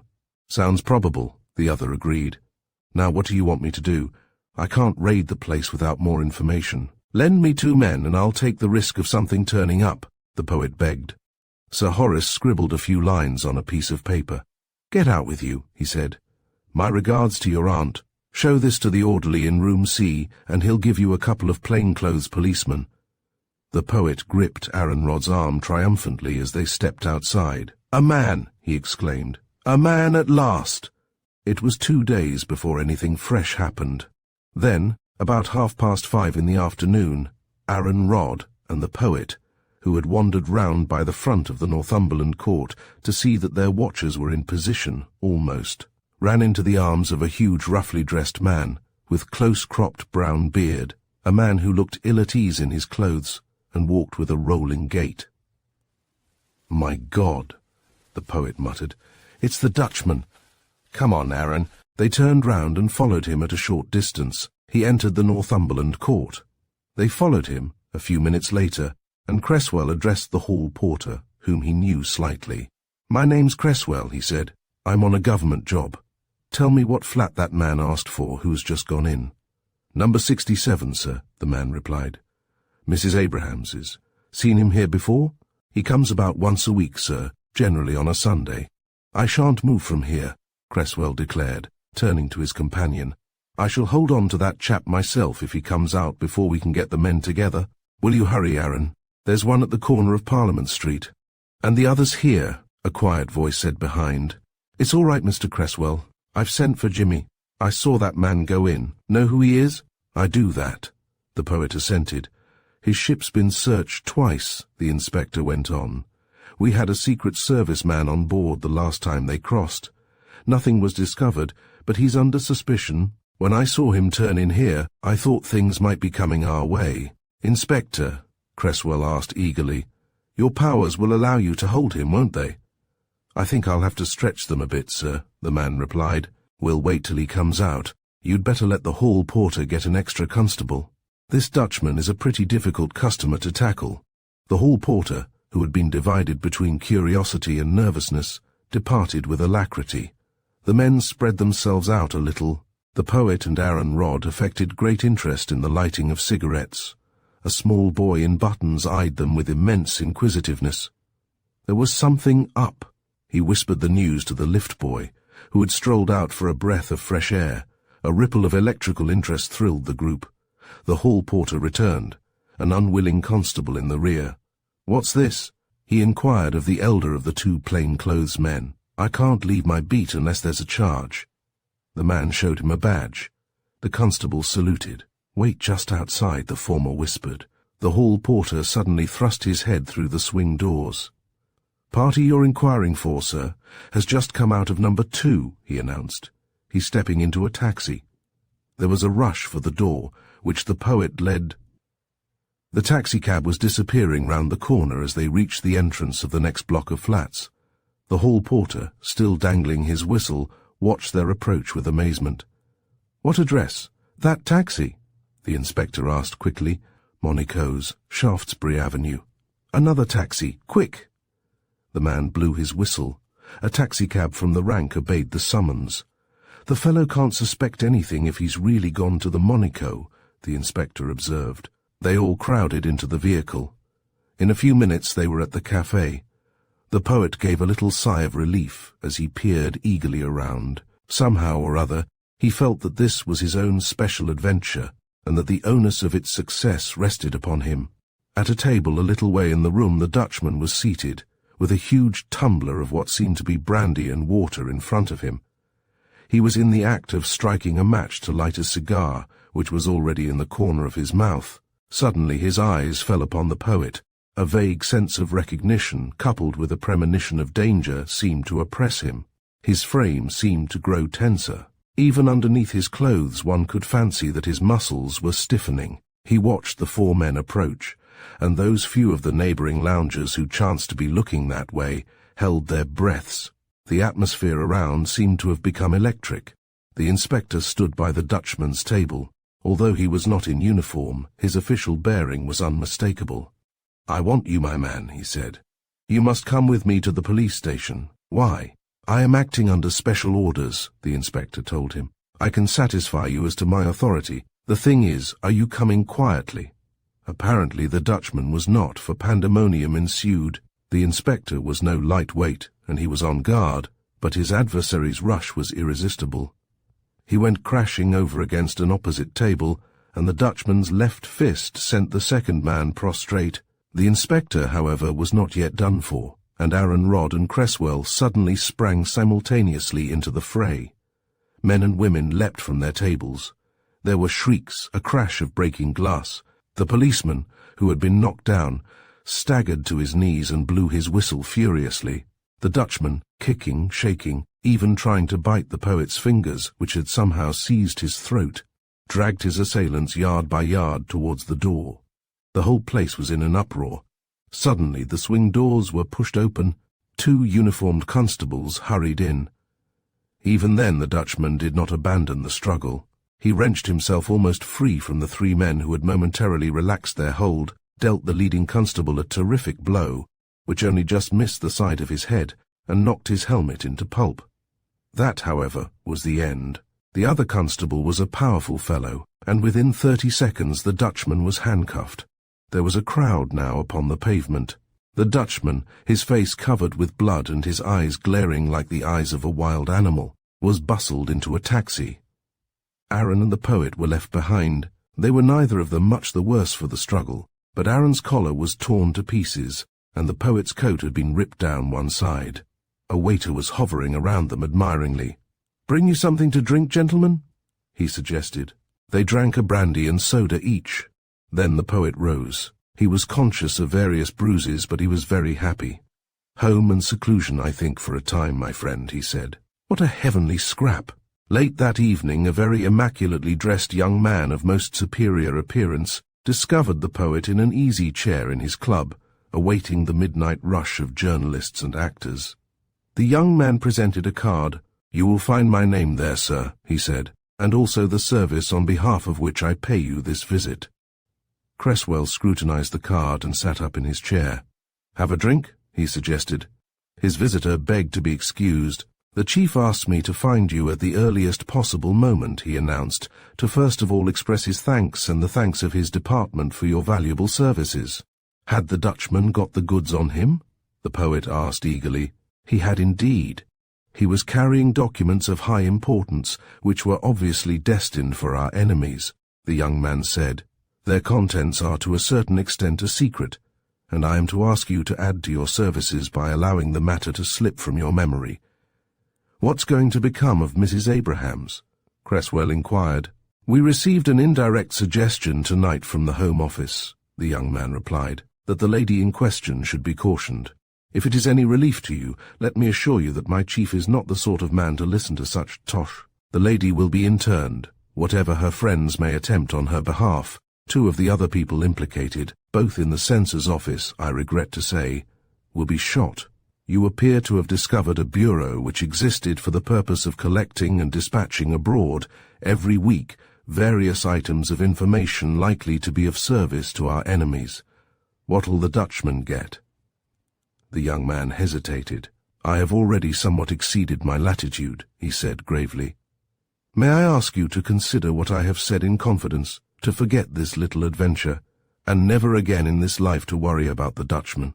I won't, the poet promised, with a chuckle. By the by, what about Jack Lovejoy? There is a reference only to some promised information from a person whom we concluded to be that young man, was the reply. He has been asked to leave the country within 24 hours. The young man took his leave, and a few moments later Aaron Rodd appeared. He was wearing a pearl pin of wonderful quality, which the poet eyed curiously. A little farewell present, the former explained, as he settled down, from Miss Pamela Keene. Chapter 8. Yellow Eye. At a few minutes before the popular dining hour, Aaron Rodd, having selected a table, ordered, in consultation with the chief and maitre d'hotel, a small dinner, and possessed himself of a theatre guide, sat in the reception lounge of the Carlton Grill Room, awaiting the arrival of Henriette. There was a mirror exactly opposite to him, and as he sipped his cocktail, he caught a glimpse of his own face. He set down his glass, momentarily startled. Somehow, it seemed to him like being brought face to face with the ghost of his youth. He rose to his feet and lounged over towards the mirror on the pretext of examining some illustrated papers. In the intervals of glancing at them, he looked furtively at his own reflection, trying to account for the change he saw there. At the poet's earnest solicitation, he had visited a first-class tailor, had bought the right shape of collar, had learnt to tie his evening bow with the proper twist. A personally conducted visit to a fashionable hairdresser had followed, and his fine black hair, no longer ragged and unkempt, was brushed back from a face which seemed, even to its owner, to have changed in some marvellous way during the last few months. He was, without a doubt, younger. There was a new expression about his lips from which the hardness seemed to have gone, and, curiously enough, he was conscious that, notwithstanding all his anxieties, never more poignant than at this particular moment, life had taken a sudden and sympathetic turn with him. Since the coming of Harvey Grimm, he had at last been lifted up from that weary rut of depression and ill-being. But since the coming of Henriette, he had been transported bodily into the world where human beings live, where the flowers have a different perfume, and the sun shines always, even if sometimes from behind the clouds. But you then also are vain, a rather surprised, very amused voice exclaimed almost in his ears. Why, you remind me of Mr. Cresswell, standing there preening yourself before the mirror. For a moment he felt almost embarrassed. Then he smiled as he bent over Henriette's fingers. I was wondering, he confessed, what could have brought so great a change into my life. And then you came. Her eyes softened as she looked at him. Her lips parted. She studied him for a moment apprisingly. You are changed, you know, she decided. You look younger. You seem somehow to have moved from one world into another. You were looking very melancholy that first day when we met in the gardens. I do not think that adventures have disagreed with you. If one could only stop them now, he exclaimed eagerly. She laid her finger upon her lip. The maitre d'hotel stood bowing before them. Madame will come this way? Henriette approved of the table, approved of the dinner, approved of her companion. As for Aaron Rodd, the shadows which sometimes terrified him seemed to have passed far away into the background. He was deaf and dumb to the voices and glances of their neighbours, attracted by his companion's unanalysable elegance, her aristocratic little, face with its flawless complexion, her little air, foreign perhaps, but all the more attractive, of quaint individual distinction. She wore no ornaments except the pearls which hung from her neck. Her hair, to his untutored eyes, might have been arranged with her own fingers. Her gown, as always, was black, this time of chiffon, and it was not for him to know that its simplicity represented the last word in fashion. He simply found her adorable, and dinner was almost concluded before she uttered a little cry. "Why, we have not yet decided what theatre to go to." He sent for a messenger. "Do try," she begged, "and get some seats for the casino. I want so much to see the review." The boy brought them a plan of the theatre, and Aaron secured a small box. Very reluctantly they left their table a short time later. "I have loved my dinner so," she declared, as they sat together in the taxi. "I think that I am getting greedy. Everything tasted so good." "And I think that I too am greedy," her companion whispered, leaning towards her, "because I want so much.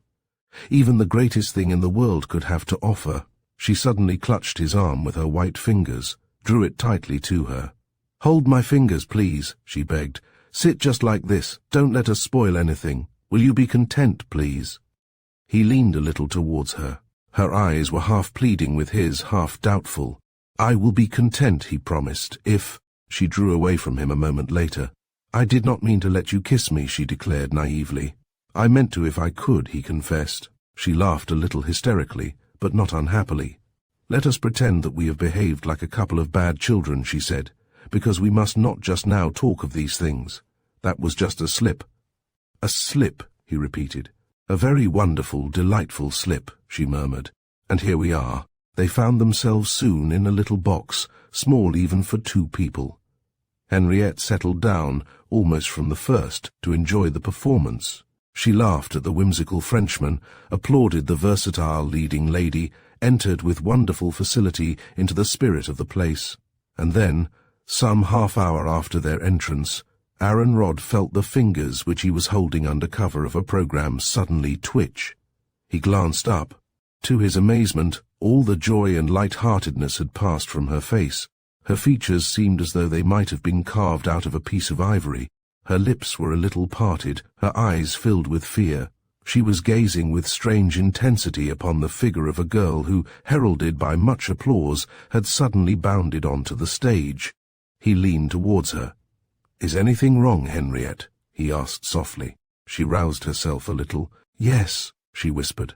"That girl, do you see what she is wearing around her neck?" He glanced down onto the stage in puzzled fashion. The girl in question, French and a newcomer, who was singing a little song of the boulevards with a good deal of appropriate action, wore no jewellery except a single rather curious yellow stone, suspended from her neck by a platinum chain. "You mean that yellow thing?" She looked at him in surprise. "But of course you do not know," she exclaimed. "That is the great yellow diamond. It belongs to—" "To whom?" he interrupted eagerly. "To Leopold's, to my brother's collection," she explained hesitatingly. He was puzzled for a moment. Then the sense of her words and their import began to dawn upon him. "You mean that the stone is amongst those that your brother has acquired?" he continued diffidently. "One of those he has not yet tried to have recut." "Yes," she murmured. There was a moment's embarrassed silence. Henriette was obviously distraught. She watched the rather fascinating figure upon the stage with strained eyes. "It isn't," she went on, turning abruptly to her companion, "that I mind if Leopold chooses to amuse himself. He has probably lent the girl the diamond for her first appearance. I see that it is her debut tonight. It is not that. But he is so rash, so daring. That stone is known throughout the world. Its history, its description have been published everywhere. Why, if there is anyone in the house who knows anything of the history of gems, they will recognize it. It will be traced, so easily traced to Leopold. Oh, what folly! I must go and see her. I must go at once." She rose to her feet. They drew a little into the background of the box. "I am afraid it will be rather difficult," Aaron Rodd warned her. "It must be arranged," she insisted. "We will go together and find someone at the box office who will take a message round." They spent a more or less uncomfortable 10 minutes at the box office, where they were assured that, owing to the smallness of the theatre, visits to the artistes were not permitted. The manager at last appeared and began an explanation on similar lines. Henriette interrupted him.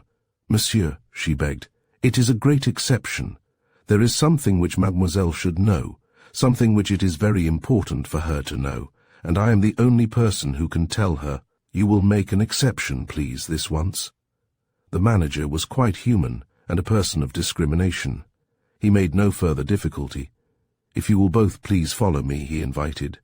"Mademoiselle Larilly has just gone off." He led them by a tortuous way to the back of the stage and knocked at the door of a room. "Entres!" was the shrill response. Their guide ushered Henriette and Aaron Rodd into a tiny little apartment, prettily furnished notwithstanding the bare floors. Mademoiselle Larilly was standing before a pier glass, admiring herself. She swept round at their entrance. "Madame," she murmured in surprise. The manager spoke a hasty word or two of explanation, in French, and disappeared. Henriette waited until the door was closed. Then she turned to the girl. "Mademoiselle," she said, "I owe you perhaps an apology for this unusual visit. I come for your sake as well as my own and another's. Will you tell me, please, who lent you the diamond which you wear?" The girl held it tightly to her bosom. "It has not been lent to me," she declared. "It is given." "But that is not possible," Henriette protested. "Do you know that the jewel you are wearing is worth nearly 1,000,000 francs?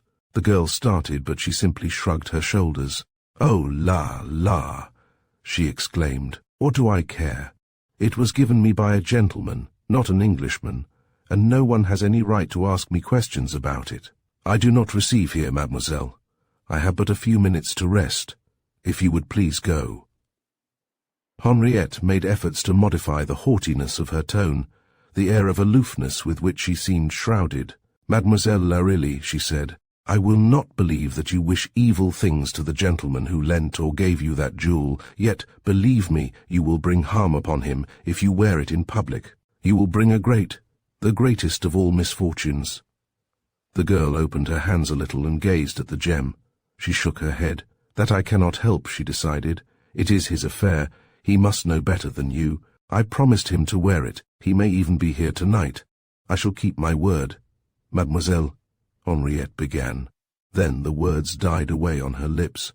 The door of the dressing-room had opened and closed without any knock. Mr. Paul Brodie stood there, suave and with a little smile upon his lips. He bowed politely, a gesture which seemed to include every one. Mademoiselle Larilly glanced at him contemptuously. "But who allowed you to enter?" she demanded. "I do not receive here. I will send for the manager. It is an impertinence when people come to my room without permission." Mr. Brodie held out his hand deprecatingly. "Miss Larilly," he begged, "pray do not disturb yourself. I am one of those who must go anywhere they choose at any time." "Indeed," she exclaimed indignantly. "You are not the owner of the theatre or the author of the review, and I do not know you. I beg you to leave at once. Young lady," Mr. Brodie continued, his eyes fastened upon the gem which hung from her neck, "I have not the good fortune to be either of the gentlemen you mention, but I represent a force which has to be reckoned with by law-abiding people. I am of the police." She stood quite still. Once more her hands clutched at the jewel which rested on her bosom. "The police?" she repeated. "But I do not understand. What do the police want with me in my room?" "Now come, Miss Larilly," Mr. Brodie went on soothingly. "It's nothing you need worry about. I just want your permission to examine the jewel which you are wearing." "No," she refused sharply. "No one shall do that. The jewel has been lent to me on one condition, that I permit no one to touch it." "Look here, young lady," Brodie protested, quietly but forcibly. "I don't want to make any disturbance, and I'd sooner deal with this matter in a friendly fashion. All the same, if you're out for trouble, I can soon bring you plenty of it. Come, it won't take you long to slip that off your neck." She began to look a little frightened. She glanced towards Henriette as though for guidance. Henriette, however, seemed almost on the point of breaking down herself. She had sunk into the chair which Aaron had fetched. "Courage," Aaron whispered in her ear. "That brute is watching you." Brodie had drawn closer to Mademoiselle Larilly. She held her hands tightly against her bosom. "If you come a step further," she cried, "I will shriek. I will call the artiste to defend me, the manager. You must come to me when I am not playing, if you would ask questions. Young lady, the detective said with a new sternness, you can call the manager if you will, and I shall repeat to him what I say to you. If you do not suffer me to examine that jewel, I shall stop the performance and have you taken to the police station. She was obviously terrified now. The rouge upon her cheeks seemed like a great daub of red. She set her teeth, her hands flew apart. It is a miserable country, she exclaimed passionately. In France this could not happen. Look, then, at the stone and go, but remember, I will give it up to no one. If you take it, you must drag it from my neck, and I will follow you shrieking even onto the stage. I will not be robbed. How do I know that you are of the police? You may be a thief yourself. The stone, I tell you that it is worth a fortune. I can well believe it, Brodie assented calmly.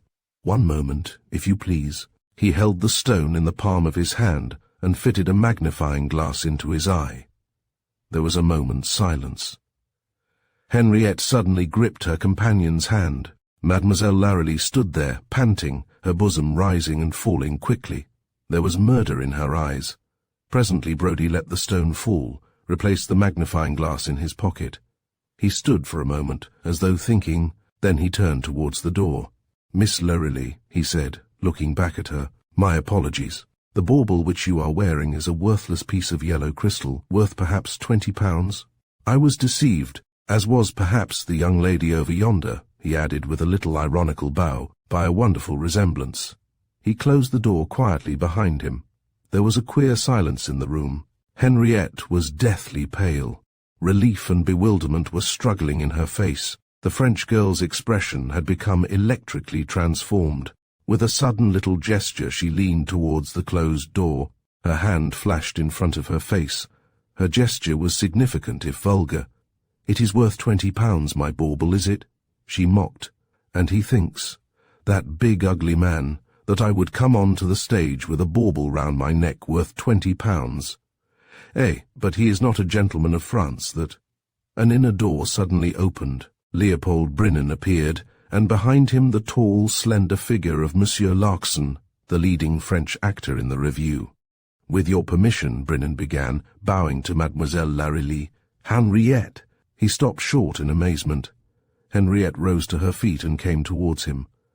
Leopold, she exclaimed, talking to him rapidly in French, what have you done? How dare you, for all our sakes, run these awful risks? If the man Brodie had not been a fool, if he had known anything of jewels, if he had not been blind, where should we have been at this moment? Do you think they would have let Mademoiselle go until she had told from whence came the yellow eye? Oh, but you are so reckless. Take it away from her quickly. Hide it. Leopold listened to her words a little gravely. Will you tell me, my sister, he inquired, what you are doing here? I have dined and am spending the evening with Mr. Aaron Rodd, she explained. We sit in the box here and I recognize the yellow eye. I hurry here. Mademoiselle receives me. I beg her to take it off, not to wear it. I warn her that there is danger. She scoffs at me. And then Brodie comes. But that man, he must be mad. He held the stone in his hand. The young man smiled quietly. Then he listened at the door which led into the passage and softly turned the key. He glanced towards Mademoiselle. Ah, but if you all will, she exclaimed, behold. Her hand disappeared for a moment down her back. She threw the platinum chain and stone which she was wearing onto the dressing table. In a moment another flashed upon her bosom. You see, she went on, how simple. I obeyed. On the stage I wore that great beautiful stone, and even before I had reached my room, in the passage, the other hung in its place. Leopold Brinnan smiled amiably. Nevertheless, he was a little apologetic as he turned towards his sister. It is that man Brodie, he sighed. He is so persistent, and yet he has not the wits for success. He wearies me with his blunders. This is just a little lesson. A little lesson, Henriette repeated reproachfully, with a sob in her throat, which might have cost us— He waved his hand. Ah, no, little sister, he protested. You take too gloomy a view, even Paul Brodie, he continued, lowering his voice so that it was inaudible at the other end of the room, has not yet succeeded in forging the missing link between Jeremiah Sands and Captain Brinnan of the Belgian artillery. You permit now, madame, he went on, turning back to the others. "That I present to you my sister and Monsieur Aaron Rodd. Mademoiselle Larilly," he explained, "is the wife of Monsieur Larkson here, whom I take the liberty also to present. What do you say? Which stone shall Mademoiselle wear when she sings her next song?" "One may play with fire a little too long," Aaron Rodd observed. "Leopold," his sister implored, clasping her hands. The young man bowed. "It shall be as you will," he promised, holding out his hand and accepting the stone which Mademoiselle Larilly was eagerly pressing upon him. "Into my pocket with this one, then. Madame shall dance for the first time in her life with a worthless bauble around her throat, but there shall be a recompense. I insist. We will all sup together at Giro's. You agree? And you, Rod? My sister," he added, "will, I am sure, be delighted to see more of you, madam, and your husband." "It will give me the greatest pleasure," Henriette assented. A call-boy came shouting down the passage. "Giro's at 11:30, Brinnan reminded them all. "It shall be au revoir then, madame," Henriette said, as she passed through the door which Aaron was holding open for her. There was a great relief in Henriette's face as she leaned back in the darkest corner of the box and closed her eyes. The atmosphere of the evening, however, had departed. She was no longer full of that quivering electrical gaiety. She watched the rest of the performance with interest and talked now and then to Aaron, but their homeward drive afterwards was performed almost in silence. She rested her fingers in his and leaned back. "Forgive me if I rest," she murmured. "I am terrified. I shake now when I think of that moment." "It is all over now," he reminded her. "Try and be quiet for a little time." Presently she sat up. "Listen," she said. "It will be half an hour at least before they can arrive at Giro's. Madame must change her toilette." As Madame's last toilette had been one of pink silk, in which there was very much more stocking than skirt, the suggestion seemed probable. "What would you like to do?" Aaron asked. "I would like to call back at the Milan," she begged. "I nearly always see my grandfather for a moment before he goes to sleep, and I can rest and bathe my eyes. You will not mind waiting?" "Of course not." He redirected the driver, and they drew up a few minutes later at the Milan. She descended at the court entrance and crossed over at once to the lift. "I will not ask you up," she said. "I shall find you here perhaps in, say, 10 minutes. He assented and bought an evening paper. In less than the time she had stated, the lift stopped and she reappeared. To his surprise, she had taken off her hat. She came towards him with a strange look in her face. He could see the tears quivering in her eyes. "Dear friend," she whispered, "be kind to me. I have had a great blow. My grandfather died this evening while we were away, only an hour ago." He murmured an eager word or two of sympathy. She laid her hand upon his arm. "Will you go, please, at once to Giro's," she begged him, "and tell Leopold. Try and prevent him, if you can, entering the supper room. There are so many things that will happen now," she went on. "Please go quickly. See." She raised her fingers to his lips. He caught them and kissed them. Then she turned away, and he hurried outside, jumped into a taxi, and drove to Giro's. Leopold Brinnan and a little party of guests were standing in the hall. The former frowned as he entered alone. "Where is my sister?" he demanded. Aaron took him by the arm. "Captain Brinnan," he said, "I am sorry, but I am the bearer of bad news. Your grandfather died this evening." The young man stood perfectly still for a moment. "Dead," he muttered. "Poor fellow." Dead. Inside the room the music was crashing, and the hum of conversation was already swelling to a tumult. A couple of early dancers were whirling round the room. Brinnan turned to his guests. "I am so sorry," he explained. "Mr. Rodd here has brought me bad news. A near relative of mine has died suddenly. You must excuse my joining you. Luigi will serve the supper." There was a little murmur of sympathy. His bohemian friends crowded silently around him. One by one they shook his hand. A queer little function. Then he turned away and stood for a moment on the pavement outside, Aaron Rodd by his side. "Mr. Rodd," he said, "my grandfather's death may make a difference in many ways." Aaron Rodd straightened himself. He was never sure of the demeanor of this young adventurer, who seemed for the most part to treat life as a jest. "In what way?" he asked. Brinnan replied with a question. "Can you communicate with Mr. Harvey Grimm?" Aaron shook his head. "I do not even know where he does his work. "Forgive me for reminding you," he added, "that your sister is in great distress." The young man stepped into a taxi. "It is necessary that I see Harvey Grimm as soon as possible," he insisted. "Harvey Grimm won't be hurried over his work," Aaron declared. "For your own sake, he is better out of sight until it is concluded. Shall I tell the man to go to the Milan?" Brennan nodded. He leaned out of the window for a moment, however, before the cab started. "Mr. Aaron Rodd," he said, "do you mind if I speak to you for a moment with perfect frankness?" "Not in the least," Aaron assured him promptly. "In some respects," Brennan continued confidentially, "I am inclined to like you, but on the whole, I have come to the conclusion that you are a very simple fellow. That is all." Chapter 9. The Vengeance of Rosa Lechewisky. The small boy assumed an air of vast importance. He leaned over the counter and with mysterious gestures arrested the progress of his cousin through the shop. "Rosa, I've got something to say to you most important," he announced. "Come right over here." She paused and swung around a little unwillingly. Her scarlet underlip was thrust outwards. She walked with her hand upon her hip, not averse to impressing even this young cousin of hers with all the allurements of her slipshod finery. "I say, Rosa, you look fine," the boy declared admiringly. "Listen now, you told me to keep my eyes open, if ever I should see any more of Mr. Levy, eh?" The girl's face was suddenly alight.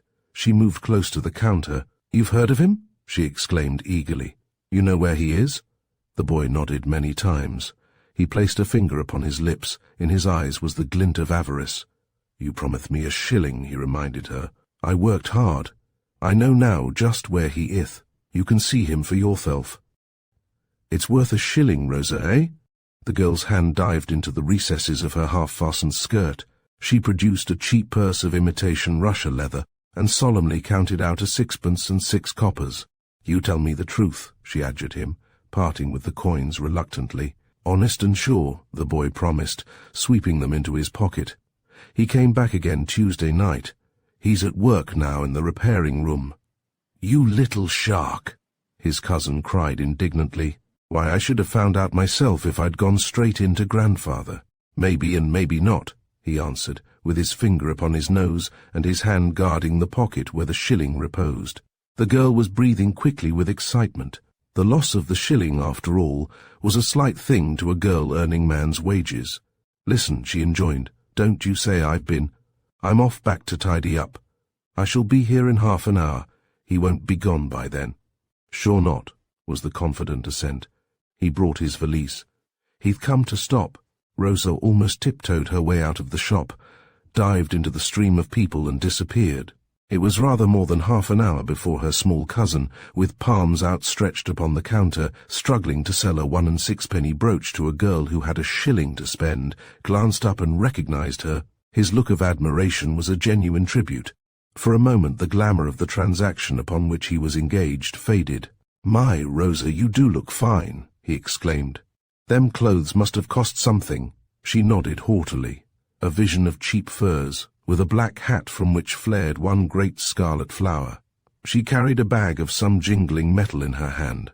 Her patent shoes squeaked loudly. She displayed at least 12 inches of silk-clad limbs, and she diffused little waves of a perfume carefully selected on account of its far-reaching qualities.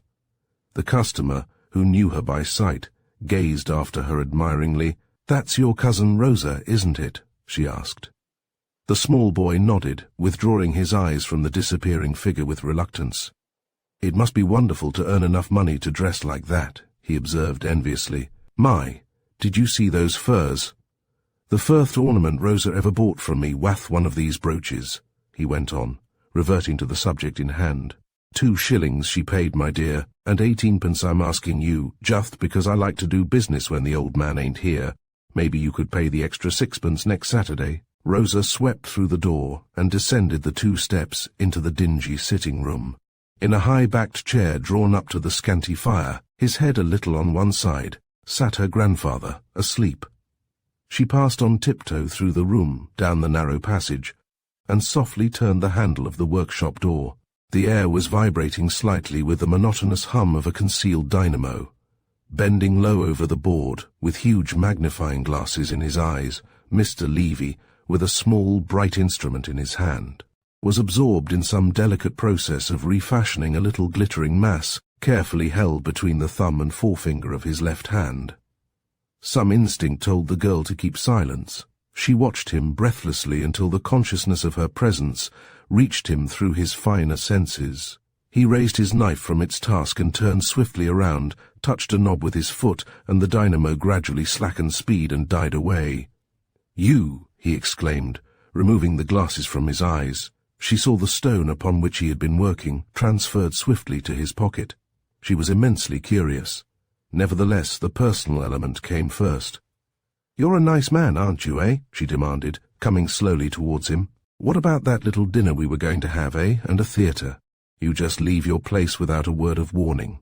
I wonder grandfather took you back again." "My dear young lady," he began. "Rosa," she pouted. "Rosa, then," he went on. "Pleasure is a great thing, but business is a greater. I've been away on business, the business I spoke to you of. Now, you see, I am back again. The other place didn't suit me, and grandfather took you on without a word, as you see." "What is it you are working at?" she asked curiously. "I never knew you had a dynamo here, or that you needed one for watch repairing." "It is an idea of my own," he told her. "You see, it isn't only watches, but every article of jewelry we repair. It saves another assistant. What were you working at when I came in?" She persisted. "A piece of glass, cutting it up into a few of those beautiful diamond brooches you see in the window," he explained. "But don't let's talk about the work. How well you look." She tossed her head. "A lot you care about how well I look," she retorted, going away like that with never a word. "By the by," he inquired suddenly, "how did you come in? Where was your grandfather?" "Grandfather was asleep in the easy chair," she told him. "I came through on tiptoe. Like to keep yourself private down here, don't you?" "Part of my training," he replied. "I can't work unless I am absolutely alone and undisturbed." She leaned against his bench and raised her foot as though to look at the patent tip of her shoe. He was privileged to behold a goodly number of inches of silk-clad limb. "What are you doing tonight?" she asked, "after work?" He shook his head disconsolately. "Your grandfather is a hard taskmaster," he grumbled. "I generally stick on here until I'm tired out." "We'll see about that," she promised. "Would you like—" "Oh, bother!" she broke off. "I promised to go to the pictures with Stolly Wykes." Her companion's faint sigh of regret was very cleverly assumed. "Perhaps another evening, then," he suggested. "You're such a slippery customer," she went on. "Here today and gone tomorrow sort of chap. I suppose I could put Stolly off," she went on meditatively, raising her eyes and looking at him. "I wouldn't do that," he protested. "I can't help thinking how disappointed I should be in his place. Plenty of feeling for others you have, haven't you?" she observed sarcastically. "I don't know as I care about going out with Stolly. He's always worrying me to get engaged." "I've wondered more than once," he told her confidentially, "why you haven't been engaged long ago. How old are you? 20? "I am 22, she confessed. "And if I'm not engaged, it's because I haven't been over-anxious. I don't think much of these young fellows round here. I feel somehow as though I wanted something different." He sighed sympathetically, and then, as though with an effort, turned back to his bench. "If the old man wakes up and finds I'm not working," he remarked, "he'll be annoyed." "You can get on with your work then," she replied. "I'm going to talk to him for a minute or two. Be good."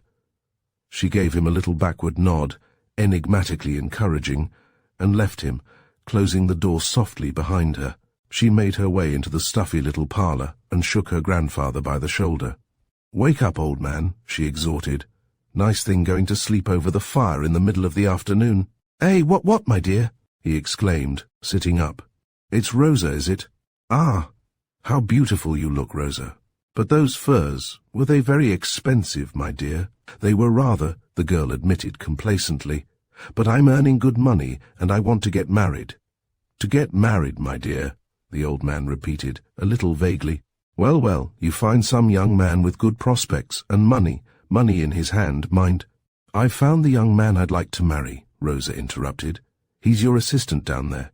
Abraham Lecherwisky stretched out his hands in protest. He shook his head vigorously. "No, my dear," he cried. "You cannot marry him. He is just a journeyman repairer. He has no money saved. He spends too much on his clothes. He's a clever workman, isn't he? "Oh, he is clever," the old man admitted. "Very clever indeed, but there are many clever people in the world who have not much money." "Look here," the girl expostulated. "You're going to leave David and me your money, aren't you? You've no one else." "But I have not much," the old man whined, "and I may live quite some time yet." "You're getting too old to work," the girl declared. "Why not take him into partnership?" "Partnership?" the old man shrieked. "Ah, my dear, you do not understand." "I understand the way to deal with you anyhow," Rosa retorted. "You wait!" She walked to the end of the passage and raised her voice. "Mr. Levy, please to come here." There was a smothered reply, and after a few moments he appeared. Abraham Lechowiski, now thoroughly awake, sat in the chair, wringing his hands. "Rosa," he exclaimed, "I implore you, Rosa, listen to me." She cut him short. She seemed somehow to dominate the little room, strong, forceful, and determined. "Mr. Levy," she announced, "Grandfather has something to say to you. He makes such a muddle of things that, although it is rather embarrassing, I shall say it myself. David and I are his heirs. He has saved a great deal of money." "No, no, my dear, no," the old man interrupted tearfully. "He has saved a great deal of money," she went on placidly. "He has no other relatives. He is always bothering me to get married. I tell him today that I have made up my mind. If you are willing, Mr. Levy, he will take you into partnership. We will see that little David is done fairly with. Later on, when you grow older, he shall be your partner. Now, Grandfather, sit up and hear what Mr. Levy has to say." For once in his life, Harvey Grimm was taken at a disadvantage. He stood speechless and hopelessly astounded. Rosa held out her hands to him. Before he knew exactly where he was holding one of them. "So that's all settled," the girl pronounced, drawing him closer to her. "Now, Grandfather, Mr. Levy, Edward we must call him now, is going to leave off work at once. We are going out to supper and a cinema." The old man suddenly struck the table with his clenched fist. There was a curious solemnity in his voice. "I will not have it," he cried, his eyes flashing. "All that you have spoken is foolish, Rosa. I will not have this young man for my partner, nor shall you have him for your husband, even if he were willing." "Why not?" she demanded. "Because he is not of our faith," Abraham Lechowiski declared solemnly. "Because his name is not Levy. He is not one of us." Rosa was taken aback. She looked at her prospective suitor incredulously. "Is that true?" she asked him. "I don't care twopence whether you're a Jew or not, but isn't your name Levy?" "It is not," he confessed. "Why don't you go about under your own name?" There was a moment's silence. A sudden understanding leapt into the girl's face. "Wait," she cried. "The dynamo downstairs, and those men who came here to search. What is it you do in that back room, eh?" There was still silence. She passed her arm suddenly through his. "Be sensible," she urged. "I am not a fool. I know that Grandfather loves money and loves making it. So do I. If he lets you work secretly in his back room, it must be because you make money there. Well, why not? You need have no fear of me. Tell me the truth. I shall be faithful. I do not mind that you are not a Jew. I will marry you all the same. I like you better than any of the Jews I know." Harvey Grimm wiped the perspiration from his forehead. It was a situation, this, for which no foresight could have provided. "And I, Abraham Lechowiski thundered, swear before the God of my fathers that you shall marry none but a Jew." The girl made a face at him and dragged him back into his easy chair. "Don't you be a silly old man," she enjoined. "Times have changed since you were young. A girl has to have a husband, doesn't she? You wouldn't have me marry any of those skimpers that come around here." A fit of coughing seized the old man, and he was momentarily speechless. She turned away from him. "That's all right," she declared confidently. "He'll be reasonable by morning. You go and wash and get ready." Harvey Grimm sighed mournfully. His wits were serving him at last, presenting a tardy possibility of escape. "Miss Rosa," he said, "I haven't had the chance to say anything. You took me by surprise this afternoon. Perhaps I ought to have told you when we first met, but I didn't. I am married." She stood looking at him for a moment, her voluptuous red lips parted, her eyebrows contracting. "Married?" she exclaimed, a little hysterically. "You beast!" "I can't help it," he apologized humbly. I ought to have told you, but I never thought. That is why I kept away before. I see, she murmured, with the air of one whose thoughts are far away. Abraham Lechowiski sat up in his chair. He mopped his eyes with a yellow handkerchief. You see, my dear, he pointed out feverishly, the young man is honest. He tells the truth. That is the end. Is it? The girl muttered. Perhaps. Anyway, he is going to take me out this evening. Your wife ain't here with you, is she? No, he replied. She is in America. Go and get yourself ready, then. Harvey Grimm meekly acquiesced, and devoted himself for the rest of the evening towards the entertainment of his companion. The girl's manner was a little queer. At the restaurant to which he took her, the best in the neighborhood, she appeared to thoroughly enjoy the lavish meal which he provided. She even held his hand under the table and smiled many times into his eyes. She took his arm as they walked through the streets, but in the theatre, which she chose in preference to a cinema, she sat most of the time silent and absorbed. On the way home she clung to his arm. When they reached the little jeweller's shop, she paused. Let me take you across to your rooms first, he suggested. She shook her head. I want to find my handkerchief, she told him. I must have left it in the parlour. Open the door, please. He obeyed her, and they stumbled through the darkened shop, down the steps, into the close, stuffy little apartment. The remains of the fire were smouldering upon the hearth, but the room was unlit. Abraham Lechowiski and the boy had long since gone to bed. Suddenly she threw her arms around him. Kiss me, she cried in a choked tone. He yielded, struggling, however, against her vehement embrace. His hands gripped her shoulders. He wrenched himself free. He stood on the other side of the table for a moment, panting. Her eyes, luminous, shone through the darkness at him. Then suddenly she swung round, climbed the 2 steps, passed through the shop, and closed the door softly. Almost immediately she reopened it. In the dim street light outside, he could see the outline of her figure. Thank you very much, Mr. Married Man, she said, for my evening. He made no reply. There was a second's hesitation, a last opportunity, of which he declined to avail himself. Then the door was closed. A few minutes later he locked it, went back to his workshop, and from a cupboard drew out a whiskey bottle and some soda. Here's a cursed mess, he muttered dolefully as he mixed himself a drink. Mr. Paul Brodie laid down his cigar and newspaper and swung round in his chair to receive a visitor.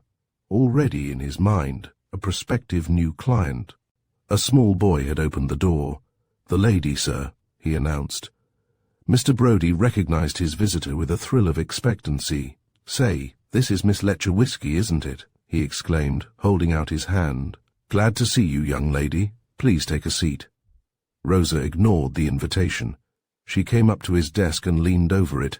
Look here, she said. You're the man, aren't you, who came messing round my grandfather's jewellery shop a few weeks ago? You were after the assistant, Edward Levy. Well? Brodie ejaculated eagerly. You bungled things, or else he was too clever for you, Rosa continued.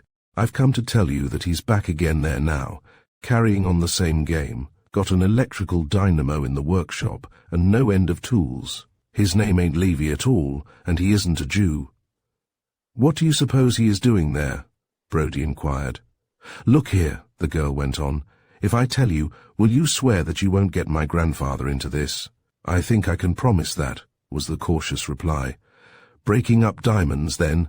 That's what he's doing, the girl confided. He's at it now. Mr. Brodie showed no signs of excitement, but he was already struggling into his overcoat. There will probably be a reward for this, he said to Rosa. I shall not forget. I don't want your reward, the girl replied. I've done it just because— well, never mind, you go and nab him. Brodie did not suffer the grass to grow beneath his feet. He drove straight to Scotland Yard, and chafed very much at the delay which kept him 5 minutes from Inspector Ditchwater's presence. Inspector, he announced, as soon as he was ushered into the latter's room, I want you to give me a man and a warrant at once. This time I think I've got a clue that will lead us straight to Jerry Sands. Is that so? The inspector remarked dryly. We've been there before, you know. See here, Ditchwater, Brodie continued. You've kind of lost faith in me, and I can't say that I'm altogether surprised. But just listen. The girl from Abraham Lechowiski's shop has been up to me today. She says that fellow I went after is back again there. He's got a dynamo in the back place and a whole set of tools, and is breaking up diamonds. Just what I suspected before, only I couldn't lay my hands on him. This time we shall do it." The inspector scribbled a few lines on a piece of paper. "You can take your man," he said, "but don't get me into any trouble over this. We can't be raiding people's premises forever, on suspicion." "There'll be no trouble this time," Mr. Brodie promised triumphantly. "A jealous woman's the real thing in our job." "Well, I wish you luck," the inspector replied. "If you're really on to Jerry Sands, you're on to a big thing." Mr. Brodie, with a plainclothes constable, took a taxicab to the Mile End Road. The two men entered the shop together. David was alone behind the counter. "What can I show the gentleman?" he inquired urbanely. "We want to speak to your grandfather," Brodie announced. "You needn't leave the shop. I know the way." They passed down the little steps into the stuffy parlour. Abraham Lechowiski was sitting in his chair, gazing into the fire and mumbling to himself. He looked at the visitors uneasily. "What do you want here?" he asked. "I am not well today. I am not speaking of business." "That's all right, Mr. Lechowiski," Brodie answered. "It's just a word with your assistant we're after." The uneasiness in the old man's face changed into terror. "What do you want with him?" he exclaimed. "He is a respectable young man, a very clever watchmaker. He comes from Switzerland. He has done nothing wrong." Brodie turned to the constable. "Don't let him move," he directed. "I hear the dynamo stopping." He ran down the passage and through open door. The man who had been working at bench turned to face him. The whir of the dynamo was slackening, but Harvey Grimm had had no time to collect his tools. There were several curiously shaped knives and fine files and chisels lying about. Brodie saw them, and his eyes sparkled. "Edward Levy," he said, "I arrest you on the charge of breaking up stolen diamonds. I have a constable in the room outside. You'll have to come up to the police station with us and be questioned." The young man laughed scornfully. He pointed to something bright held in the teeth of a small brass vice. With a touch of his finger he released it. "Diamonds," he scoffed. "Why, I'm an expert on sham jewellery." Brodie pressed incautiously forward, and Harvey Grimm's left hand swung round with a lightning-like stroke. The detective went over like a log, groaned for a moment, and staggered to his feet. Harvey Grimm pressed him back, forced his knotted handkerchief into his mouth, and closed and locked the door through which he had entered. Then he threw off his overall and caught up his coat and overcoat. "You're a clever fellow, Paul Brodie," he said to the writhing figure upon the floor. "Sorry I can't stop to discuss this matter with you." He threw a little higher open the window which led into the yard, vaulted through and walked swiftly down the entry.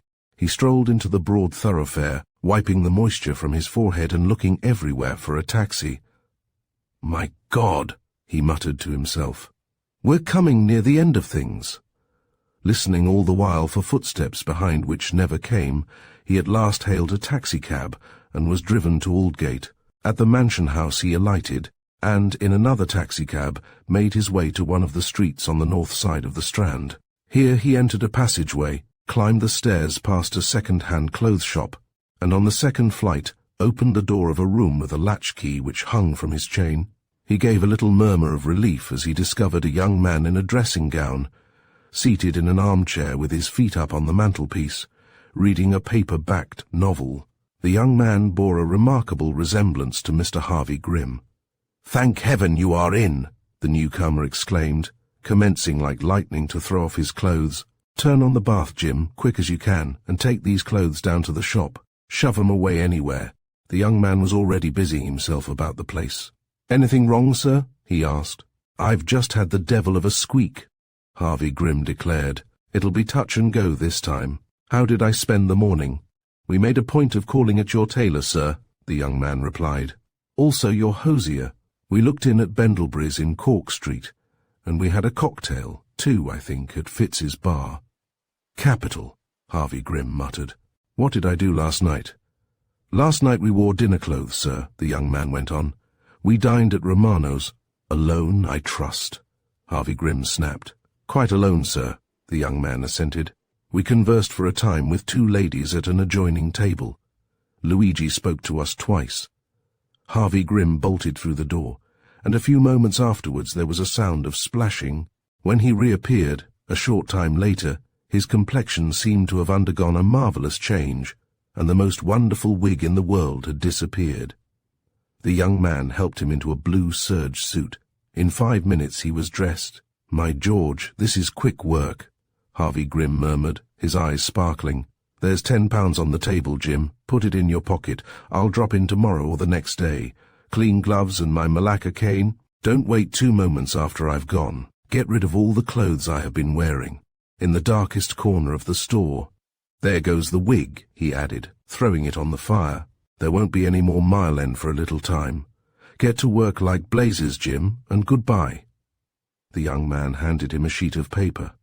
"There are our movements, sir, since you left last Wednesday. You will find about a dozen recognitions a day." Harvey Grimm thrust the paper into his pocket, stole swiftly down the stairs, paused for a moment on the threshold. It was his one moment of danger, and then strolled jauntily out. The street was almost empty. A few seconds, and he was in the Strand.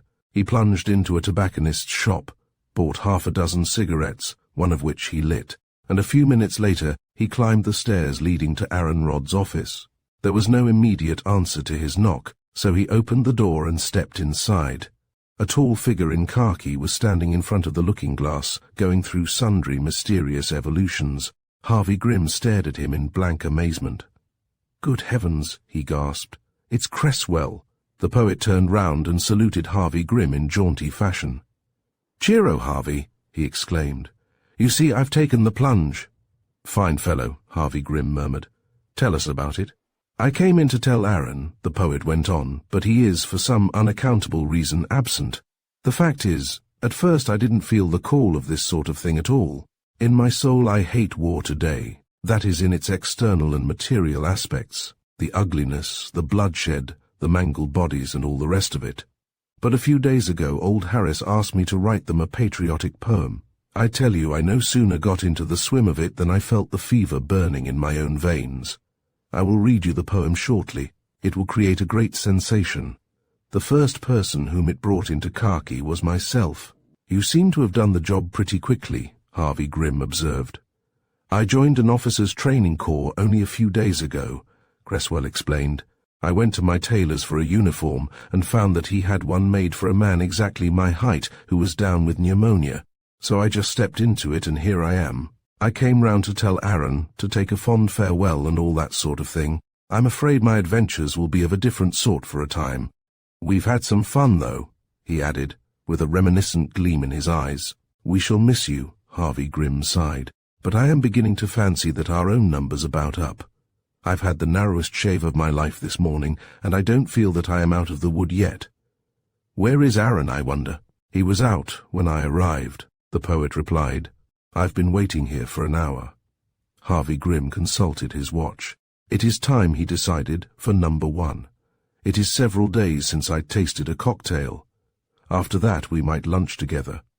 The poet assented with alacrity. They left a note for Aaron and made their way round to the Milan. The bar was rather more crowded than usual, and they took their cocktails to a settee in a corner of the room. Harvey Grimm sent for a page and wrote the name of Captain Brinnan on a piece of paper. "Will you see whether you can find this gentleman in the hotel?" he directed. "He is staying, I believe, in the court." The boy departed. Harvey Grimm, who as a rule was a temperate man, drank up his cocktail quickly and sent for another. "Do you believe in forebodings, Stephen?" he asked. "I was brought up on them," the poet replied.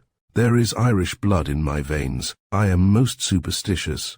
"I have had an exciting adventure this morning," Harvey Grimm went on. "So far as any human being can see, I am out of it as I have been before. I have made the most careful arrangements too. But there, it's well for you not to know too much. There's just this about it. I wish to God I could see that Belgian and get rid of a few baubles. Let me have them," his companion begged. "No one would suspect me." Harvey Grimm shook his head. "They're not your trouble, my boy," he said. "Besides, you're too damned careless." The page returned a few moments later. "The gentleman left the hotel yesterday, sir," he announced. "The hall porter—" "Well?" Harvey Grimm interrupted. "The hall porter," the boy continued, a little confused, "said something about the gentleman having changed his name." Harvey Grimm's face grew sterner, and the look of trouble about his eyes more pronounced. He put a shilling in the boy's hand and sent him away. "There's something up here," he muttered. "First of all, Aaron disappears, and now Brinnan has changed his name. My God, if they only knew what his other name really was." The poet chuckled. "And to think," he murmured, "that I have been in it. What a man! The devil of it is for me," Harvey Grimm declared, "that I've £50,000 worth of his stolen jewels around my body at the present moment. I fought my way out of a trap this morning. I tell you, Stephen, as a rule this sort of thing stimulates me. I hold my head a little higher. I whistle gayer tunes. I am looking out for the bright things in life every second of the time, and my feet scarcely touch the earth. But today it's all different. I can't walk without turning round. I can't hear that door open without starting. Hell! Bring me another cocktail, waiter. Steady, old chap. Your nerves are dicky, that's what's the matter with you." "It's the first time in my life," Harvey Grimm muttered. "But I've got them now. I feel that I'm cornered. I did Brodie in this morning. I left him at 11 o'clock, gagged and tied in the workshop he tracked me to. I was Edward Levy there, and there isn't one of them except the old man who knew otherwise. Brodie himself never recognized me. The only fear is if the old man peaches. He's had a couple of thousand of the best, and he hoards gold and loves it as though it were his own lifeblood.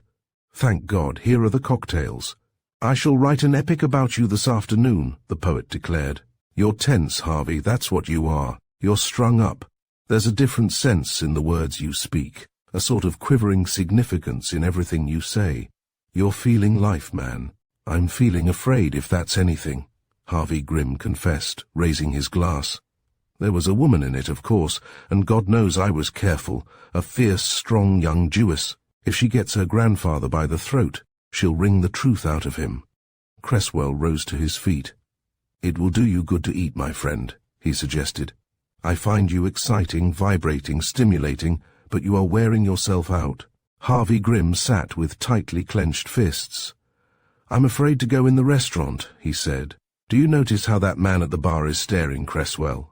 "Who's he?" "Don't be a silly ass," his companion exclaimed. "That's Greaves, the London correspondent of the New York Trombone. He'd be all over our story if he knew it. Come along. Pull yourself together, man. Upright." Harvey Grimm did his best. He walked into the restaurant with almost his usual airy and bonhomme. An acquaintance stopped the two men. "Wouldn't look at me in Fitz's, Grimm," he complained. "Getting proud, old chap?" "Sorry," Harvey Grimm replied. "I saw your back afterwards. I was looking at a man over your shoulder." They seated themselves at their usual table. Another chance acquaintance paused to speak to them. "Thought you'd given up this place, Grimm. Saw you at the Piccadilly on Thursday." "I like a change sometimes," the latter observed. "How's the new play going?" "Capitally, thanks." The actor passed on. Harvey Grimm glanced at a sheet of paper which he brought out from his pocket. "Yes," he murmured.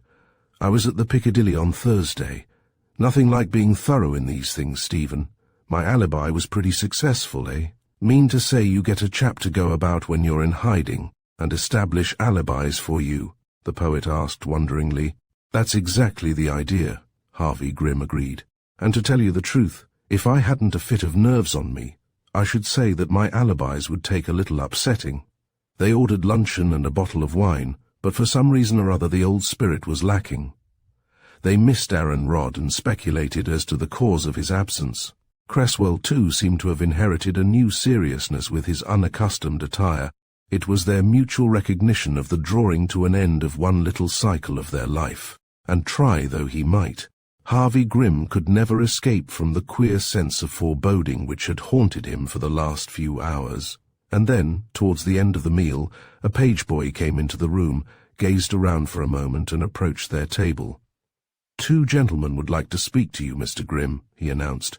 Harvey Grimm laid down his knife and fork. He nodded to the boy, but there was a queer, hunted look in his eyes as he turned towards his companion.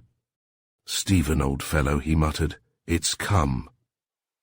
The poet laid his hand upon his friend's shoulder. "Look here, Harvey," he asked, "do you want to make a scrap of it? I'm your man, if you do. Or I say, have you anything you'd like to hand over to me? I can stand the racket." Harvey Grimm shook his head firmly. No, he decided. If it's the end, well, I'll face it. If only Jerry hadn't cleared out, I might have got rid of the stones. Goodbye, Stephen, and good luck to you. Better follow me out, perhaps, if I don't return. He made his way without undue haste from the room, exchanging one or two greetings, pausing even in the swing doors to say a few words with a friend. Then, when he stood in the little lobby, he knew that there was truth at the back of all his forebodings. It was a well-known Scotland Yard inspector and a subordinate, both in plain clothes, who were standing there with their hats in their hands. The inspector greeted him cheerily, but dropped his voice. "Mr. Grimm," he said, "I'll have to trouble you to come along to headquarters. Just a few questions, you understand, as quietly as you like. You see, we've come here in mufti. Go back and say goodbye to your friend if you want to." "That's very considerate of you, Inspector," was the grateful reply. "I'll just tap the window if you'll allow me." The poet obeyed the summons promptly. Harvey Grimm met him by the door and took his arm. "They're after me, Stephen," he confided. "They're doing it jolly civilly, though. There's a time for going on to the bitter end, and there's a time for dropping it. I'm dropping it. Once more, good luck to you." The two men gripped hands. The page boy came up again and touched Harvey Grimm on the shoulder. "Wanted on the telephone, sir," he announced. The former turned towards the inspector. "Pray, don't hurry, Mr. Grimm," the latter remarked courteously. "Our time is entirely yours." Harvey Grimm stepped into the telephone box and took up the receiver. The voice that answered his inquiry was hoarse, as though with some unnatural emotion. "Is that Harvey Grimm?" "Yes. This is Aaron Rodd. Where are you? Can you come and help? I'm in trouble." "So am I," Harvey Grimm replied, a little bitterly. "What's yours?" "I came down to Tilbury this morning with Henriette to see her brother off. We couldn't find him. Henriette got on the wrong steamer, and they've taken her off." "It was a trap, Harvey, do you hear? They've got her. Where are you?" "I'm at Tilbury, telephoning from the docks," was the hoarse reply. "The whole thing was a sell. The munition boat by which Brennan was supposed to leave has never been heard of." "Can you come down?" Harvey Grimm closed the door tightly behind him and almost whispered down the telephone. "Can you hear, Aaron?" "Yes. Jerry Sands has got away all right. He wasn't on any munition boat. I was arrested 5 minutes ago. I'm being taken to Scotland Yard, and I've £50,000 worth of his diamonds on me. I shouldn't worry about the girl if I were you, Aaron. I think Jerry Sands' sister can take care of herself." "Where's Cresswell?" "Here with me. Could he come? He's joined an OTC. I don't suppose he could get leave. Besides, can't you understand, Aaron? She is Jerry Sands' sister, and they're off together somewhere, for certain." "What's that? What?" There was a confused babble of sounds. Nothing more distinct. The connection had been cut. Harvey Grimm spent 5 minutes in vain trying to re-establish it. Then he left the booth. "Nice cropper for us, Stephen," he announced to the poet, who was waiting outside. "That was Aaron. The girl's given him the slip down at Tilbury. He's like a madman, of course." The inspector, who had lit his second cigarette, strolled up. "I am afraid," he said, "that people are beginning to recognize us. Don't you think?" "You are quite right, sir," Harvey Grimm assented. "You have been very considerate. I am entirely at your service now. Good luck to you, Cresswell. Go back and finish your luncheon. You can sign the bill for me." The poet played the game and departed after a hearty handshake. Harvey Grimm took his seat in a taxicab, the inspector by his side, the constable opposite. They drove off. "Enquiries, eh?" Harvey Grimm ruminated. "I wonder what you want to inquire about." "I fancy," the inspector said confidentially, "that the chief will start by having you searched. What do you expect to find, if it's a fair question?"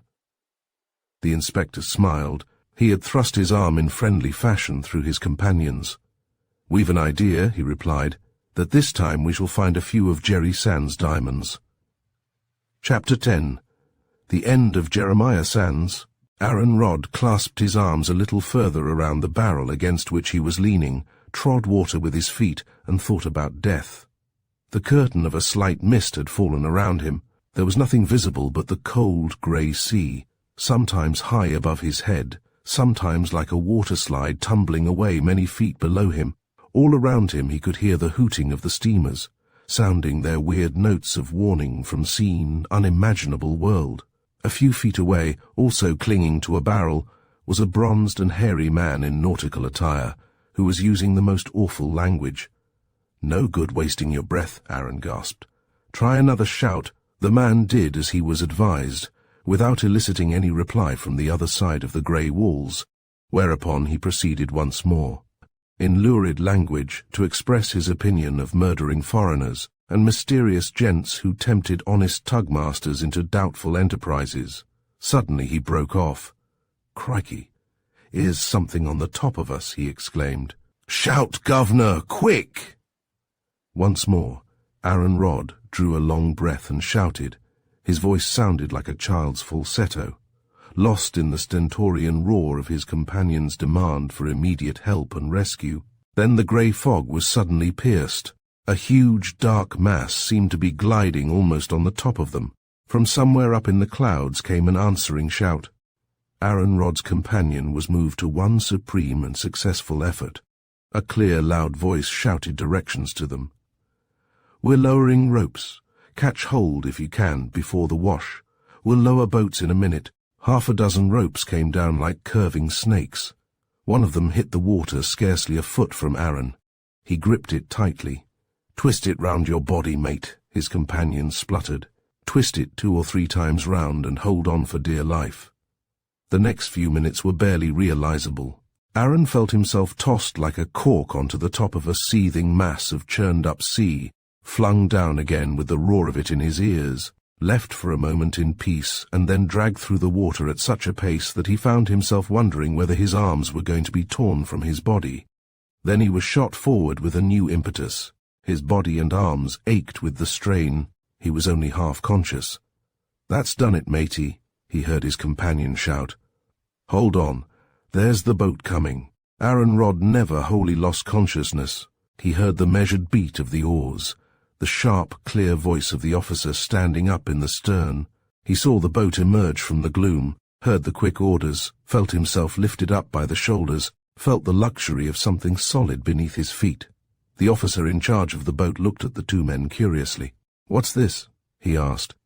"Collision?" Aaron Rodd's companion took a long breath and tried to explain what it was. The officer listened to him, spellbound. "The men almost forgot to row. Someone seems to have been playing a dirty trick on you, eh?" the former remarked, when at last the mariner ceased through sheer exhaustion. "Well, you can tell the commander when we get on board."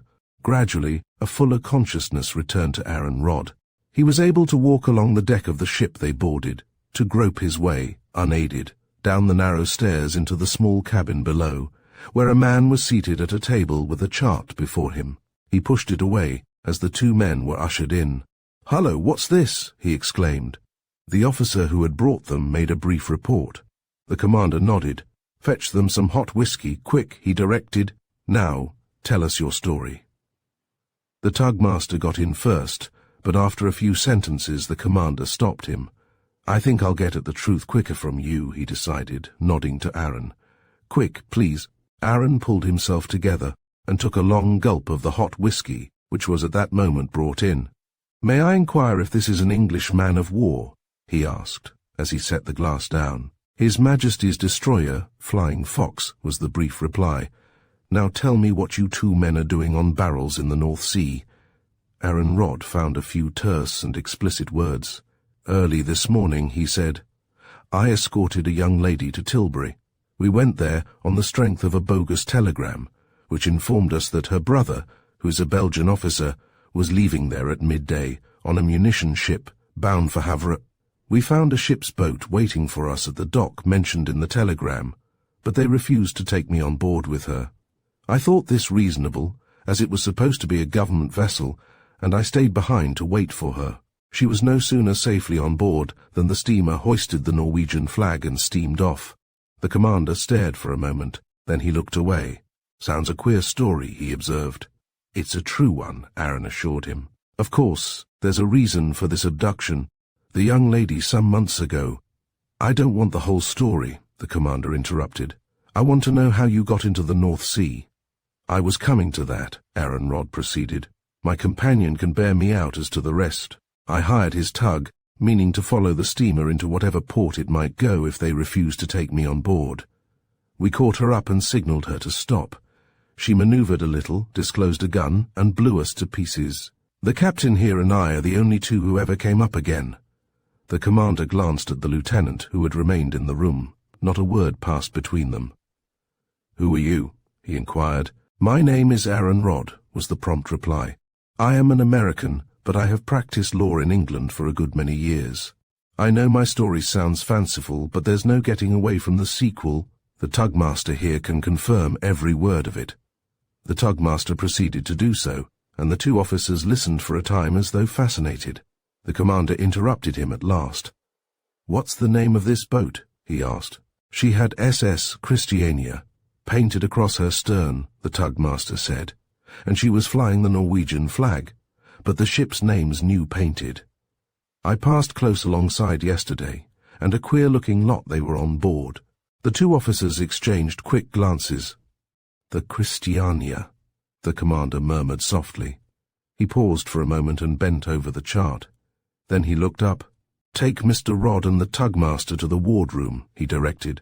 "Rig them both out in some dry clothes and see that they have everything they want." Aaron Rodd had forgotten the discomfort of his condition. He had only one idea in his brain. "Sir," he told the commander, "that ship, the Christiania, is in the pay of the Germans." "You may be right, Mr. Rodd," the latter assented. "When you have changed your clothes, come down and have another chat, if I am not on the bridge." Even then Aaron lingered. "Sir," he went on, "I know that there's nothing I can say will keep you for one moment from what you think to be your duty. I have just had a fortune left me in America. I'll give a destroyer to the British Navy if you'll overhaul the Christiania, search her, and take that young lady off." The commander smiled. "The British Navy doesn't need bribing, sir," he said. "I've had a hint about the Christiania myself. I'll see what can be done. Now off you go and get into those dry clothes." The two unexpected guests were hospitably entertained in the wardroom, and Aaron Rodd made a very creditable appearance an hour later in some oddments of naval uniform. They found their way on deck, but were only allowed at the top of the companionway. The fog had lifted. There were half a dozen steamers in sight, and the destroyer seemed to be completing a rather violent curve. Suddenly there were loud orders. The roar of the machinery was lessened. She glided through the water, slackening speed at every instant. Looking down the deck they could see a sight which thrilled them both. The tugmaster understood it better than Aaron. "She's cleared for action, Governor," he exclaimed. "The gunners are all at their posts. See the signal. My God, that's the Christiania." He pointed to the steamer round which they had circled. "They've signaled her to stop," he continued. "If I get my hands on the captain—" "Hullo, another signal. Watch it, Governor." "That's the last call heave to at once, or what?" Aaron Rodd asked. The tugmaster smacked his lips. "Those little 6-inch boys will talk," he replied, with gusto. "We could send the Christiania to the bottom in something less than 30 seconds. You watch the angle of those guns. Look at the man's face who's just had an order. He's trained on her." My God! The Christiania had pursued her course. Suddenly there was a deafening roar, a vibration which shook the ship. 50 yards in front of the Christiania, the sea was all churned into foam. "It's just an int!" the tugmaster exclaimed in delight. "It's a blankety int. Look at 'em running about on board." There were signs of an immense commotion on board the Christiania. Another signal slowly fluttered to the masthead. The tugmaster, who was watching the steamer's progress, grinned. "They're giving in," he declared. "They've stopped the engines. Oh, if they'd only let me go on board her." The lieutenant came running lightly down the bridge and approached Aaron. "We are sending a crew on board the Christiania," he announced. "You'd better go and see if you can identify the young lady. There's a boat being lowered from the other deck." "May I go along, sir?" the tugmaster asked eagerly. The officer shook his head. "You stay where you are, my man," he directed. "You'll get compensation for your tug if your story turns out to be true." The man sighed. "There's two sorts of compensation," he muttered, as he spat upon his hands. Aaron Rodd sat by the side of the lieutenant, and though he had never done such a thing in his life before, he stepped confidently up the rope ladder after him and boarded the Christiania. The captain was waiting to receive them. He was a small, very fair man, who spoke English with a harsh and guttural accent. His manner was exceedingly perturbed. "By what right will you tell me this piracy?" he demanded, barely accepting the lieutenant's salute.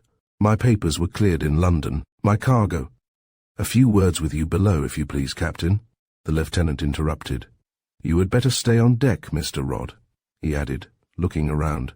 Aaron walked up and down and endeavored unsuccessfully to converse with various members of the crew. The ship bore all the usual evidences of being a small cargo steamer, but there was, to his fancy, something sinister in the appearance of the sailors and the sound of their conversation as they pointed to the destroyer, long, grey and evil-looking, rising and falling upon the waves a short distance away. Suddenly, a man who might have been a steward appeared from below and touched him on the shoulder. "Come this way, please," he invited. He led Aaron downstairs into a dark, odoriferous saloon. The captain and the English lieutenant were seated at the top of one of the long tables. The latter motioned Aaron Rod to approach. "The captain denies having any passenger on board, Mr. Rod," he observed. "I saw a young lady taken on board at Tilbury," Aaron pronounced firmly. "She was brought here under a false pretext, and she is here now." "It is not true," the captain declared furiously. "There is no young lady on board." "What do you say to that, Mr. Rod?" the lieutenant inquired. Aaron leaned a little forward. He stretched out his hand, and the captain, for a moment, shrank back. "The man is lying," he said calmly. "The young lady was brought here under the pretext of seeing her brother. If this vessel is allowed to proceed on its way to Norway, she will be intercepted somewhere by a German boat, and the young lady will be made a prisoner. That is a certainty." "The gentleman has made a mistake," the captain insisted. "There were many vessels lying in the Thames yesterday morning. We do not carry passengers." The boatswain of the destroyer, who had accompanied them on board, entered the saloon and, coming up to the lieutenant, saluted. "Could I have a word with you, sir?" he asked. The lieutenant rose to his feet and retired for a few moments to the further end of the saloon. When he returned, his manner had undergone a change. "Captain Hooge," he said, "in confirmation of this gentleman's story, I find that you have 2 concealed guns on board, and there are other suspicious circumstances which my boatswain has pointed out, which confirm my own impressions about you. I am signalling for a prize crew, and shall take you to Harwich." The captain sprang to his feet. His eyes were red with fury. "You damned meddlesome Englishman," he cried. "If you keep me here another hour, you will hear of it. My government will protest. It is contrary to the accepted principles of maritime law. It is very much against the principles of maritime law, as I read it," the lieutenant answered coolly, "for you to blow to pieces with a concealed gun a tug which simply came up to ask you questions. Now be a sensible man, Captain Hooge. I shall have your ship searched from top to bottom. If the young lady is found, you will have to stand your trial in an English court on an extremely serious charge." "If there is any young lady on board," the captain declared sullenly, "it is without my knowledge. I will go and see the purser." "We will come too," the lieutenant said dryly. They passed down a little companionway. The captain opened the door of a small stateroom and talked for some time in Norwegian to a bearded and spectacled man. The latter, after some time, turned towards the 2 men and spoke in English. "There is a young lady here. She must have boarded us by accident. We were on the point of starting, and we could not land her. Come this way." They followed the man down a long, gloomy passage. He knocked at the door of a stateroom at the end of it. A faint voice answered. The door was thrown open.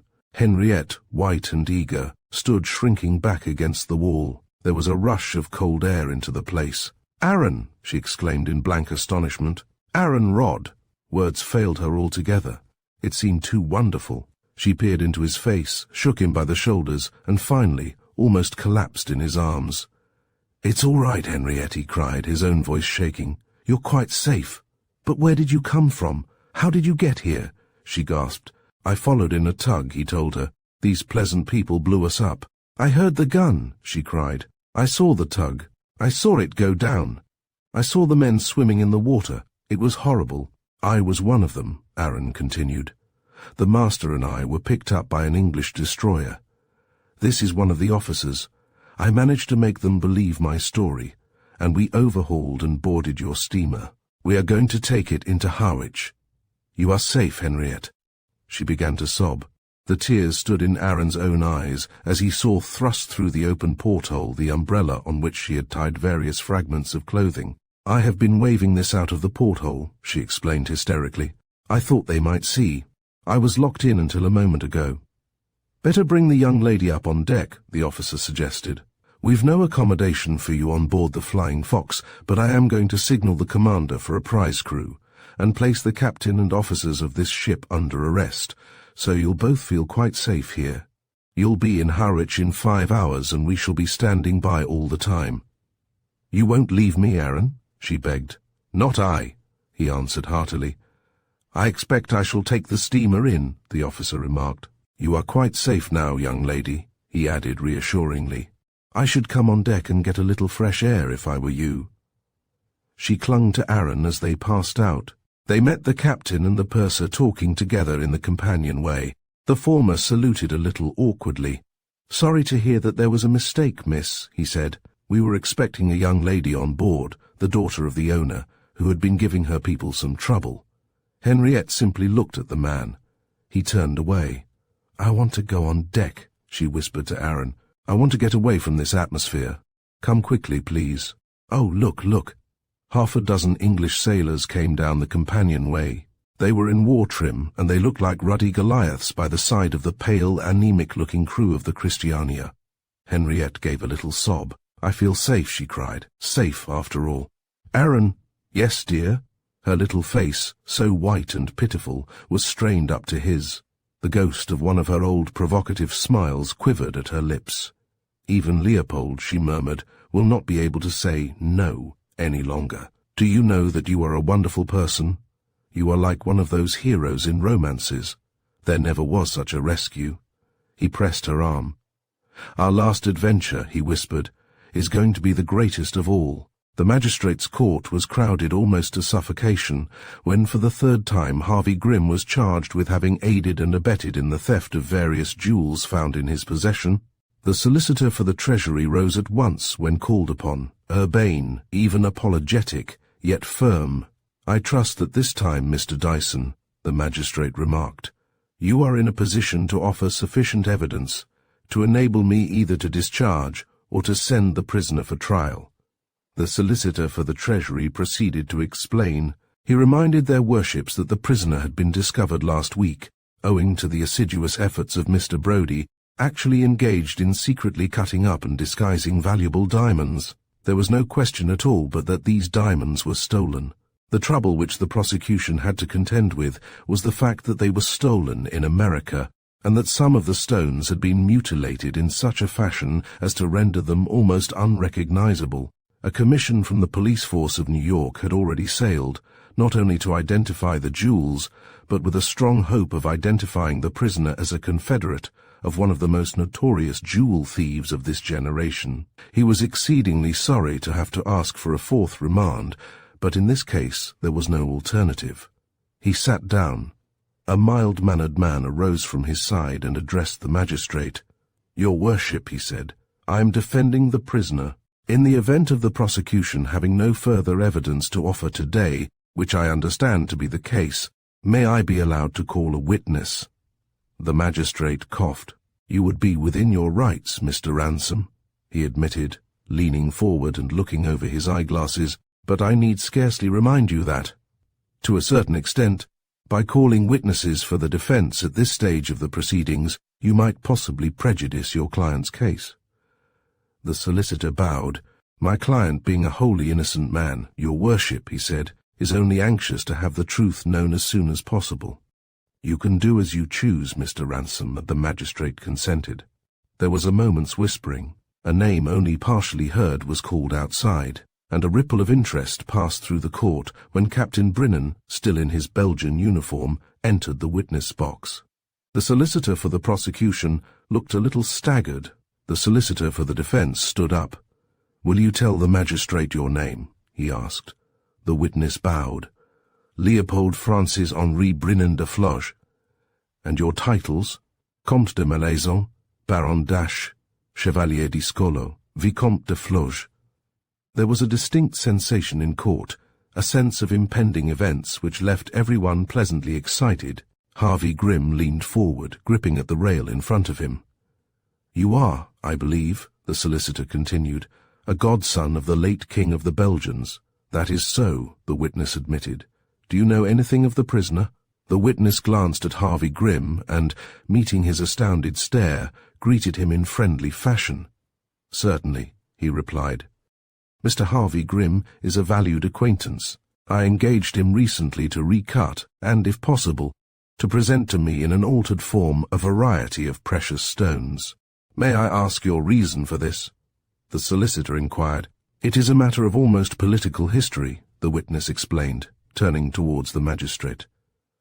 "The de Floche collection of diamonds is famous, I believe I may say, throughout the world. They were the subject, at the time of the outbreak of the war, of a lawsuit between the German branch of the de Floche family and my own. During the hearing of the case, the jewels were deposited by common consent at the Antwerp Museum, where anybody who is an expert in these matters will tell you that they have been inspected by connoisseurs from all over the world. With the invasion of our country, my grandfather and I determined to do our best to prevent these jewels, which were worth an immense sum, from falling into the hands of the enemy. The curators of the Antwerp Museum, although they were under a bond, consented, under the circumstances, to hand them over to our branch of the family, and they were transported to my grandfather's chateau, which is very near the French frontier, just before the sack of Antwerp. Subsequently, my grandfather and my sister, the Comtesse de Floche, after a series of remarkable adventures, in which the latter especially was concerned, managed to escape to England with the bulk of the jewels. My cousin, however, who represents the German side of our family, has seized our lands and home, and has made desperate attempts in various directions to secure also the jewels, which the authorities would now award him as a matter of course. I deemed it wise, bearing all these things in mind, to yield to my grandfather's almost passionate insistence, and dispose secretly of as many as possible. There was a great sensation in court. Mr. Harvey Grimm asked for a chair and sat down. "Did you," the solicitor for the defense asked, "impose entire secrecy upon Mr. Harvey Grimm?" "Under the peculiar circumstances of the case, I did," was the prompt reply. The solicitor turned to the magistrate. "There is nothing left, your worship," he said, "but for me to ask you to sanction the immediate release of my client." He resumed his seat. The solicitor for the prosecution promptly arose. "I may be allowed, your worship," he asked, "to cross-examine the witness?" "Certainly," the magistrate assented.